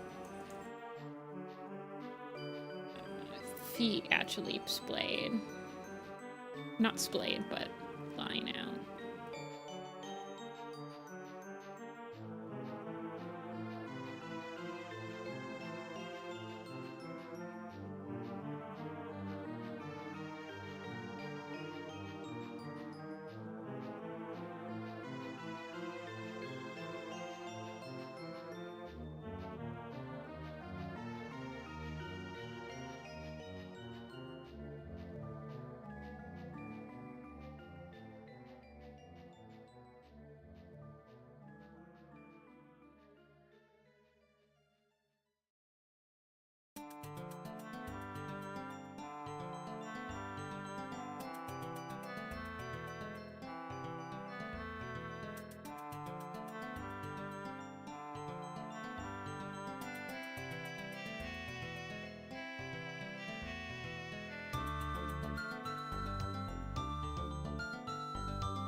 It also reminds me of...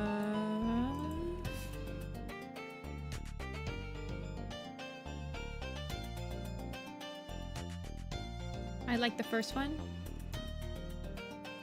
So you liked...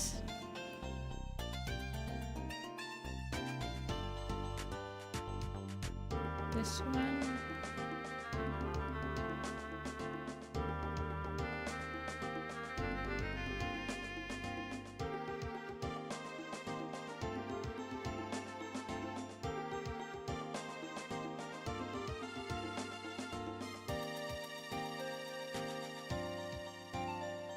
Oh, this one?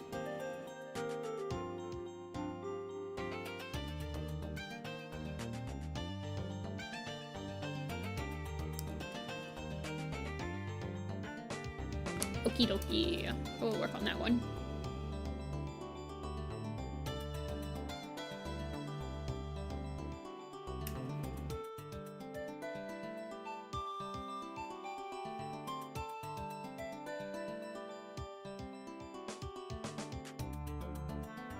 Oh, the Firestar lineup.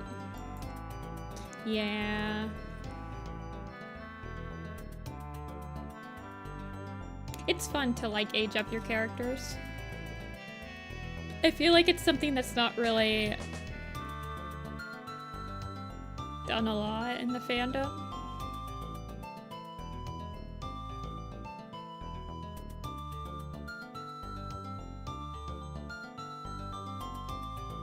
I mean, people will draw cats as like kittens and stuff, but a lot of people don't.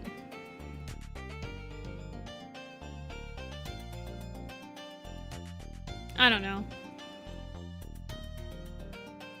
Don't do much more than just making a cat look like maybe chibi for like an apprentice or something.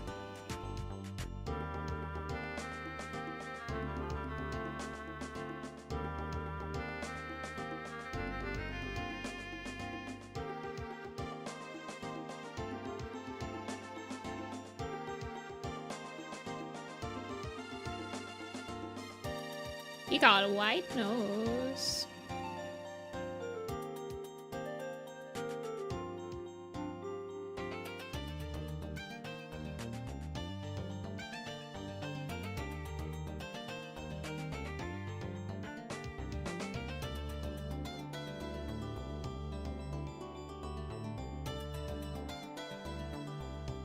Fun thing, he was an RP character, so he kind of had to grow up. Yeah.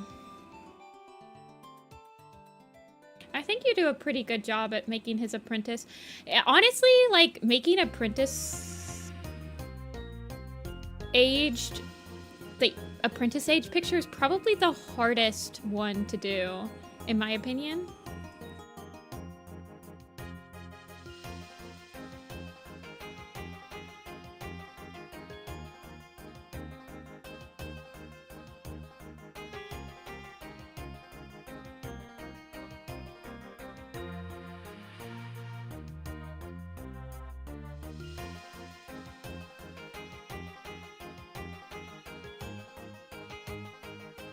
Oh.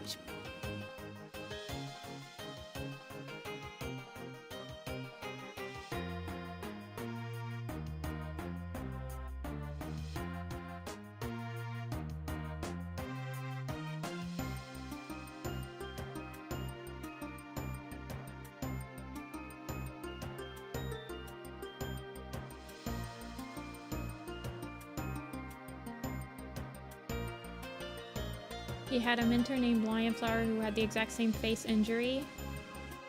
Gets after falling on his head during an earthquake. Where's your RP take place?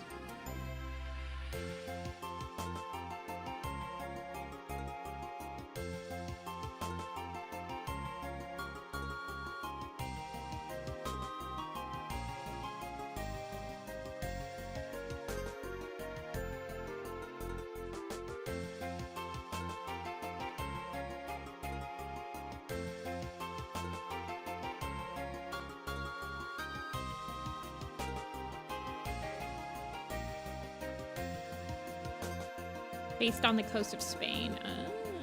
Spain gets earthquakes? I guess they would.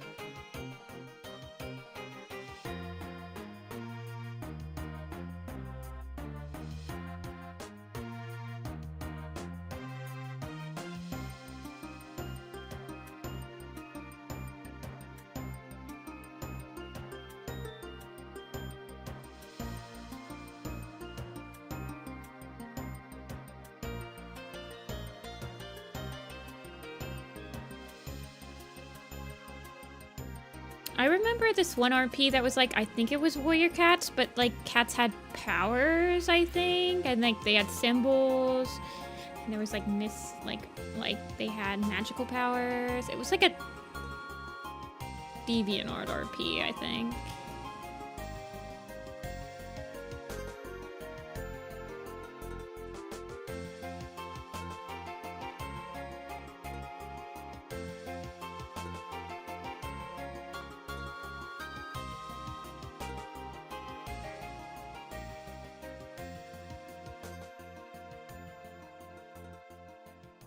I remember some of my friends got into it and they were like really excited.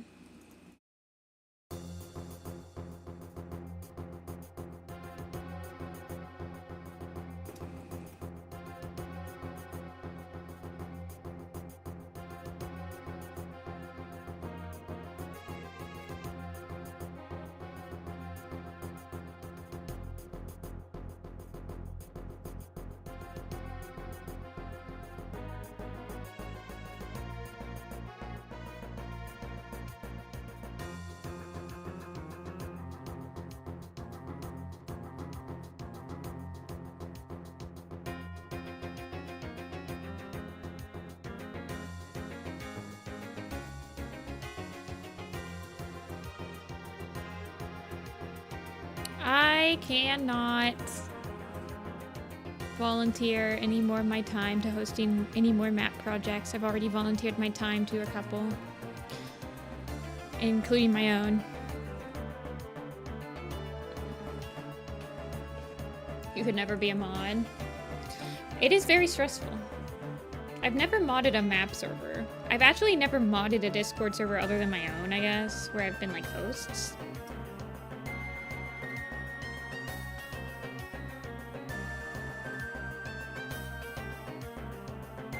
Hosting a map is very difficult.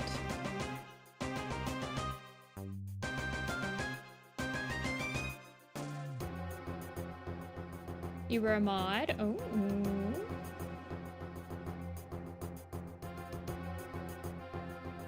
Got nice.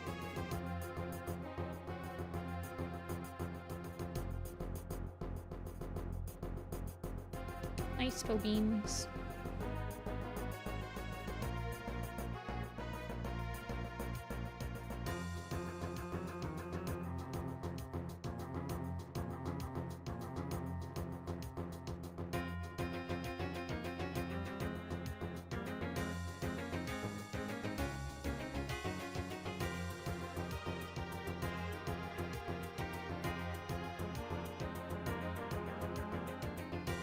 Maybe I should flip this so that it's on the same side as the ref.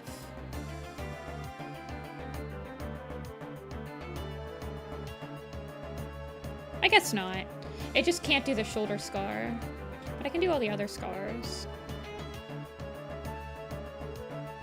Like this leg will have its scars shown.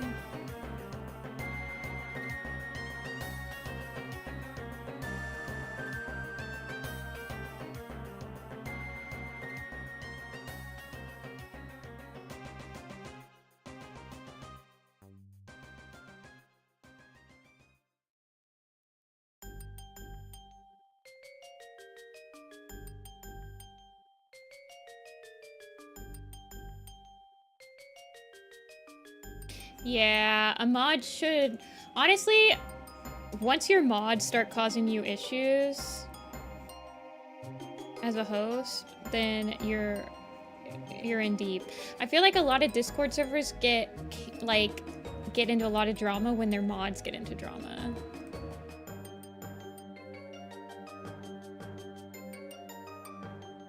A border scrimmage? Wait, so he's in a different clan than his father? Oh no, the drama.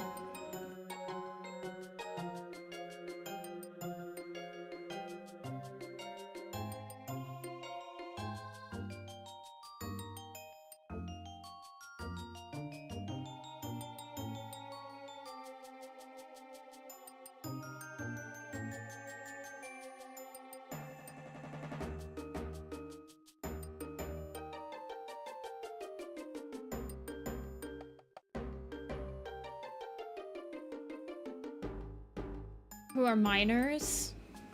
I mean, I've seen some adult mods that come with their own sort of issues. But yes, I would imagine...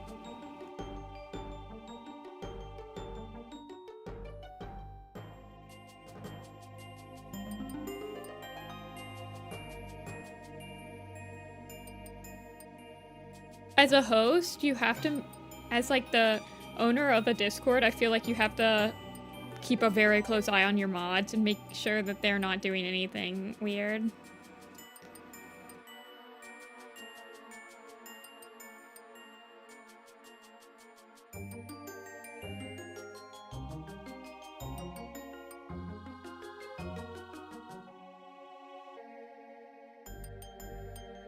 You guys think there's gonna be Stormflame's Folly maps? Probably not. Are there Ivy Pool's Heart maps? I'm so out of the loop on the map scene.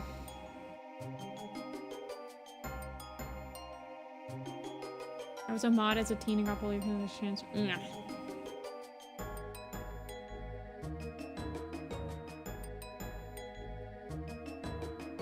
I don't know, man. I don't know if there's a proper way to host a Discord server without there being at least a little bit of drama. I think it's just how you... I think just getting more than like 2 people... Honestly, doing anything with anybody other than yourself, you're gonna have drama. But the more people that you add in, the more inevitable the drama is going to become. So you need to know how to handle it.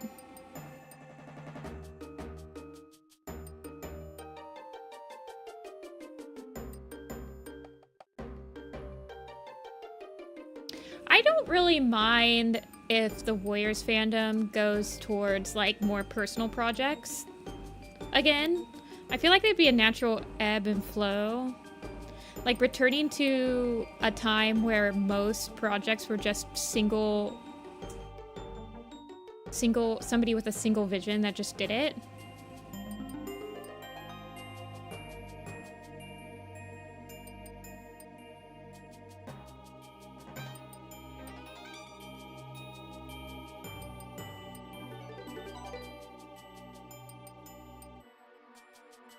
Back in my day, working on something with somebody else was like unheard of. Yeah, maybe you might help your friends and like color a little bit and stuff, but you didn't do it for like the credit. You just did it because you guys were like, I'll scratch your back, you scratch mine, and we help each other finish our projects, you know? You didn't do it for, like, credit or to put it in your portfolio or anything. You just did it to help friends. Everyone was lonely? No, we all talked on Skype and we all did our own projects, but we all did them together. Like, we were all animating episodes, but we were all doing our own episodes. Does that make sense?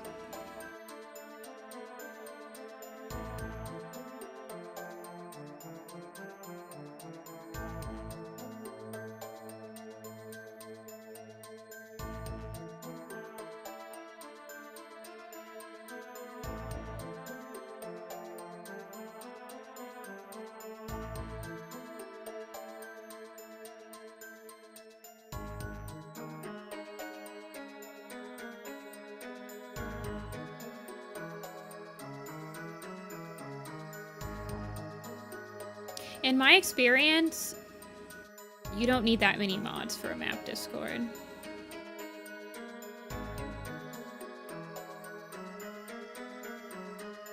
I think I've only ever had like 2 to 3 people be quote-unquote mods in map Discords. I've always been able to handle, even in StarClan Chosen, I was almost always able to handle all issues myself. Of course, I probably run a much more business Discord for my maps than like others who just use personal Discord servers and like make a role for each of their maps. Whereas I make a specific Discord server just to host that project.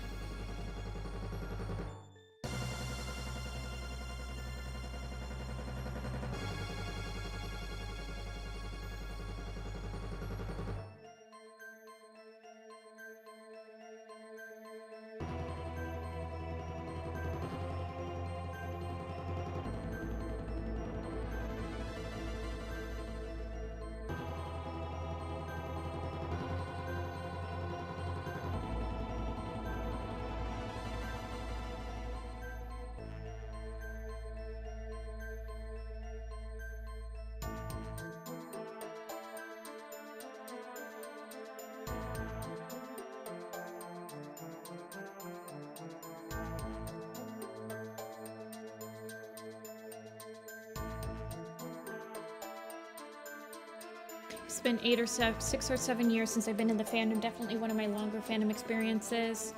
Tied with Pokemon and beaten by My Little Pony. Yeah, I would say I'm not really in the Pokemon fandom. I play all the games, mostly. I at least play all the mainline games and most of the spin-offs. I don't play like Pokemon Sleep, and I don't play like Unite, and I didn't play... And I've been like a fan of the games, but I don't really participate in any fandom stuff for it. I don't follow anybody that just draws Pokemon.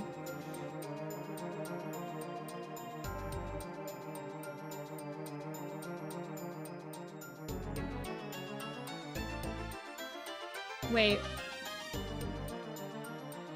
PBG? Who's PBG? I don't know who that is.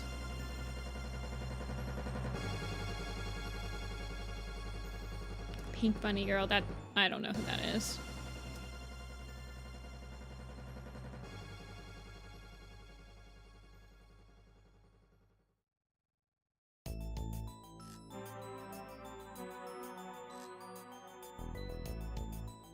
She made Little Pet Shop stuff. Okay. I feel like that was a lot of people.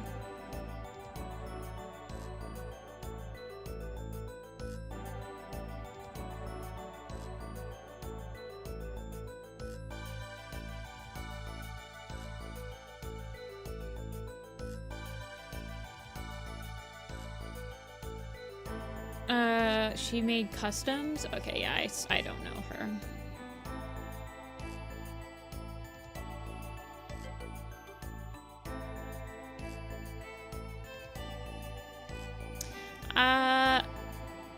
I will, like, on YouTube, The only persons that I really know are the ones that are in, like, the animation community.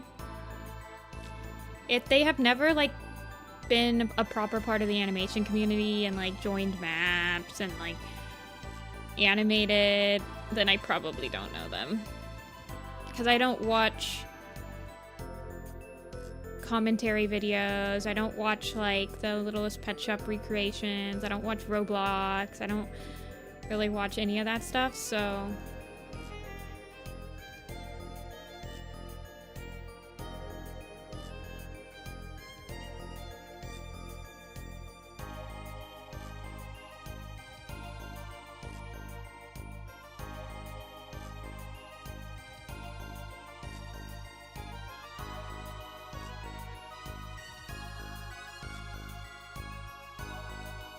Hey Ashfur, yep, we go for a long time on Sundays.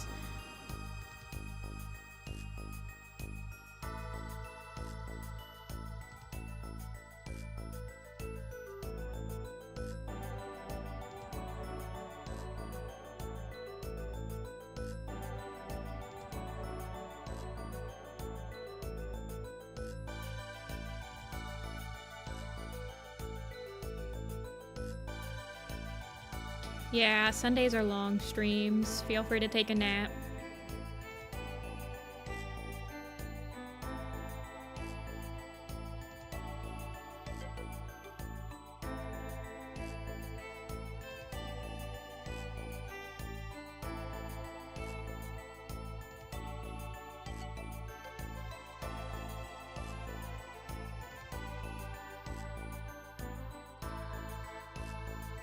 I don't like porridge.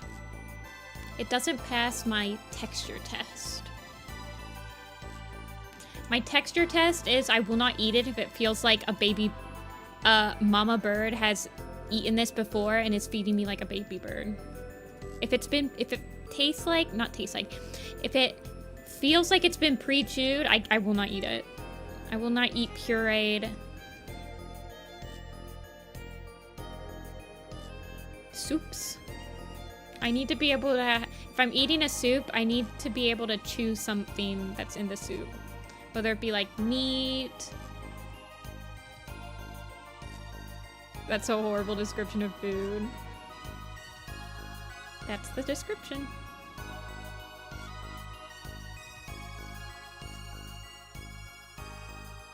You hate soup? See, I love soup. I just don't like pureed soup. Like, I don't like split pea soup. I don't like squash soup. I will eat squash soup if it has an absolutely insanely unnecessary amount of bacon bits in it.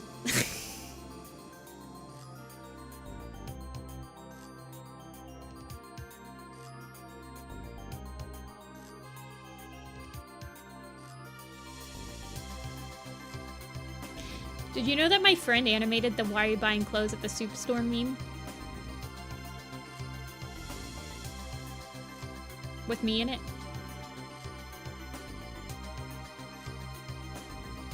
I don't know if that was actually ever public.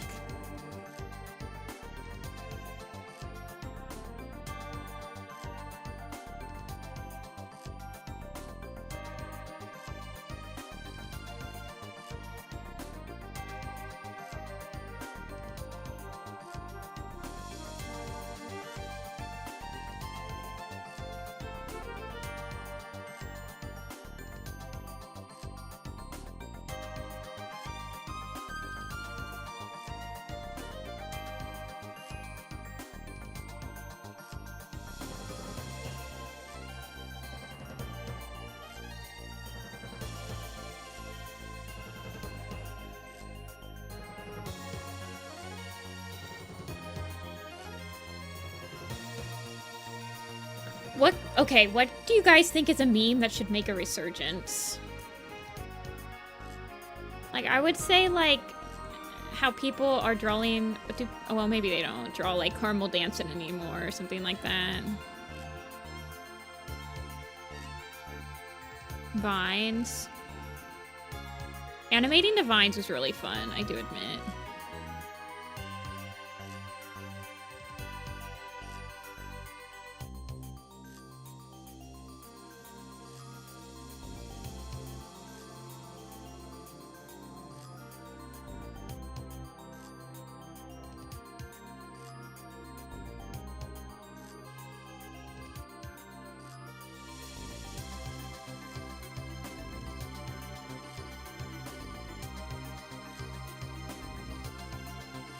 I don't feel like TikTok hits the same energy that Vines do. I know that TikTok is basically just like Vine 2.0, but there was something about the character, like the 7-second limit that really brought out the creativity in Vines.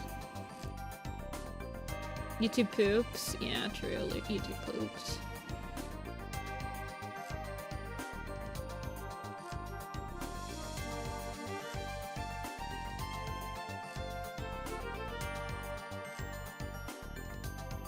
At the, somebody is reading Petalkit's Shadow.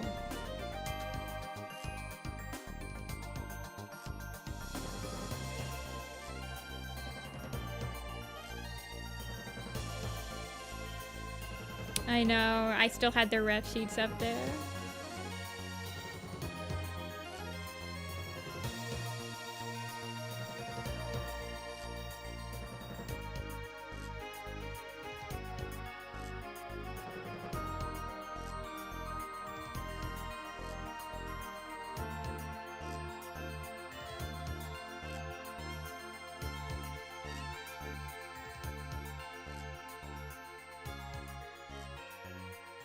Oh, it is not a short fic, Magnolia. It will take you days to read. At least it did for me.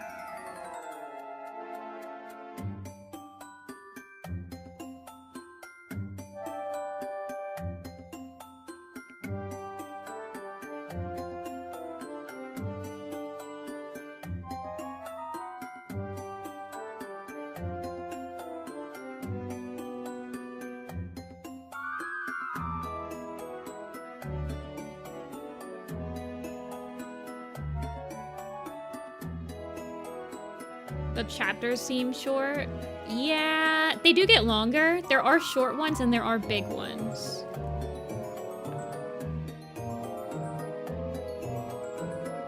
Okay, see ya, Asher. Thanks for stopping in again. Good luck going out into the world.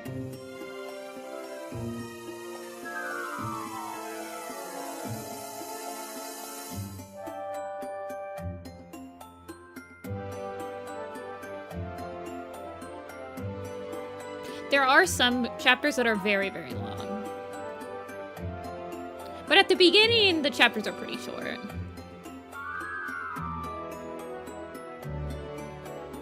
I do agree. Okay, Mink. I will I left your... I will try to remember to send the Splatoon thing to you. I have to, it's on my other laptop, so I can't find it on this computer because it's on my laptop.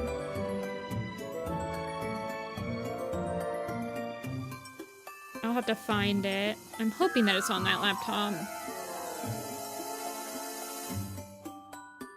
Yes, I'm a Splatoon fan.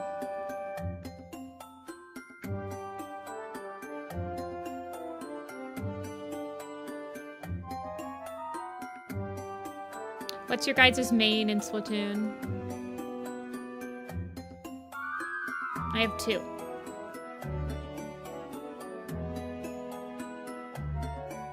Yeah, Splatoon Raiders. I'm interested to see what they do with it.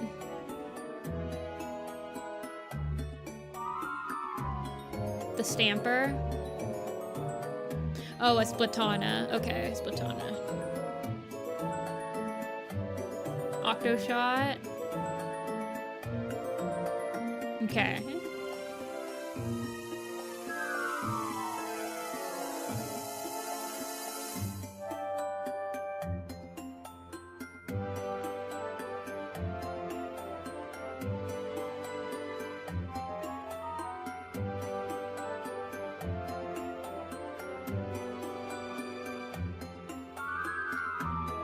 You're mostly just trying to 5-star on it? Yeah.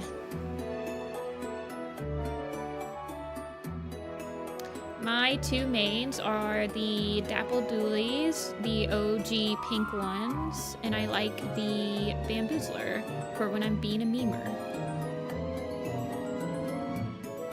Okay, the music is really loud.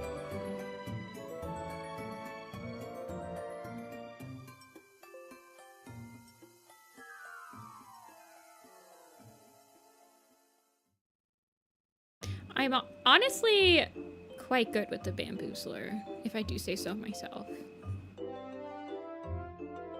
But the best thing about a bamboozler is when you get another person that's playing the bamboos, then we just dance. Because we do not take each other seriously. And we are all here just to have a good time. But if I'm playing ranked, I'm just playing on the dapples. I don't play ranked with the bamboos. I mostly just play turf war with it.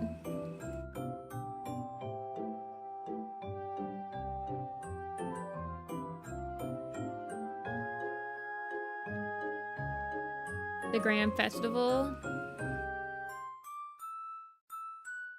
A Team Future shirt? Like a in real life Team Future shirt?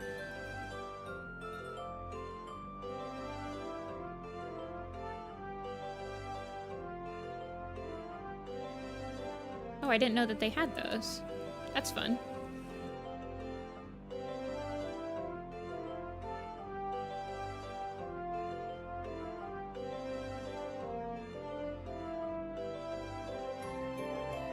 So yes, a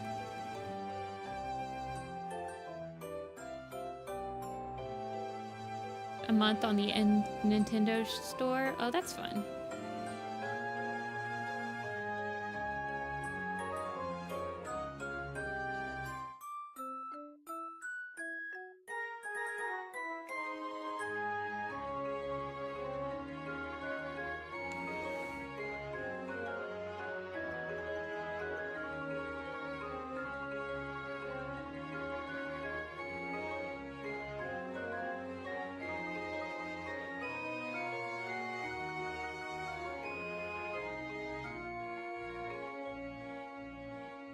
The mosquitoes.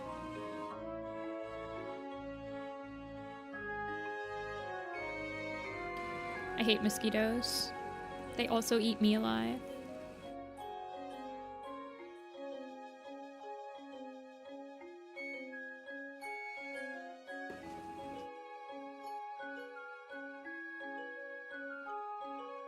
I hate bugs.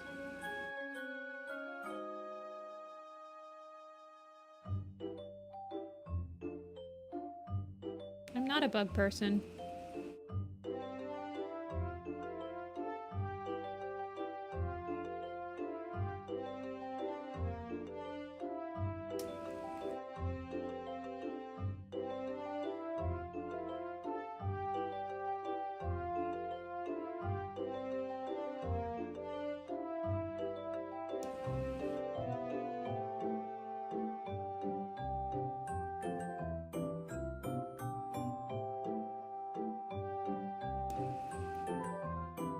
Have you guys ever tried the one mosquito bug bite thing that like burns your skin next to it and then it like doesn't hurt anymore or something like that? I don't know, it's some witchcraft.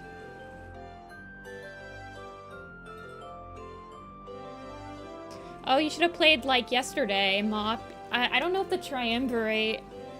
Hold on.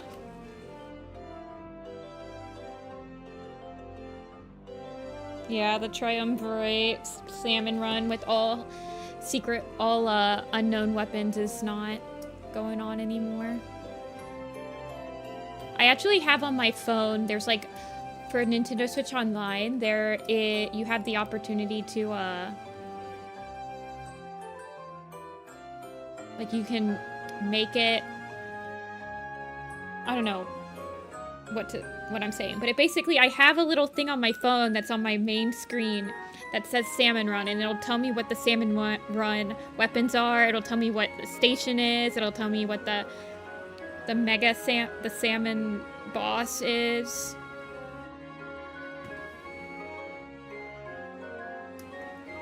So that I can check without having to open the game to see if I actually want to play Salmon Run or not. Also, welcome back, Amber.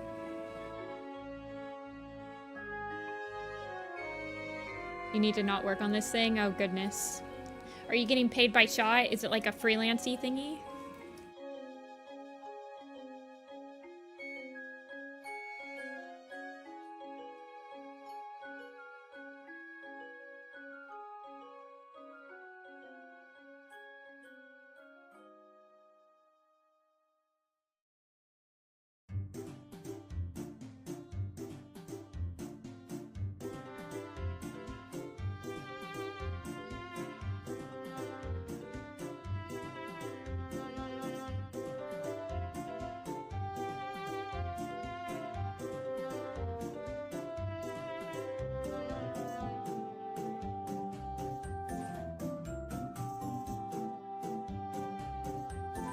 I'm not getting an hourly pay.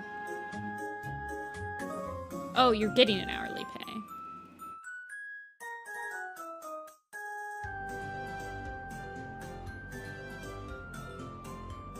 I'm just not a huge fan of the projects.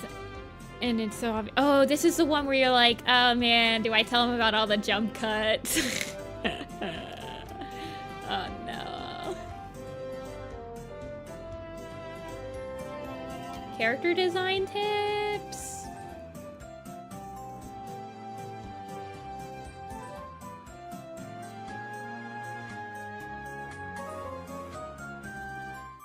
I like to design characters with shapes.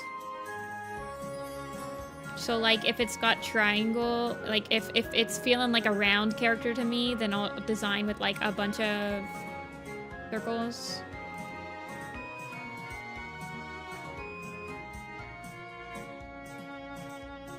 She has a limited budget, so I can only work on it so long. And she doesn't do red lines, she just writes out the changes. Oh, yeah. Some keys are on key revisions, and I'm like, at this rate, this is not getting tweened.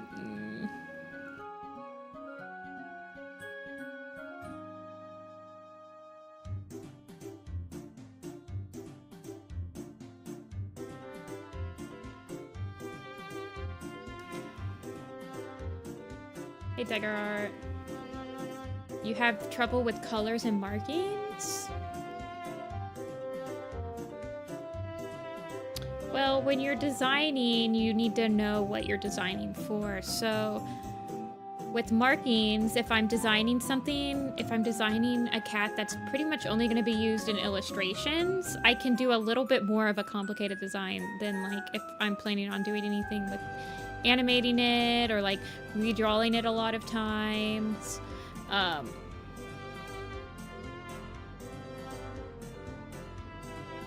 For colors, I mean, basic color theory will help you. I tend to use like warm colors for like happy, nice, inviting characters and cooler, muted colors for like villains and stuff like that. Sometimes colors can give you a view on their personality.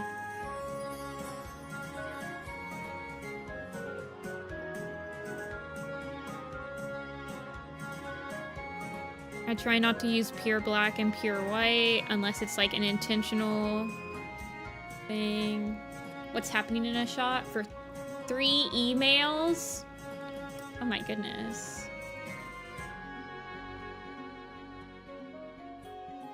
It's not at all what the animatic look like. Oh my gosh. Yeah, this is not an experienced director. I can only hope that when I'm directing people for Little Pistol, I'm not like that.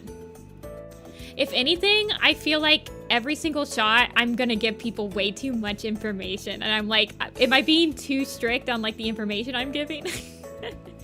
Oh God, I remember this. This freaking song goes on for 150 minutes. We need to skip it.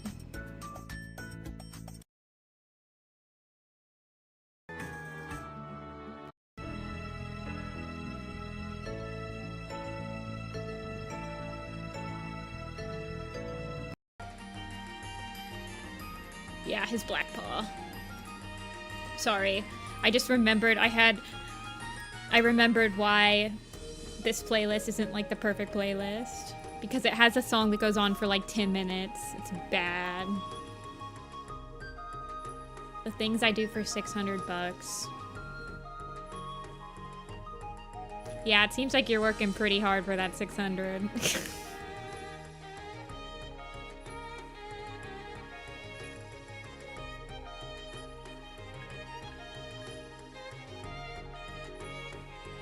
I don't mind a long song, but when it's the same exact music over and over and over, hoo-wee, it really starts to grind on you.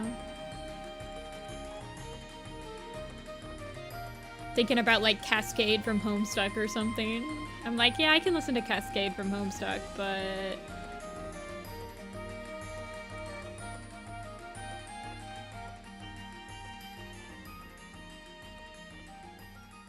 Red sky. I like its colors. See, this is like these colors, because this is like a warmer brown, and obviously the orange is nice and warm, so he's giving a very inviting aura to him. Like, I feel like he's a friend, right?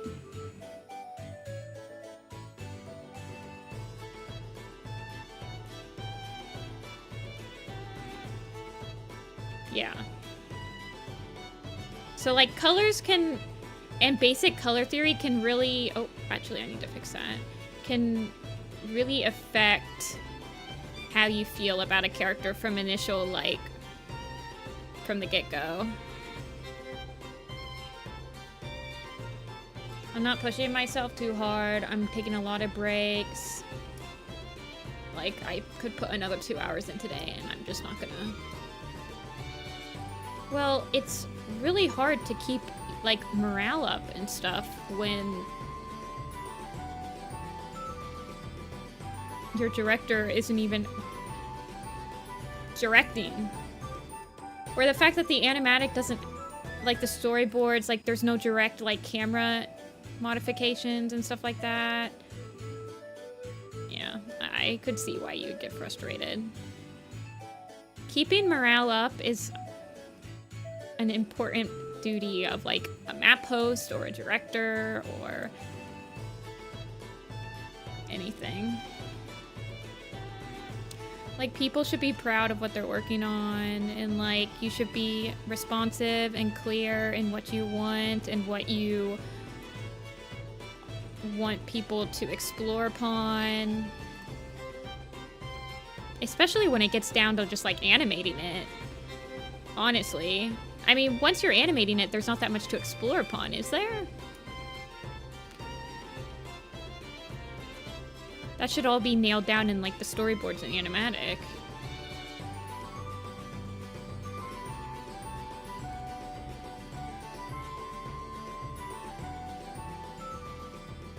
One drawing per shot?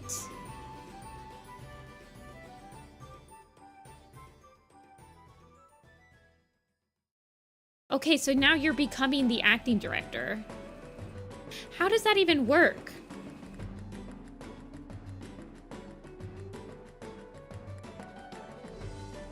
She could at least write down what she wants.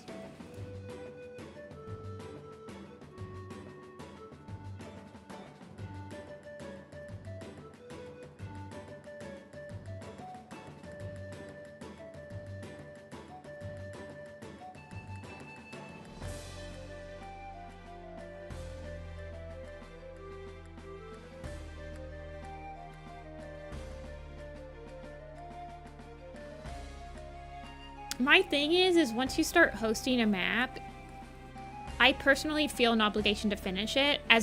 Once somebody finishes a part for it, I am now personally responsible for them not to have their animation go to waste.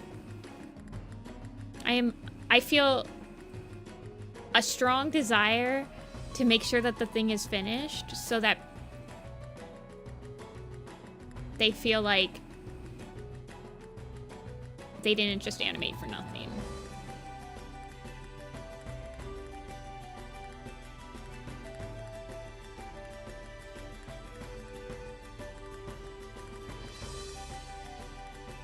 Well, I mean, it feels horrible when you put so much time and effort, tens and dozens of hours into a map part for a finished product, and then the finished product never happens. It does not feel good.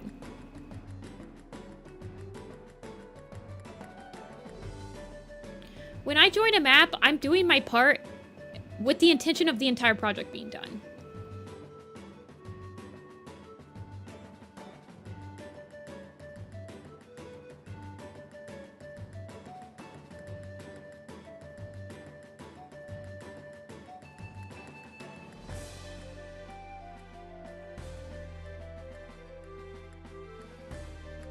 I'm doing it with the trust that everyone else will finish their part as well, I guess. I don't know, man.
And let's be real, how many maps have been rehosted? I know that there's been a couple, but how many maps have been rehosted and actually finished?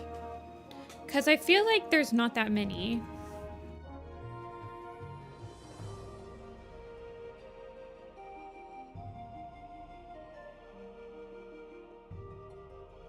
To practice things?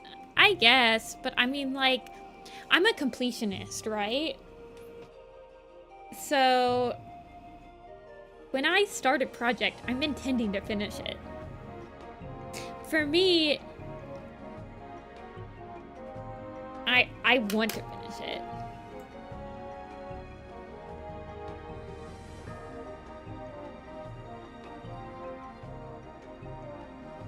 And as a hoster, I understand that maybe not, I don't know, man.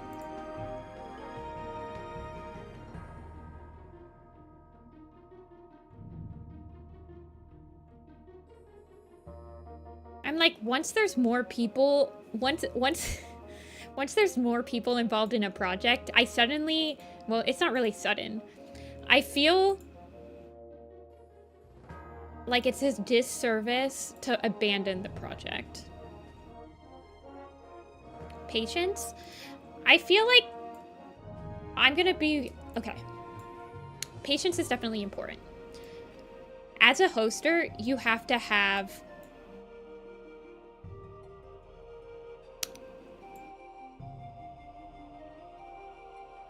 what's the word what is the word that I'm looking for? You have, yeah, firm. I was gonna say chutzpah.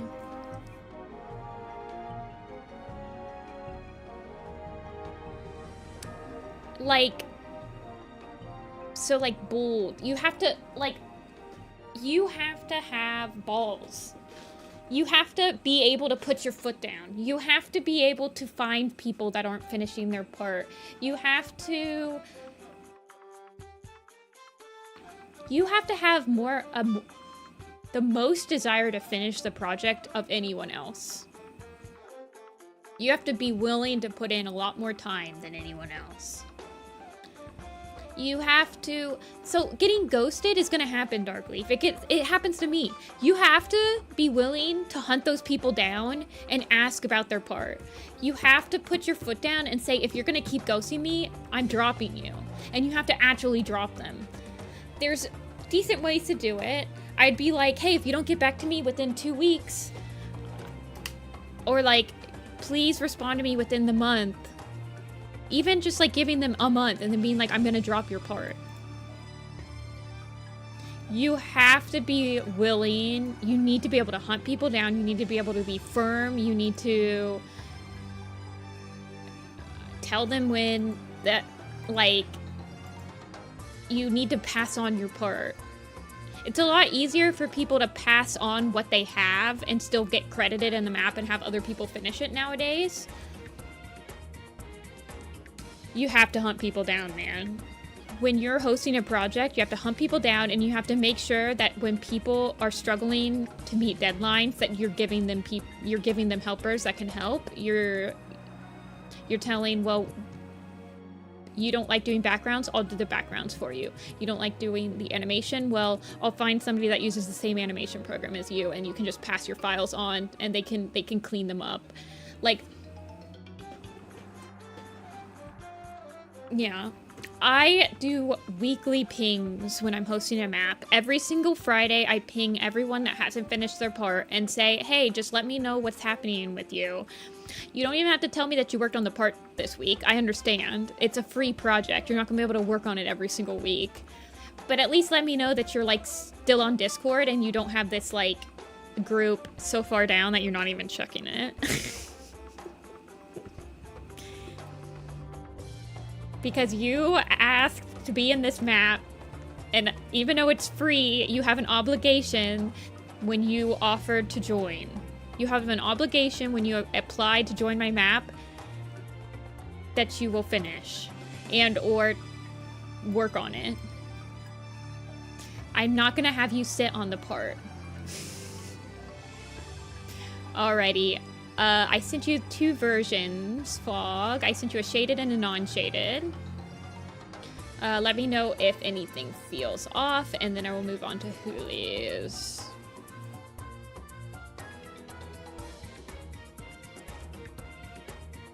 You have to be a project manager to host a map.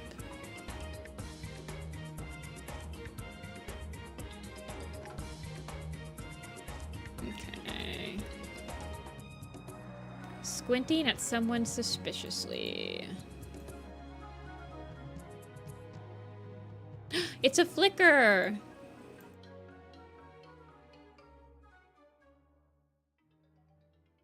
Yeah, no problem. It's a flicker.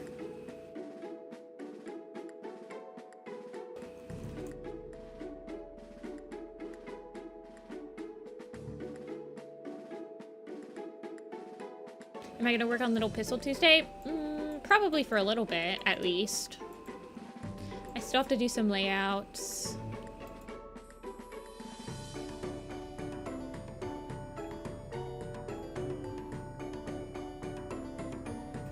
Yeah, having a helper rule really helps get maps finished, because after people finish their parts, they can be a helper. People who have finished parts are typically much more committed to having the whole entire project finished, and so they're more willing to lend a helping hand. And you can even, like, I usually have a document for my helpers that says, like, what programs are they using, what would they prefer to help with, would they prefer to help with, like, actually animating, do they want to help with just, like, the boards, do they want to help with layouts, do they want to help with just, like, putting it all together, or whatever, you know. And then, like, you can...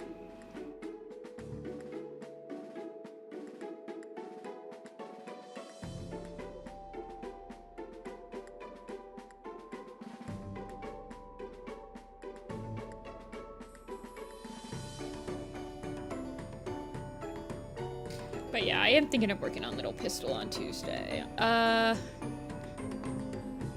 gonna try to get the color splash done for the Shadow Clan Lake Camp tomorrow. We will see. Mondays can be either very productive for me or very unproductive. It depends how tired I am from the commission stream the next day. Like, if my hand starts hurting during this one, but my hand's not hurting too bad, so I think we'll be fine.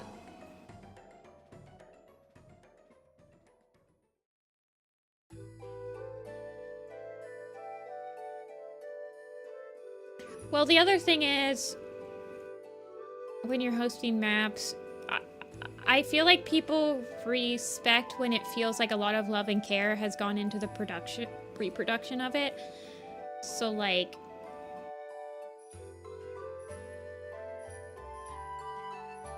having...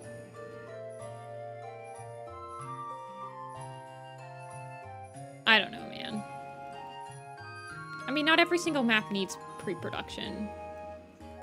Other than maybe just, like...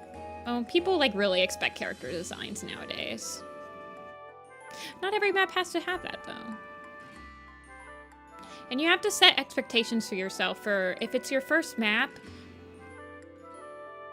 people are also going to be wary of if you can finish it.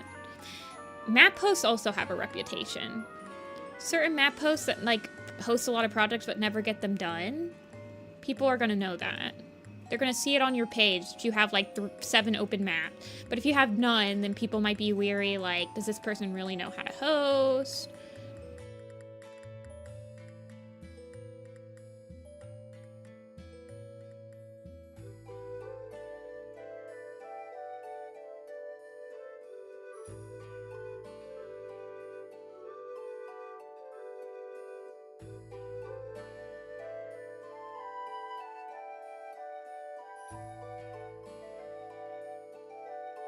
I've been working on this poster since you started stream, and I haven't even finished the sketch.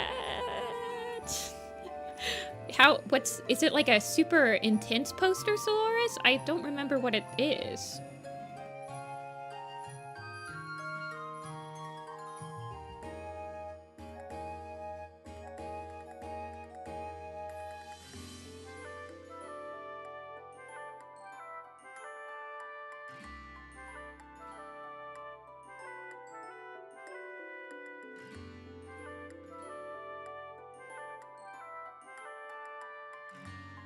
You would like to join a map with no set designs? Yeah. It used to be just like use the wiki designs. Or make sure that you use the wiki description. I think a map with no set design works for... there's one idea that I had that wouldn't have any set designs. It would just be... Make sure that your idea... Make sure that your design matches the wiki design. But it would also be a scriptless map as well. It would just have to have something to do with... It's the one to the 30 Seconds to Mars song, Walk on Water, where the only prompt would be animate a scene that has, like, water. It would also help people, like, learn how to animate water, too.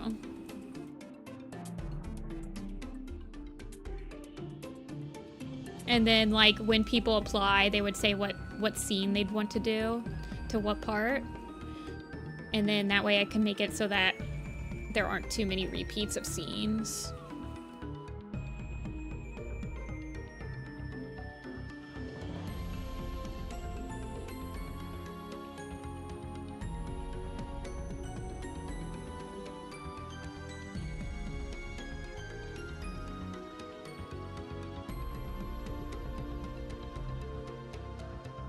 Yes, Darktail part would be a part on it. Because they get drowned. Flametail, Root Spring meeting Bristlefrost. Bristlefrost, like, fading away could be a part. Silver Stream and Gray Stripe meeting. Maple Shade and her kits. The Flood. Let's see, you could probably do, like... the tribe's waterfall, like if you focused on the waterfall in the tribe for Feathertail's death. Yeah, Amber. It wouldn't be a map for everyone. Not every map has to be a map for everyone. Yeah, you could do parts when it's raining. It would just have to be... So the song is called Walk on Water. It's to 30 Seconds to Mars. If you want to listen to it. 30 Seconds to Mars is like a very nostalgic Werecat band, so I think that it works well for a concept that mimics a lot of early maps.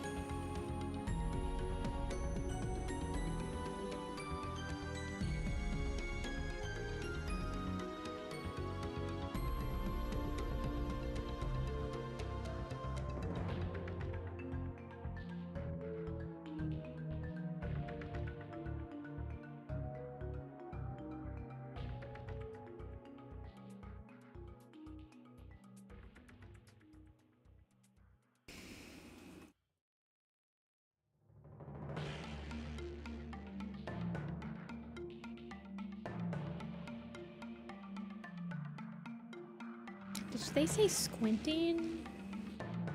Yeah. Okay.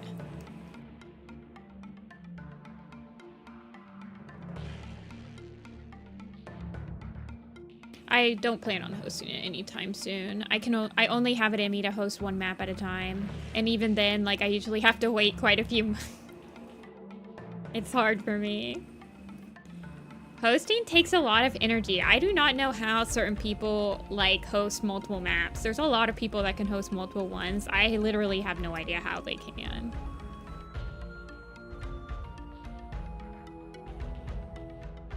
They're like Superman.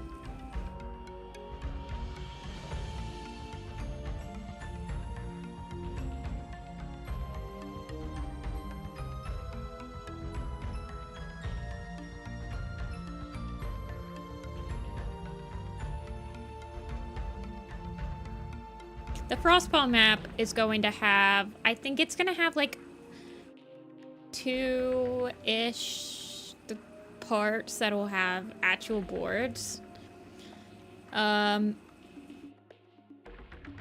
Basically, it would be the part that traditionally, like back in the day, if I had time to animate an entire part by myself, I would have taken that part. But instead, I'll probably just do the boards and like let someone else animate it. I just don't have the time anymore. I don't know, maybe I would take a part.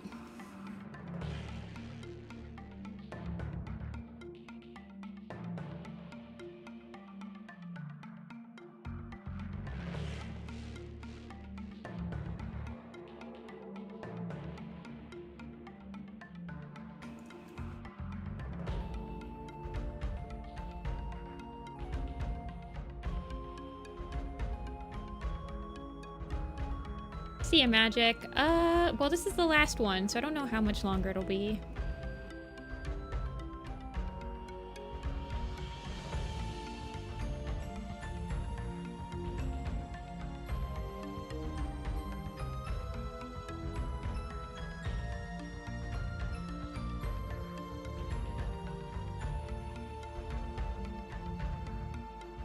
She's squinting very suspiciously at someone.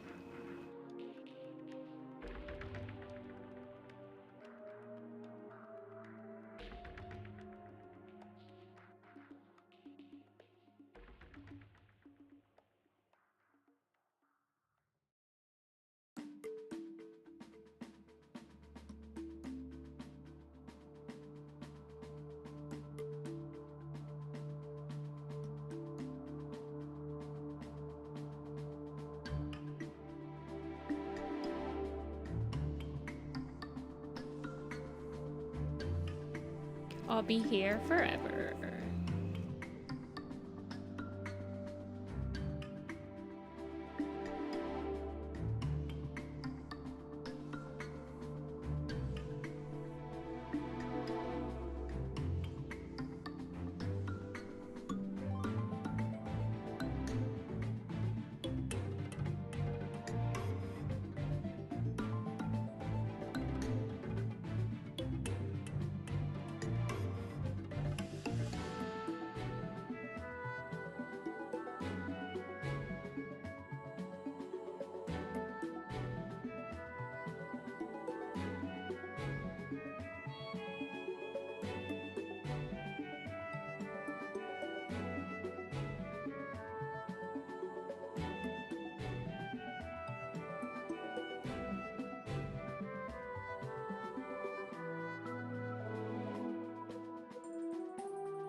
And then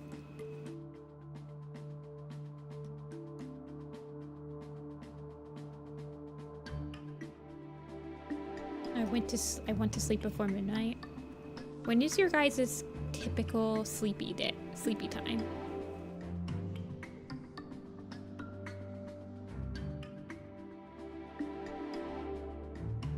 Oh, thanks, Spell. I was literally just thinking about how these eyes I don't think are really that great.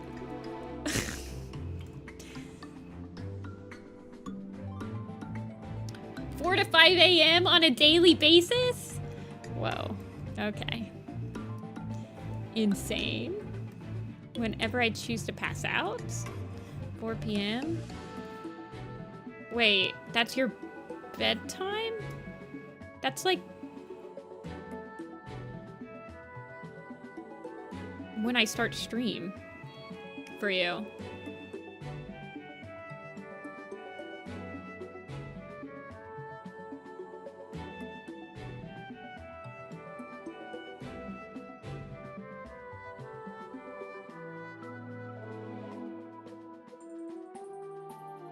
AM. Okay.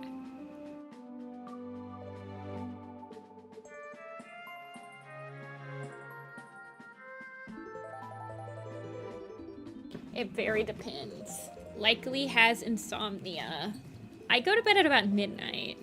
11:30 to midnight, probably. Sometimes earlier. Wake up at 8.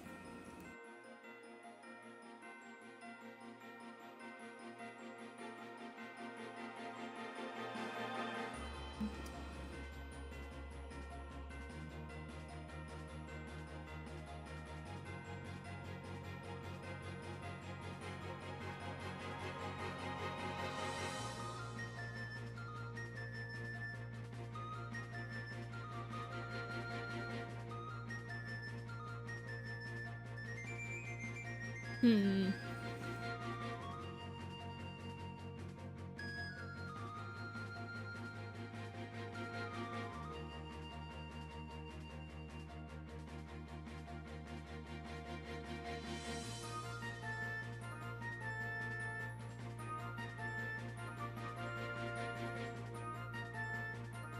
I fall asleep somewhere between 10 and 5, depending on many factors. Oh my gosh, you guys are going to bed like super late.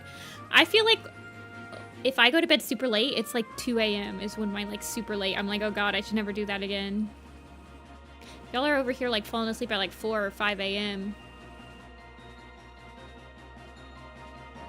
While unemployed, it was more like 3 a.m. Okay.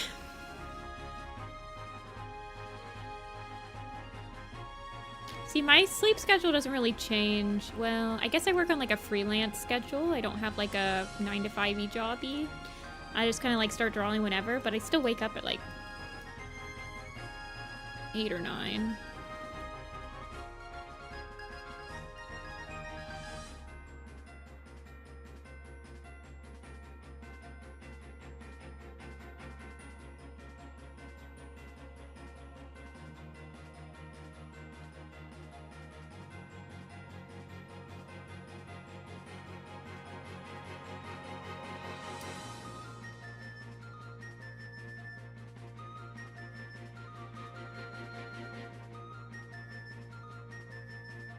Okay, let's see if I can't get these colors right.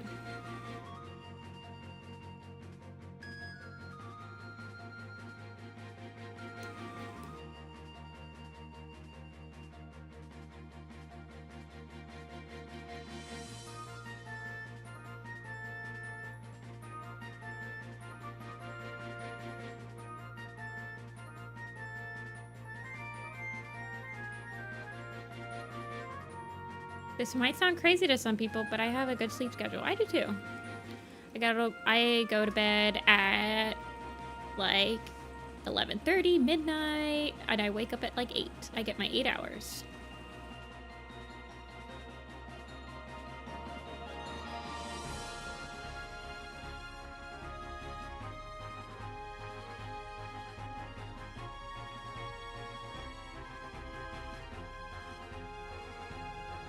I really like consistently sleep from midnight to 9.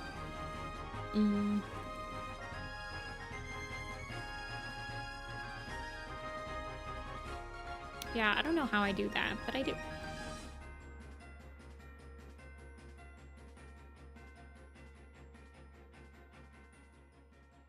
I need 9. Well, I do tend to sleep until like 9. I tend not to wake up until about 9. My alarm is set for 8, and then I push it off and off and off and off and off and off, and then sometimes Apple comes in. Having a cat that's like old and has no recollection of like schedule probably helps a little bit.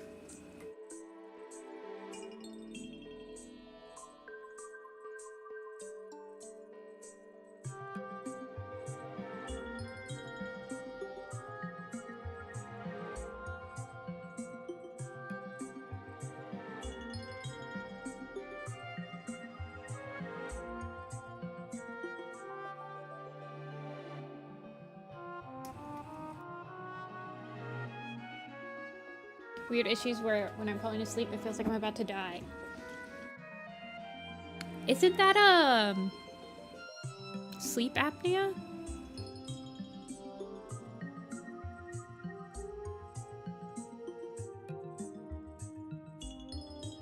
Oh, it's not? Okay.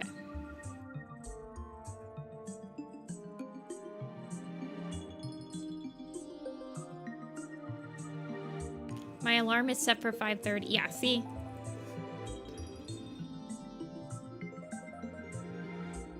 Well, sleep apnea is like, can feel like that, I thought.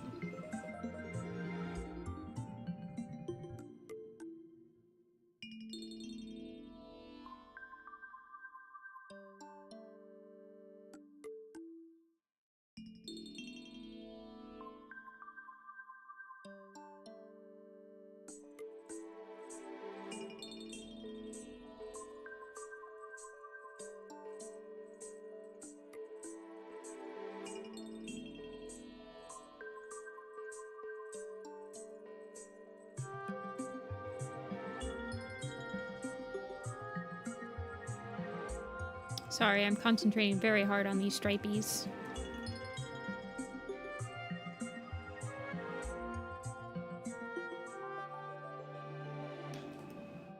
I hear snippets of random people talking. Sometimes I'll fall asleep to YouTube videos on like the couch. And this happens when almost exclusively when I fall asleep on the couch when like a YouTube video is playing. Because I'll get these moments where I feel like I've woken up, but my body is super sluggish, and I try to like get out, and I can't really see anything, and I'm trying to wake up, and I like struggle off the couch, and I can hear the YouTube person's voice. So I'm like, oh, I must be awake because I can hear their voice. But then I can't get up, and it's like, oh my god, why can't I get up? And then I'm like back asleep. And then, man, it's hard to explain. It's a really weird phenomenon.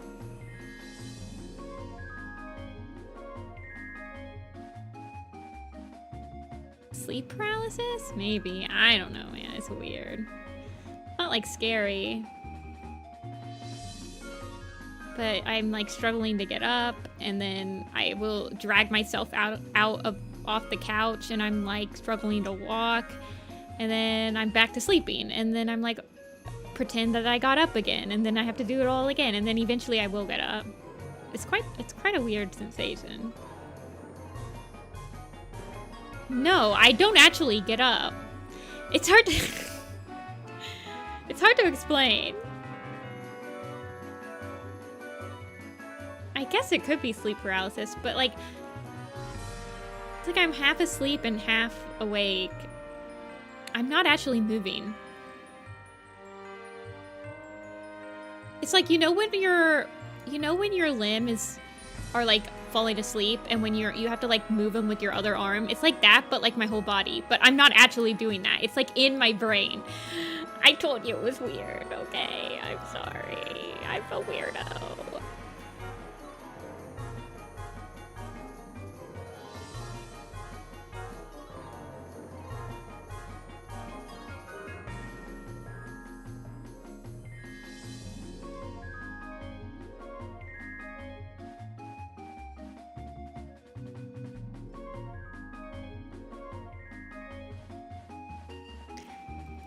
I mean, it happens a lot.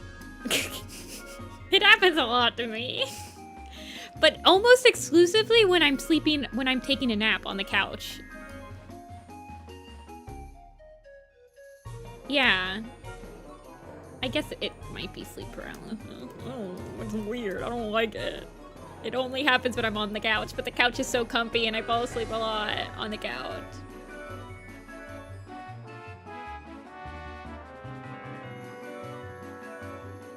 And yeah, I always wake up in like a very, very sweaty afterward too. It's like, it's not pleasant. It's not pleasant. It never leads to a good experience from my nap.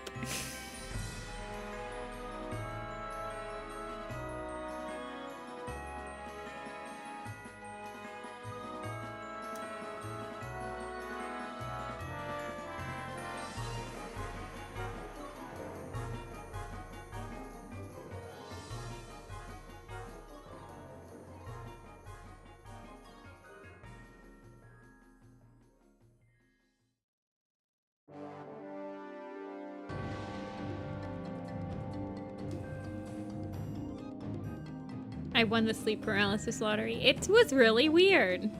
It's really weird. And it always, and I know, it's just, yeah, man, it's really weird.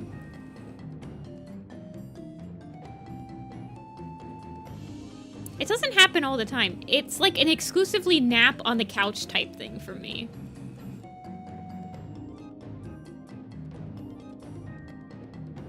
And it's not like, I didn't think it was sleep paralysis because like all the memes online are like the sleep paralysis demons. There's never any demons. It's literally just me like struggling to get up off the couch and like get on with my day, and then all of a sudden I'm like teleported back to the couch and I'm trying to get up again, and I'm like, shoot, I'm still freaking asleep.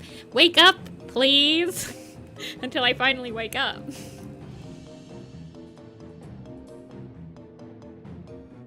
Like, there's no demons.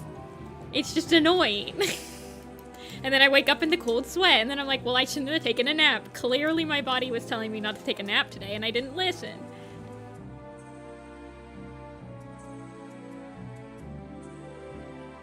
Anyway.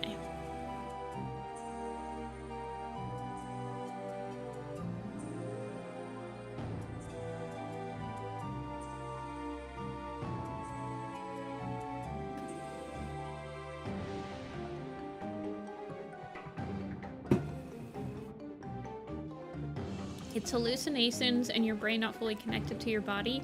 I don't know. I guess I'll read about sleep paralysis and see if that's like genuinely what it is, but it's very mundane. It's very mundane. It's not really, I mean, yeah, I guess I get anxiety when it's happening, but I also kind of understand that I'm like, shoot, I'm freaking dreaming again. But every time that I try to wake up, I think that I'm finally woken up. Ah, man, it's really hard to explain.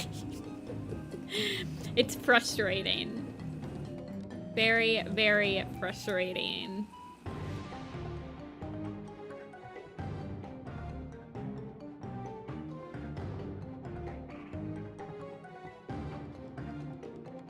And then I get annoyed by the person that's like on TV because I tend to sleep to like Let's Plays. So very chill Let's Plays of like Terraria or I don't know, like Subnautica or something, you know, like a very chill like building Let's Play. And so then I get pissed at the Let's Player who's talking because I'm like, shut up, I'm so freaking tired of hearing your voice.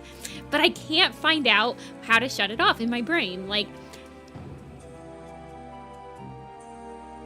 I'm like, I want to stop hearing your voice. Why can't I press pause on your stupid video? And it's because I'm not freaking awake.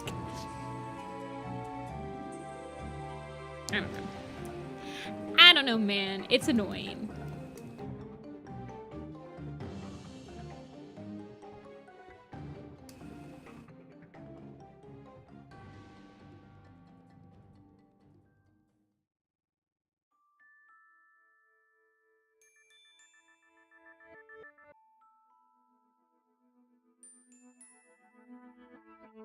I think your body doesn't want you to nap to Let's Plays on the couch anymore. It just ends up happening. It just does. I don't know, man.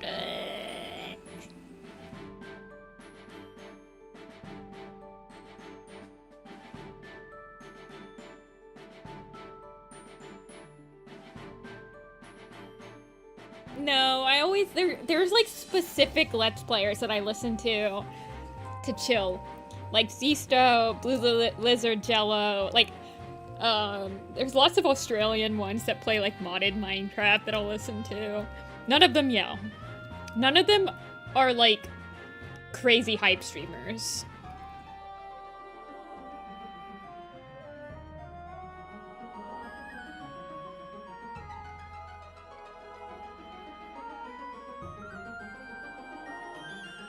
And they're not just Minecrafters. Like, some of them play Roller Coaster Tycoon, some of them play Hollow Knight, some of them play, I don't know, crazy, like, they're kind of mundane games, you know? Stardew Valley, I have a Stardew Valley Let's Player that he doesn't really play Let's Plays, he just plays, like, Stardew Valley challenges and stuff like that, and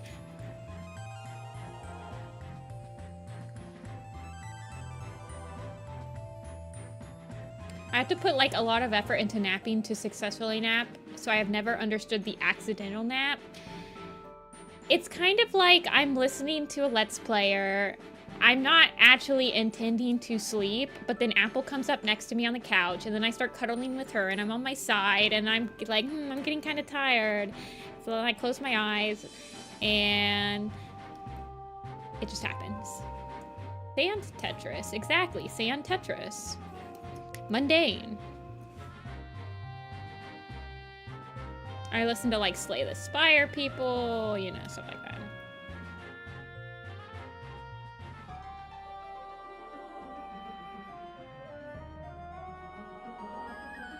Aw, Fog Blitz, I'm glad you like it. Thank you for commissioning me. I really appreciate it.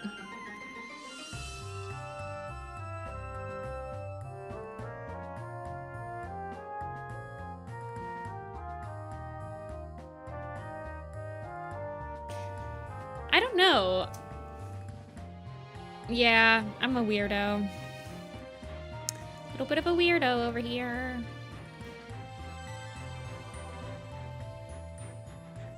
It was like the character was looking over at the reference sheet. A villain character. Ew. Fancy.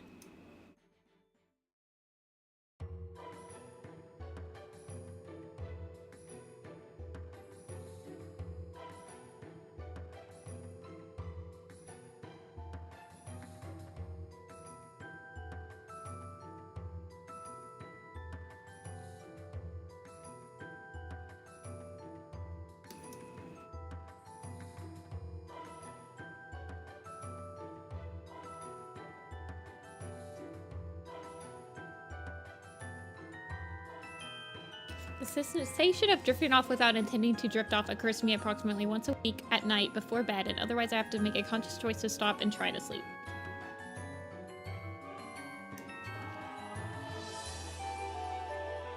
I don't know why I consistently do it, because part of my morning routine sometimes is just watching watching a video of somebody playing a video game.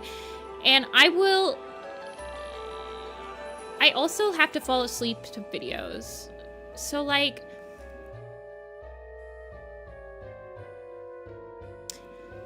I have my phone. So the iPod or the iPhone you have the ability to set a timer, and at the end of the timer it stops playing. It's kind of like a sleep setting on your TV where you can say after 30 minutes, turn off the TV. But your phone has it. Your iPhone has it. So I set that, and then I start playing a video, and then I fall asleep, and then it automatically turns off after 30 minutes. That is like how I fall asleep. And I have certain people that I fall asleep to.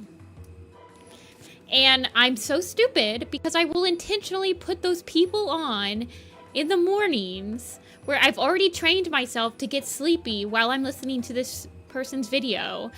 And then I'm like, well, why do I feel like I want to take a nap? Well, you dingus. You're the one that put them on in the middle of the day.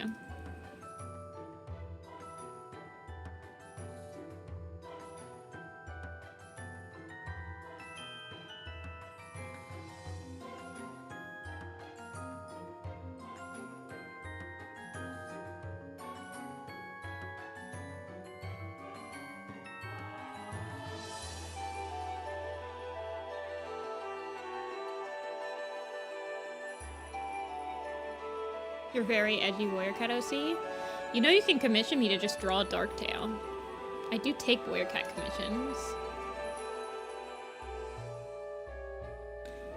Just anti-Pavlov yourself by inserting a random metal pipe sound effect. This is true.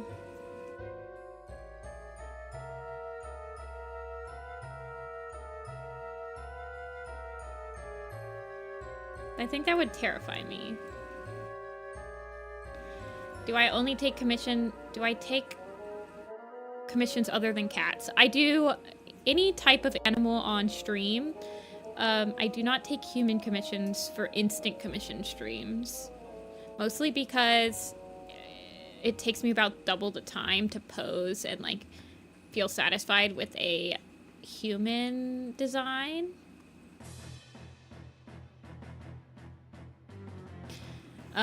Other than like an animal, like a four-legged creature. I will do anthros though.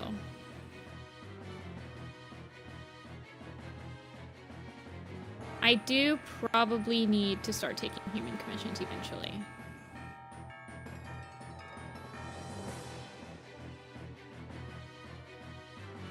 Save my monies. I would save your monies.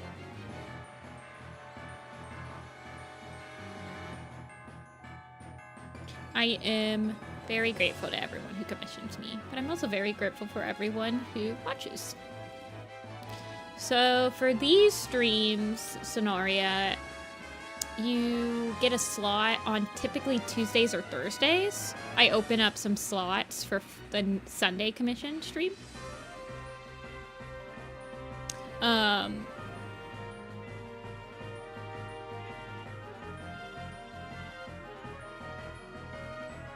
But to get an off-stream one, you can sometimes get one if you know me on Discord, or if you email me, or other stuff. But yeah, these ones that I'm specifically doing on stream open on Tuesdays and Thursdays for slots. And they're on Coffee, so the Coffee is in the link of this video. There's a Coffee link.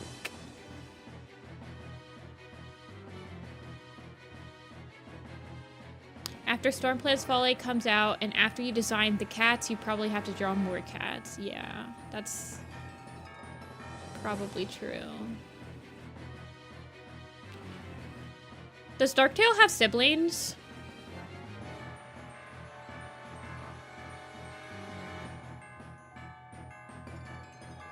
Or is he specifically mentioned to be a one-litter cat?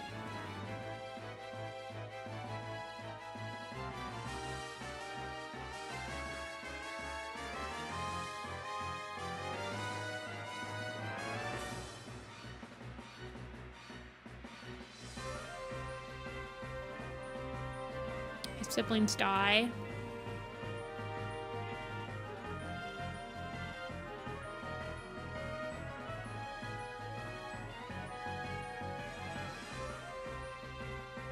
Hold on, let me check.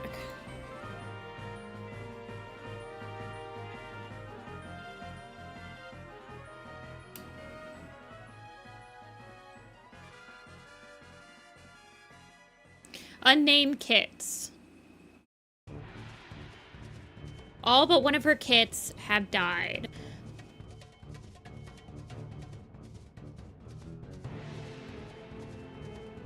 Okay.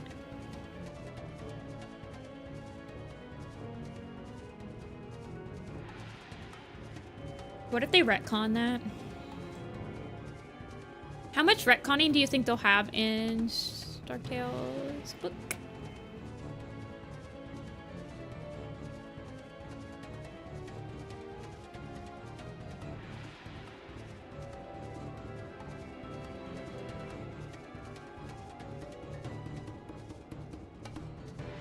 More than your sanity can take? I don't know.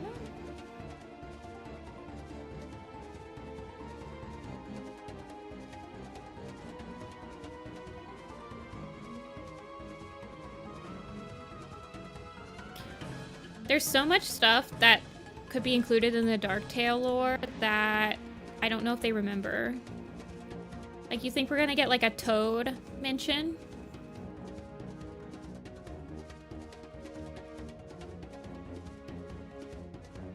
Toad, his friend that he lets like disappear.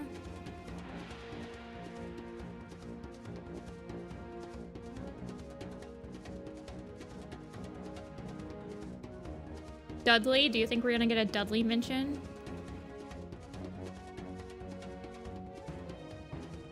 Do you think we're gonna get a Melody and Bailey mention? Snowflake? Is he gonna know Barley?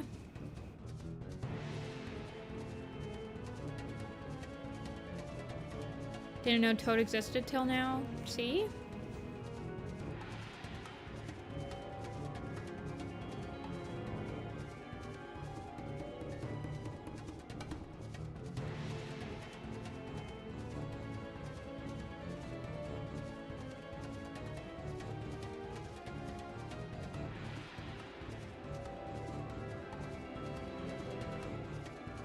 Barley is still kicking, but this would also be in the past, and he is definitely still kicking. In fact, Ravenpaw would probably still be kicking at the beginning of Darktail's life.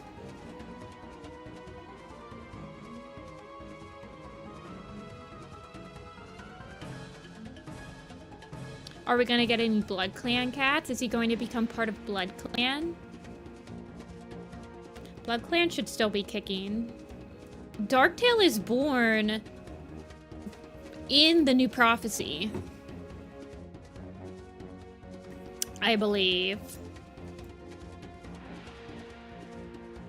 Hold on, let me look. I'm getting distracted and it's already 6:30. I should, like, buckle up. Okay, let's see. Darktail is born in the leaf fall of year 4. He is the same age as Willowshine. He is born before the cats leave for the mountains. So he is definitely going to still be alive. He could be friends with Fang. He could know Gremlin.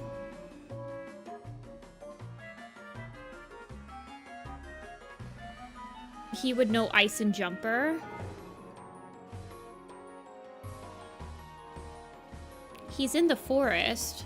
He witnesses the forest gets destroyed. Are they going to do anything with that?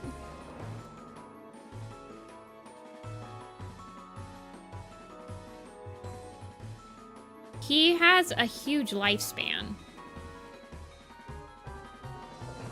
He is born and then... So, he is born in year 4 fall. By the time we see him again...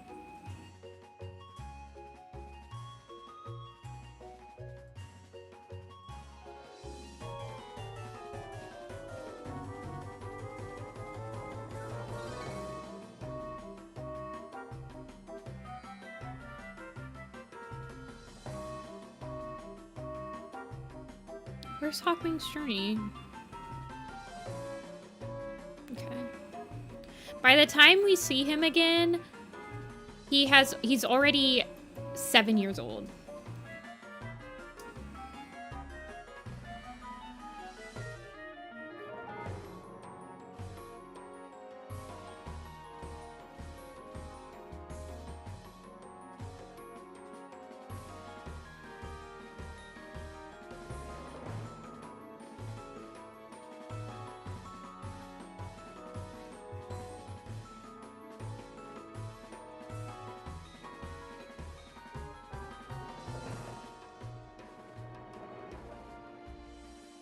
When he dies, he's quite old.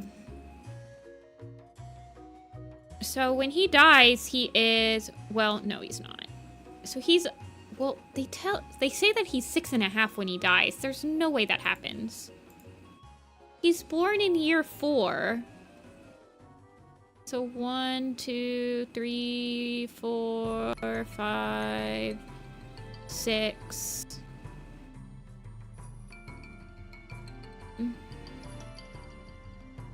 I guess so. Yeah, 6.5.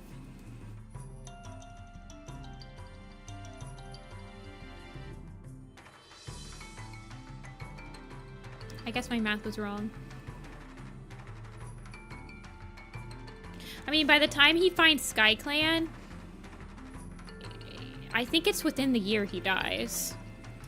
It's only with Sky Clan for like a month before he takes over it.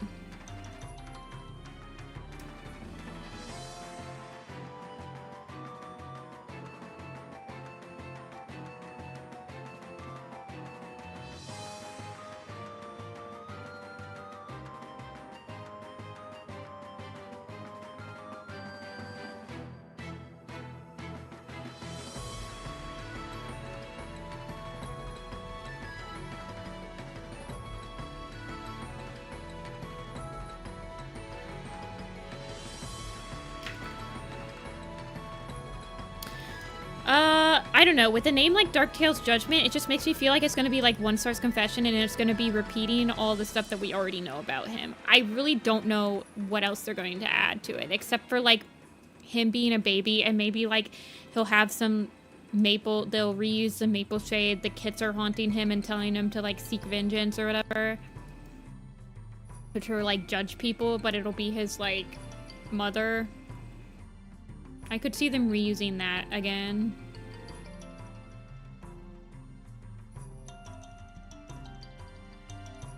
I don't think that they'll tie in the park cats. They have never met him, have they? Is it like mentioned that they met him?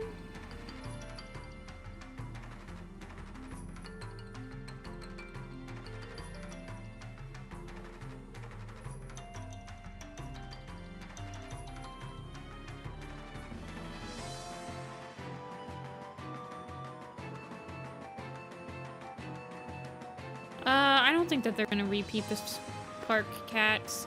They repeated them because they had just met them in Riverstar's home. I don't think we're ever gonna see him again. Honestly, the only group that we haven't seen in the main arc that they've introduced at this point was the Guardian Cats, right? Well, and the Wildcats. I kind of feel like the Wildcats are gonna come back in Changing Skies, though.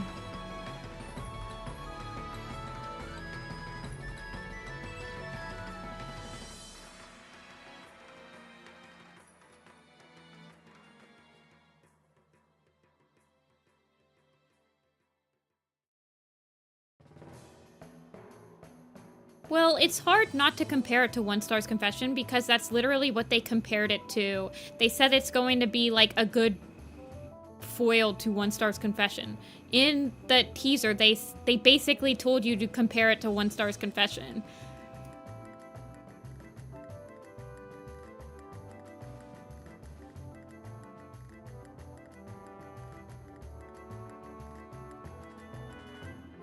Warrior Clan. Oh yeah, Warrior Clan is Super Edition only. Maybe Warrior Clan will come into play. But actually, no.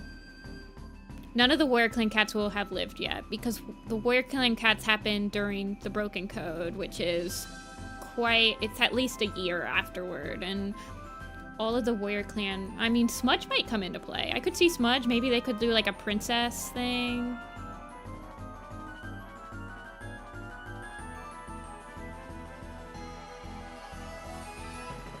They could have some fan favorites in there.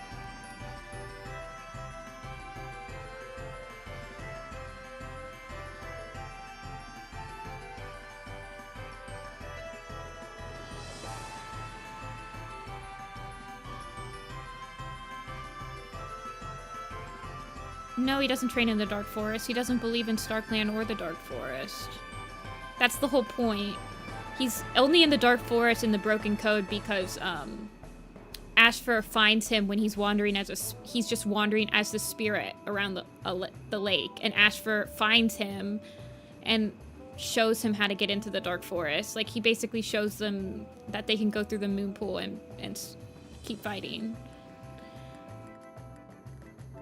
He wouldn't have been in the Dark Forest if Ashfur didn't show up. Be wild to have more Ravenpaw content. It could happen.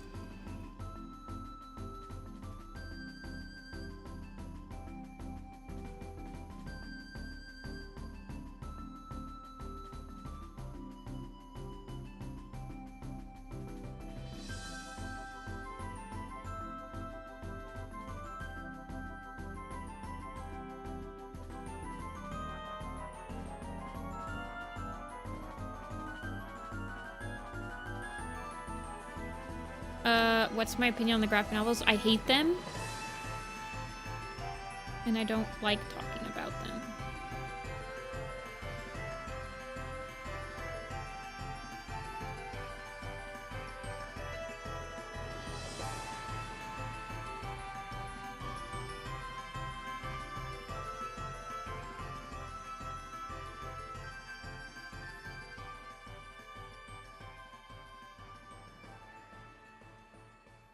Yep.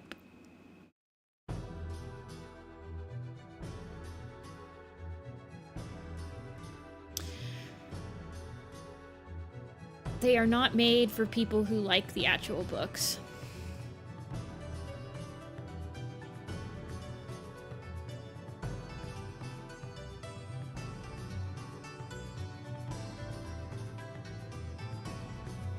Yeah, you can study what not to do on an adaptation.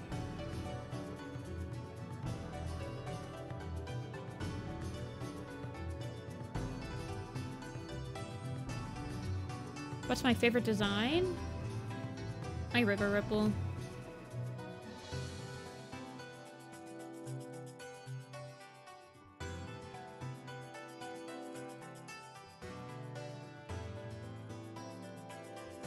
I don't think I'm gonna be able to add all these little rosettes.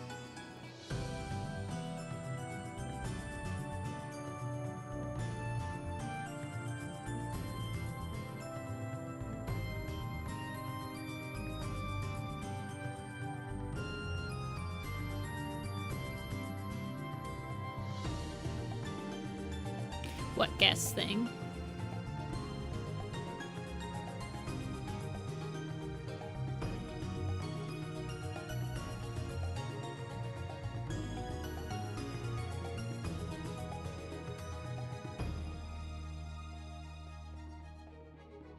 The challenges. Like the quizzes? We won't do a quiz today. The stream's already been going on quite a long time. Yuna doesn't say a single thing, and then I say quizzes, and Yuna's like, oh, I'm here for it. I don't think we'll do a quiz today. I think I'm gonna be pretty tired after I finish this one, unfortunately.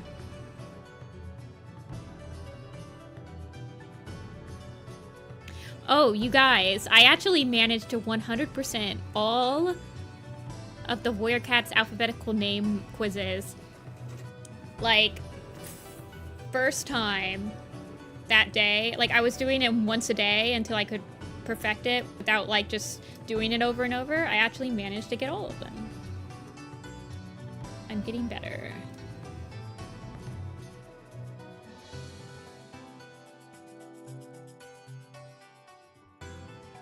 See ya, Darkleaf.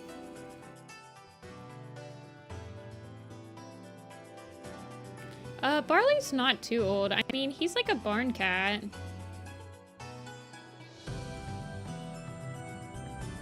Chilling and sewing. Yeah, I'm not that tired. Honestly, my hand's not hurting that bad either.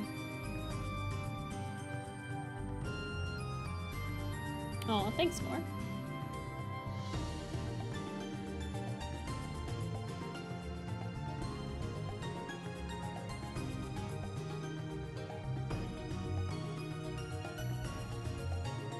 Barley and Raven have been canon.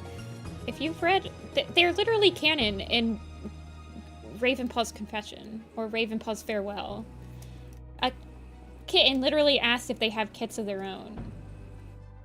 I don't want to talk about the graphic novel, you guys. I even have issues with that.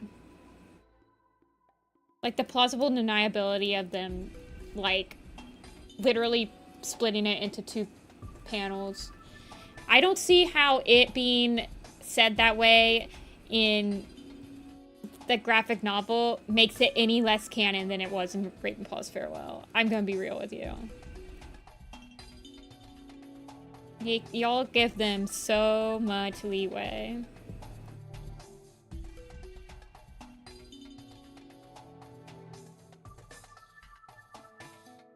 Ravenpaw's confession to Barley.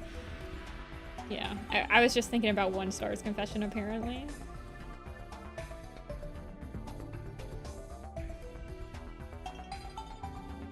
I like Jake Tall. I like Tall Bark better, though, I think. I do like Jake Tall, but Tall Bark. Consider it.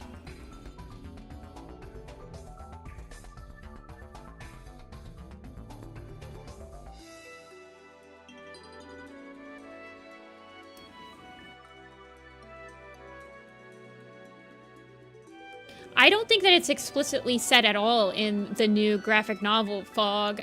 They literally split it into two separate panels. He doesn't say... He could have easily said, you guys should go visit me and my mate Barley. But he doesn't. He says, I have a mate. Come visit me and Barley in the barn. I don't understand how that's any better than some cat being like, oh, do you guys have kits of your own? Like... I don't understand how that's any more obvious. They could have easily put that all into one.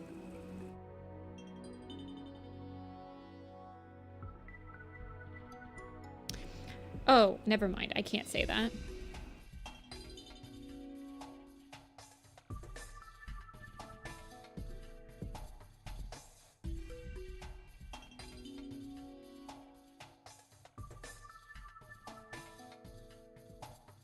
I'm much more excited for the graphic novel adaptation of The New Prophecy because they actually have a proper screenwriter working on it, like a scripter.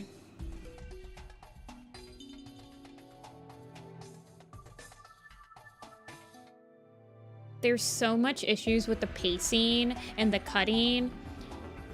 The third graphic novel is worse. It's probably the worst on like pacing, cutting, like things that would have been fixed in a script, but you just ported it.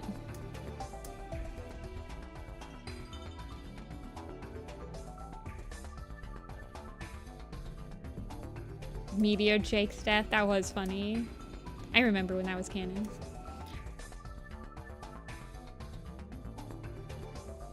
I want them to do graphic novels of original stories. I don't want them to adapt already created material. I want them to focus on new stories.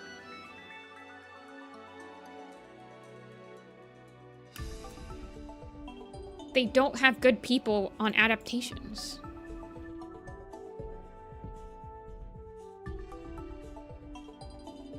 The graphic novelist that they hired to do the adaptation of the first book, the first arc, they had never worked on an adaptation. They'd only worked on original storytelling. They had no experience adapting prose to graphic novel.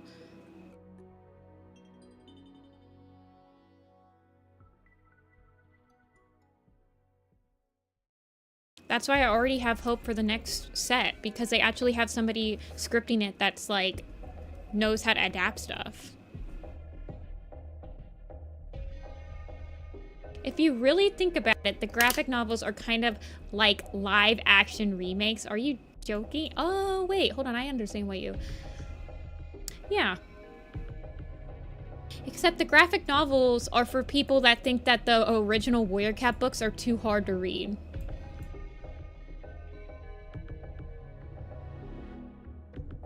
And they're for people that don't like when media takes them seriously. Oh, this person wanted shit. I don't want a movie. I don't want a show. I want them to keep making books. I guess.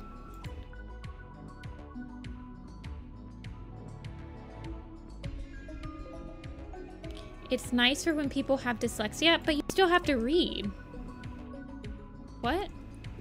You still have to read for the graphic novels.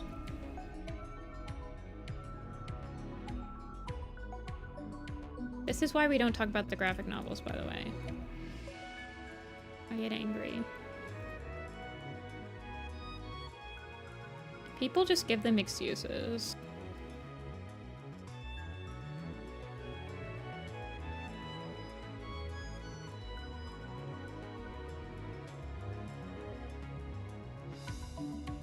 Anywho.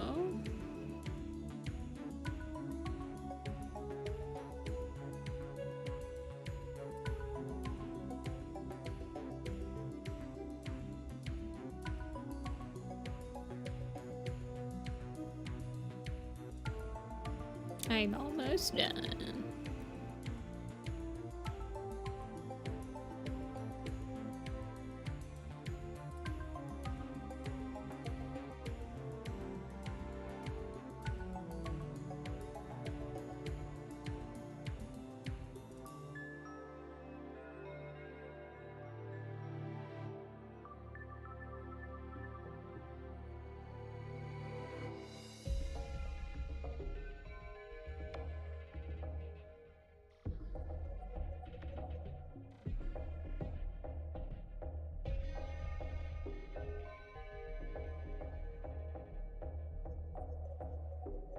That's fine. Amethyst. I understand where you're coming from. I would counter with there's always the audiobooks where you don't even have to read at all. You can just listen.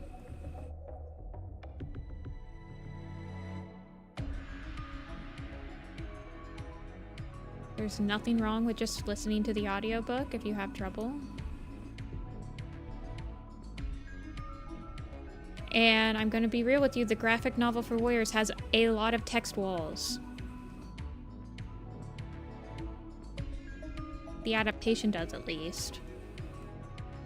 Because when they boarded it, they didn't have a script in mind, so...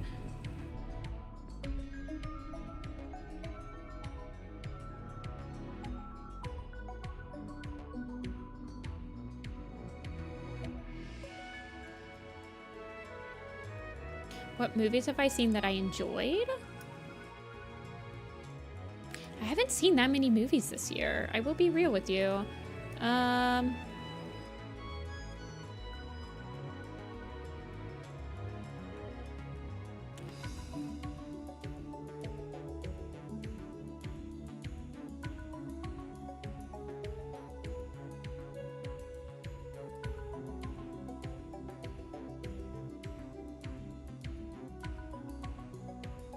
I know, I really want to watch Flow. I imagine that I will very much like Flow once I sit down and watch it. I need to watch the Dune movies, too.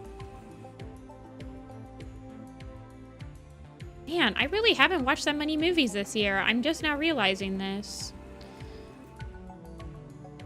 I'm like having an existential crisis.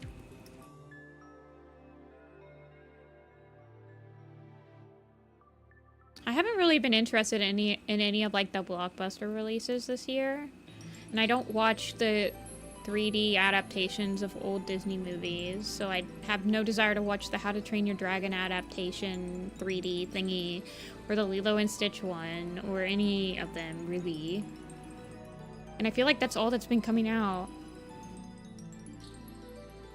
I don't really care for like the Jurassic World revamp. I'd rather just watch the old ones.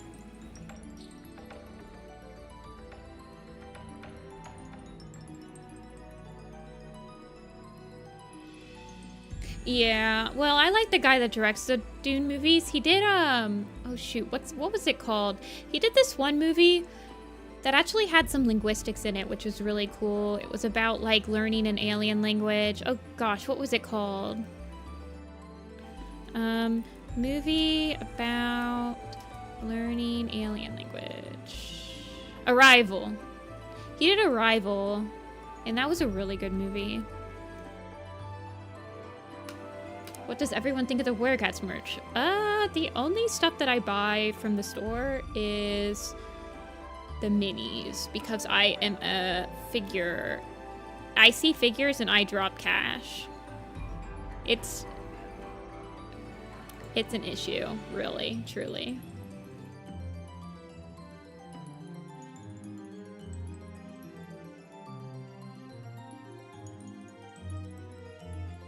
Have you seen A Dog's Way Home? I don't think I have. I need to see the new,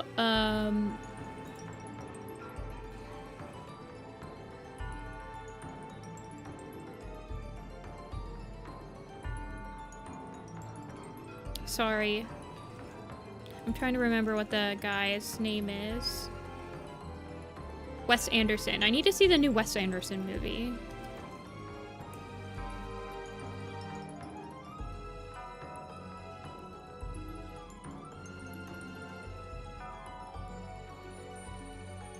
Yeah, I've watched K-pop Demon Hunters. I was underwhelmed by it.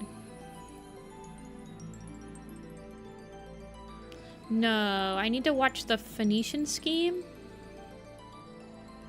Is it out? Yeah, it's out. I don't think it got, like, super great reviews, but I like the guy's directing. He has some nice shots in his stuff.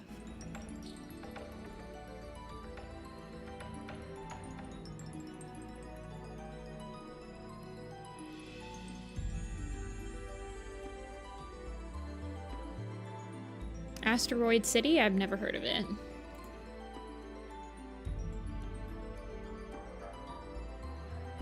I watch a lot of sci-fi. I like space movies.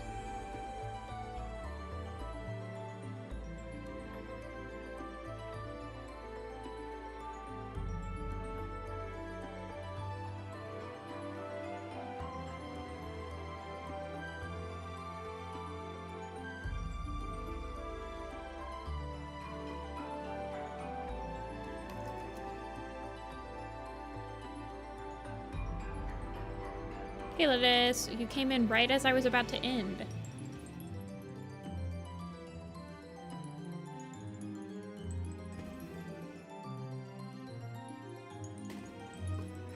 It's about a government town dealing with an asteroid. Actually, I think I've heard of that, Fog Blitz. I might be on my list. Yeah, it went great. Actually, you're just in time for me to show off what we did on stream today. We did technically only 3 commissions, but one of them was one of my full bodies that I usually don't do on stream.